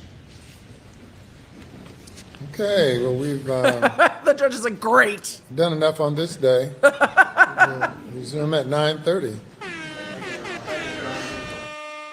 Thank you, Your Honor. I'm going to start ending the days like that. Well, we've done enough on this day. Yes, Your Honor. We sure the fuck have done enough on this day. Wow, I'm tired. My brain is very overstimulated right now. I love this judge so much. I cannot emphasize enough how much joy this judge brings me with his little isms. Well, we've done enough on this day. Yes, we have. Yes, we have. I think he's funny. I think he's sassy. I think he's smart. And he's got a great throne. Oh, I enjoy this judge. All right, we're leaving this screen up because I want to continue to see what Alec does, unless, did other cameras already cut? Oh, nope, they've got him. All right, we'll just leave it here because I'm always interested in seeing what he does at the end of the court day. We've done a lot today. This feels like 4 days of court packed into 1 day of court. I'm sure the judge feels like this is 4 days of court packed into 1 day of court. We had the most information, a lot of days of laying foundation, a lot of little bitty bits. And then today, all of the bits. It was wild. So after Alec leaves the courtroom, we will do a quick summary and I'll do some Q&A. But I'm going to do quick bits. I try to get them up on Friday. So quick bits I will be working on later tonight. I need some time to synthesize the last 2 days. They've been very, very busy. I am shamelessly fangirling over the judge. It's very interesting to me that a lot of the family was out. It might be because of witness exclusion. It might be because they just don't want to hear it. That some of this stuff is too much, that they think it's tangential. They might have had appointments. I don't know. I don't know why the family was out, but the family was definitely gone for these in-camera hearings, and it's interesting as to why. Or it might have been because they were in-camera hearings, they were outside the presence of others that might be witnesses. I don't know.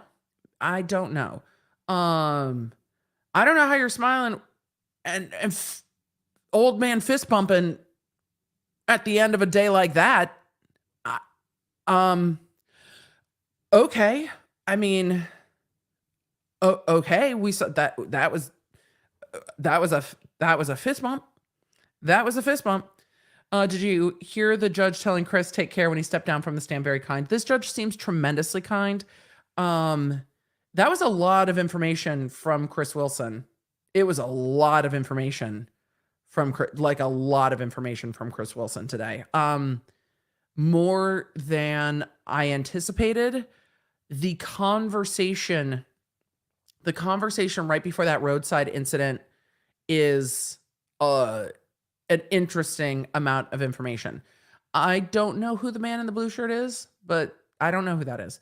I don't know who everybody in the courtroom is. The prosecution team is watching him walk out. You can see a little bit more of the jury box and the chairs that they're sitting in. Wow, that was a day. That was a day. And back to clock. There's a burner phone. I have apparently turned red, but there was a burner phone involved. I have a lot. We're gonna have to try to summarize. It's gonna take me a second. Hold on. Let me at least pull my screens around so I can see your comments a little bit larger on the screen. Because even though I have my reading glasses on, we're still a woman of a certain age. We still need to be able to see. Let's try to do a summary. I'm gonna do a swoop and a pickle, and hopefully by the end of that, we're gonna get it together. Should we voice changer the pick? Yeah. Yeah, we should.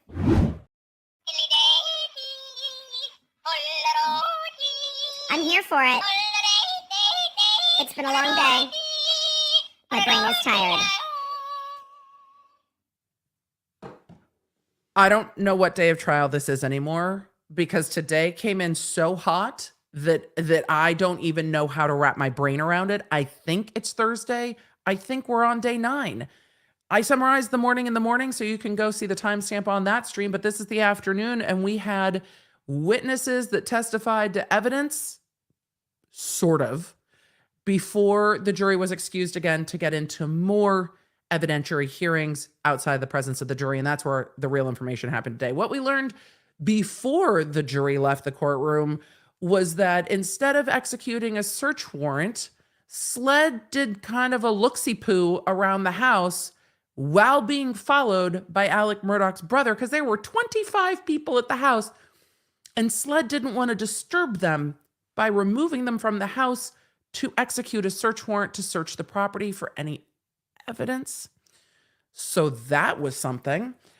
Then this afternoon, we got to Chris Wilson, who was our last witness for the day, who had a lot to say, not just about the missing attorney's fees, but the fact that he had written the attorney's fees to Alec Murdaugh personally, and then Alec said the fees needed to be restructured and go back through the firm. So Alec was trying to get the money back to Chris Wilson so that the money could go back to the firm. Like, if we replace the money, all of this will go away. It's just some big misunderstanding.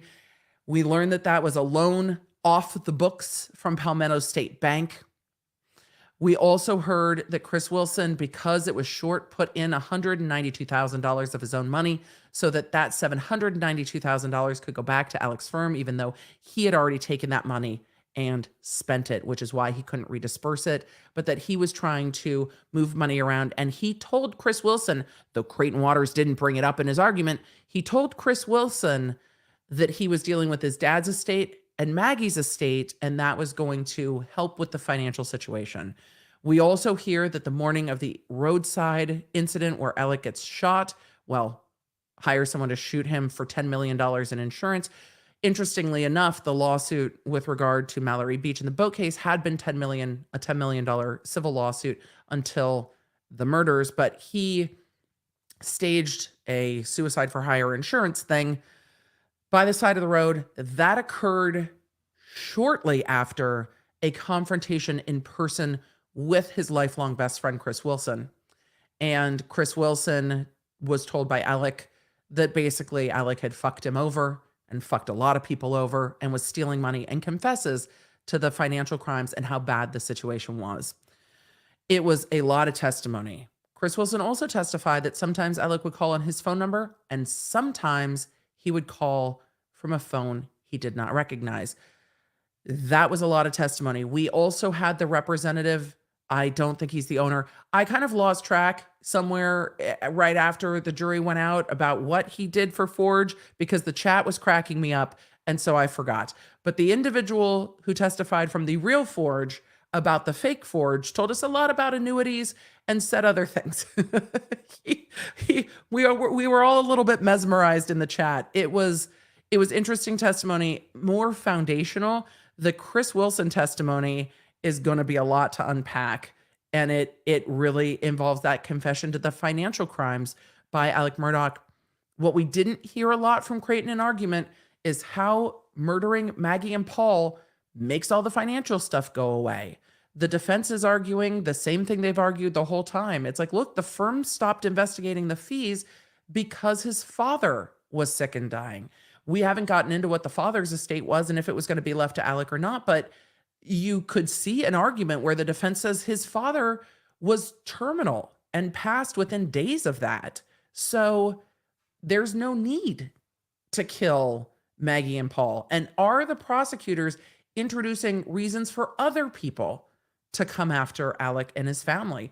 That's possible too, but they have not well tied it together. They've tied together what was going on in Alec's state of mind, but they have not made a clear link.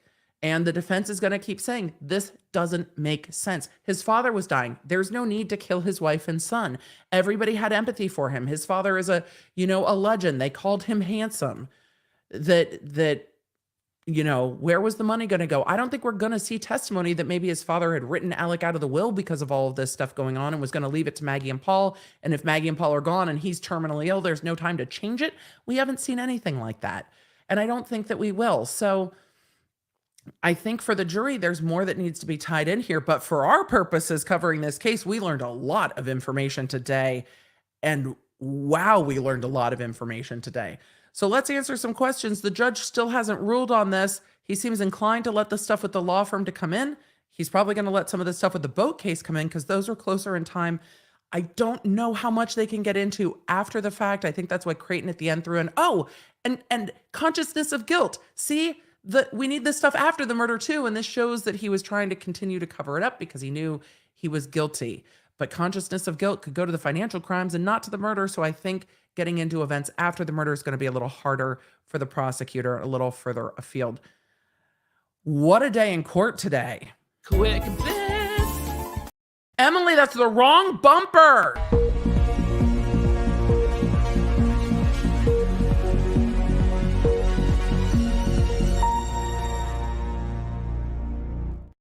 Wow. I don't know about the Satterfield stuff. There's a confession of judgment, so the court will decide if it comes in or if it's too tangential. The court wanted to know the dates when that came in, and the dates when the activity was done to make sure it wasn't too far afield. The Satterfield stuff is one of the big pins that was falling, and I actually think that the Satterfield case was one of the biggest things to fall, because once that started to unwind, everything started to unwind. I think that was the thread that really started to pull all of this together. So do we need to start at 9:30 or 11:30? We start at 9:30 Eastern tomorrow morning because the jury won't be there, but this is going to continue on. They're going to have more witnesses tomorrow morning for the hearings. So for the juicy hearings outside the presence of the jury, we're going to be starting at, 8:25-ish Central Standard Time. So I've always made it before court does. Motion to soundbite, bring the jury. We might have to. Bring the jury. It's so good. I didn't hear the court telling Chris to take care, but it was clear that this was hard. I think the opiate abuse is made up to cover him. I don't know. And I'm not going to speculate on addiction and how well somebody might hide addiction. I don't know. We didn't have a lot of that. He did go to rehab, but that was after all of this unwound. None of his friends said, seems like something's going on. So I don't know. Can we have a robot pickle? I think that's a fair request to have a robot pickle, but we have to answer a question, chat. Do we need the, hold on. Do we need the large robot pickle or the little robot pickle? We need to know. Little robot, large robot, I don't know. So, I meant to undo that. I don't know if we'll end up seeing Eric Bland testify about the Satterfields, but maybe we will. Maybe we will. So little robot, large robot, little robot, large robot. I should have put up a poll, but I didn't. I love seeing it. We'll pick one. It'll be great. Didn't killing Paul stop the boat case? No, the civil cases continued on, and the civil cases he would have known would have continued on. He would have known that the civil cases would continue. They didn't stop. I mean, the aggressiveness stopped, but the aggressiveness stopped, but the civil cases don't stop. The criminal case stopped, and maybe paying for the criminal case stopped. But all right. Let's see. We're gonna do little. We're gonna do little. Tomorrow we'll do big. Tomorrow we'll do the big Dill voice. Today it's the little Dill voice. If you have pets, I don't know what this is going to sound like, and I'm sorry. I'm sorry.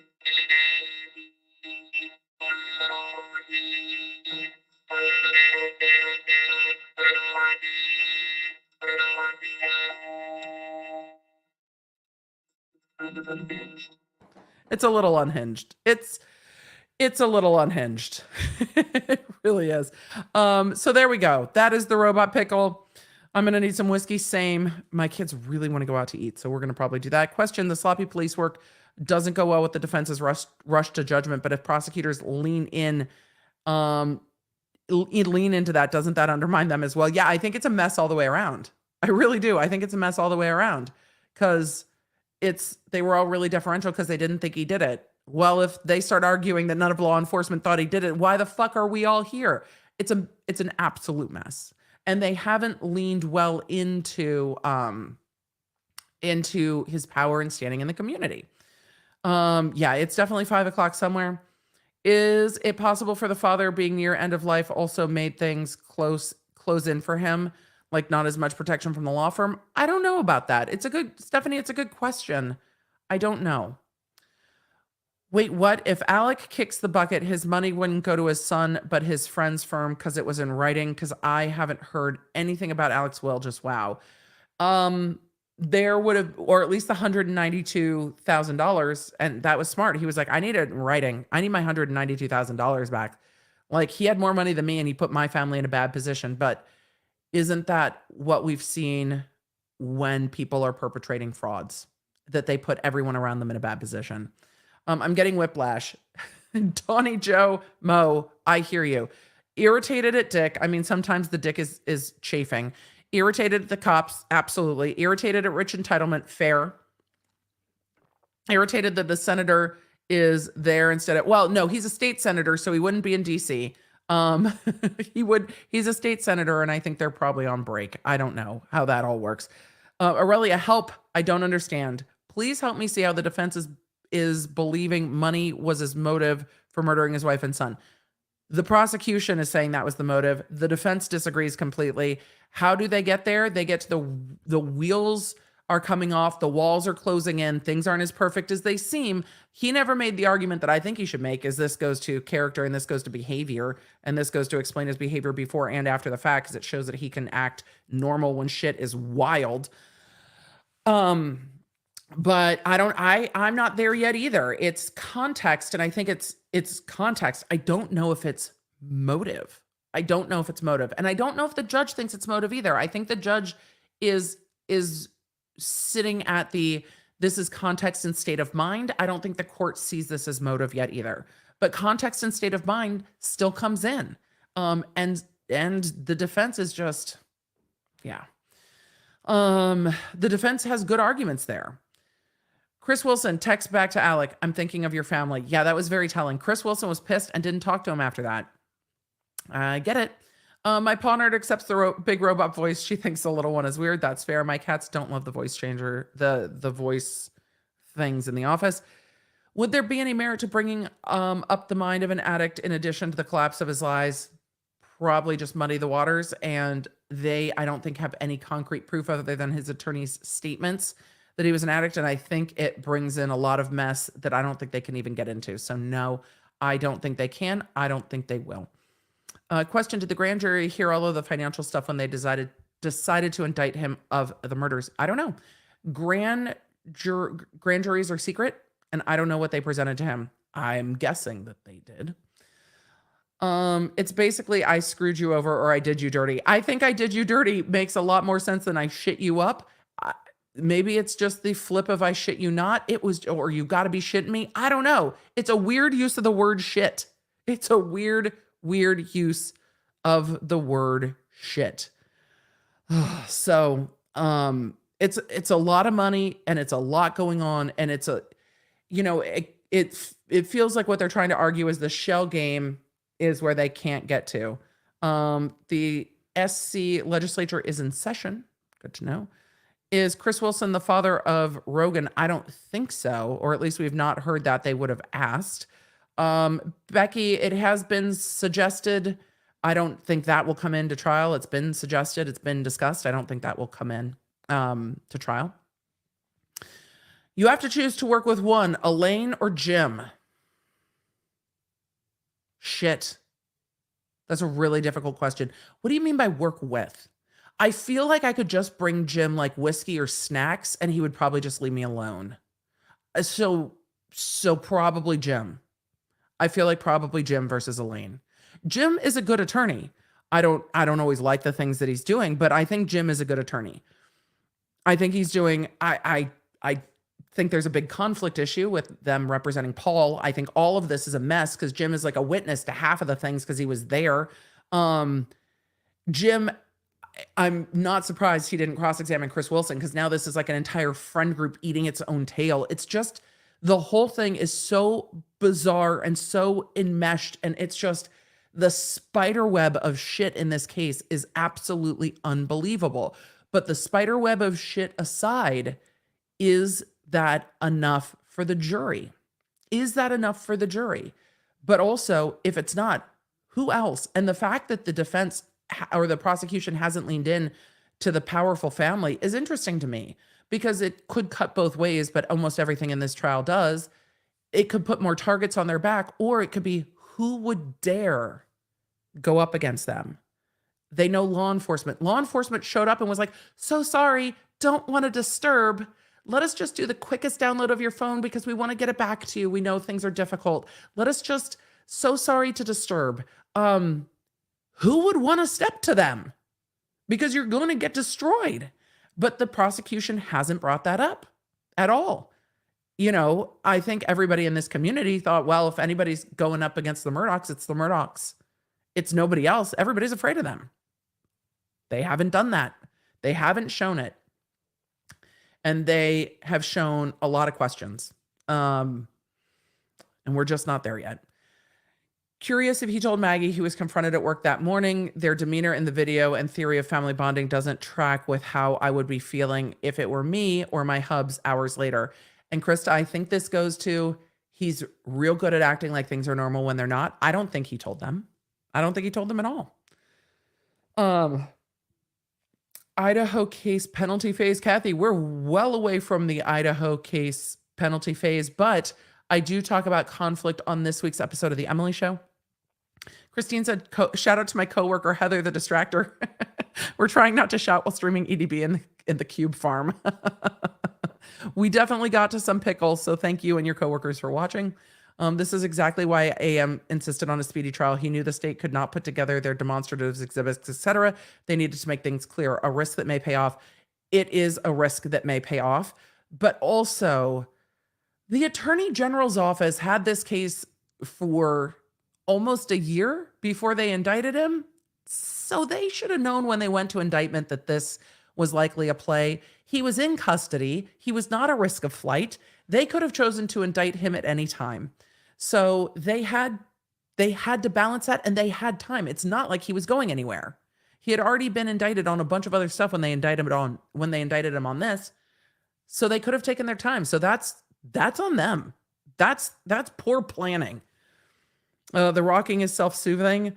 It's interesting to watch the back and forth between the rocking and the rage that you've seen today. We have definitely seen some hard looks, but we also I think saw some real genuine emotion with Chris Wilson testifying. I don't know if Alec Murdaugh is sorry for himself or sorry for what he did to his friend. I don't know, but we definitely saw some emotion with it. Theory, Alec, Maggie, Paul rode to the kennel in the truck. After the deaths, Alec drives to mom's, starts to call Maggie as an alibi, realizes her phone is in truck, calls again to find it, gets it, yeets it, possibly, or realizes that but her phone was very clearly at the kennel with her earlier, and someone took it from the kennel. So I think he would know that he was taking it. Penny for your thoughts said, so out of 5.5 million, these two got over 1.5 million in fees. Yes, and there was a third lawyer that got more. So it was quite a lot. Let's see. We're going to get to a few more questions, and then I am going to have to go. Question: does anyone know if dude is sober now? He went to rehab and he's been in prison, or he's been in local custody, so he's been in jail. So, I mean, one would have to assume yes. Emily, do you think they should have tried the financial crimes first, then the murders? They didn't have the choice because they chose to indict the financial crimes, and Alec didn't waive speedy trial. So, shoulda, woulda, coulda. This is the best strategy for the defense. The prosecution had the choice to not. They could have waited to indict him. They sure could have. How is he paying for his legal team now? I have no idea whether he is, whether his family is, but he was restructuring money to Maggie, or they said he was, to avoid it in the boat case. So who knows if after Maggie's death, if her properties went into one of his brother's names and one of his brothers is distributing his estate. We heard in jail calls where he's telling Buster, if you need anything, and I don't remember which brother it is, ask so-and-so for money. So is it possible that the brothers are funding it through money that they already had that's his? I don't know. It's possible. It's possible. Oh no, I don't think you can't get drugs in jail. I don't think that at all. I'm just saying, I don't know. That's why I said I don't know. He's been to rehab. He's in custody. It would be harder. It doesn't mean I don't think it happens. Definitely not that naive. Let's see. Question. Did they ever come back to Buster's swab? No.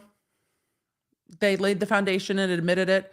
I don't know if it'll ever come back, but why admit Buster's swab if his DNA is not on something, which is going to raise a whole bunch of questions. Why do motives have to be reasonable? Like a reasonable person wouldn't commit murder. Heather, that's a fair point in the first place. So why does motive have to make sense? it has to make enough sense for the jury to believe it, and it can't be so far afield that it's not reasonable to present to a jury. The prosecution can't just be like, we don't know. It could be this, it could be this, it could be that. They have to prove their case, and the motive has to be, at least somewhat make sense, and it has to be connected to the thing. So they're arguing really the connectedness, and the defense is arguing the connectedness, but they only have to prove it by clear and convincing, and I think they're going to. It's how far back and how far. The real question for me is how far of a ring around these events the judge allows. How far back in time and how far forward in time the judge allows them to talk about it. I'll always take the compliments. I love your live streams. I've been here since the Toddy Westbrook situation. We need to get back to Toddy Westbrook at some point. I'm sure stuff is going on, but it's going to have to be after this. AM didn't know that Maggie Murdaugh's death would affect financial schemes. He assumed it would be in his favor. That's possible. That is very possible. Why no jury present? Oh, we definitely talked about that. That's so Lucy. So we covered the evidentiary hearings. So do you think Alec Murdaugh wanted money for his oxy habit or just pure greed living outside his means? I'm still not 100% on the murders. I'm still not 100% on the murders. I don't know what he wanted the money for, and I don't know where all that money was going. And we don't know that in the Girardi case either. It's like, how are people going through this much money? There's something I can't see here, because seriously, how? And the Murdaughs aren't, living a Girardi lifestyle, but also they're involved in multiple civil lawsuits. He was making a very good income at the law firm. So I don't know where the money was going. And I don't know. I don't know how much he was spending on his habit. I don't know what else he was spending it on. And I don't know if we will. And if his family had enough, they might not have known either. Did Paul inherit from Handsome? Don't know. I don't know if the lawyers know. Maggie living at the beach house, they were separated. That's what the prosecution has alluded to, but we'll see if it actually is or is not. Question, have we heard if Maggie's beach house is for sale as well? I don't know. I don't know if it is. They haven't talked about it. Question, is in-camera testimony part of the official record? Biographer, this is a fantastic question. Yes, it is. That can be reviewed in case of an appeal. It is. Did I already answer this? I didn't even bring it up, so I'm glad that you did. This is part of the official record. That's why you're seeing it in open court. That's why you're seeing it with the court reporter there. It is an evidentiary hearing that we have to go through. And we saw this, the evidentiary hearing, like the proffer we saw in Depp v. Heard. I don't remember if it was which of the Morgans it was, but the defense asked for a proffer. Like, let's hear what this witness has to say. And the witness comes in outside the presence of the jury and they ask questions, and then the witness goes up in front of the jury. So that's what we're doing here. But yes, it's part of the record. It's something that will be appealed if they bring this stuff in, if he's convicted. Absolutely will be appealed on it. Whether they can win it or not is a whole different thing. So it sounds like the beach house is also up for sale. I imagine all the houses and all the properties are up for sale. We've heard on jail calls that Buster wants nothing to do with Moselle. I imagine that he wants nothing to do with any of these properties. It's horribly sad. And there seem to be enough family, aunts and uncles, that are going to help take care of Buster. But the whole thing's terribly sad. All the way around, this case is sad. It's also fascinating, the amount of web in this case. It is so entwined with all these other cases. It's wild. All right. With that, law nerds, we will see you tomorrow morning back here, 8:25-ish Central. So about 5 minutes before court resumes. And we're going to be resuming with more evidentiary hearing. We've got about 2 hours before the jury comes back. And we'll see what they say tomorrow. I'm very interested to see what you guys thought of the day. The Quick Bits episode will be out at some point tomorrow. I'm not sure exactly when. It just depends on when I get it done, because I need a minute to sit down and be like, what did we just see? Huge thank you to the mods. Huge thank you for you guys being the best chat on the internet. I don't know who is streaming this evening. I'm sure Peter Trogos over a lawyer is. I'm sure others will be. Today was a whirlwind. Law nerds, we're going to have to talk about it more. We're going to do that in Quick Bits. I will see you soon. You can find all the Law Nerd goodies at lawnerdshop.com. Connect with me on social media at The Emily D. Baker. And don't forget to check out my podcasts, The Emily Show, and the new podcast, Quick Bits, summarizing everything I talk about on my Tuesday and Thursday live streams. You know, when you only have time for just the quick bits.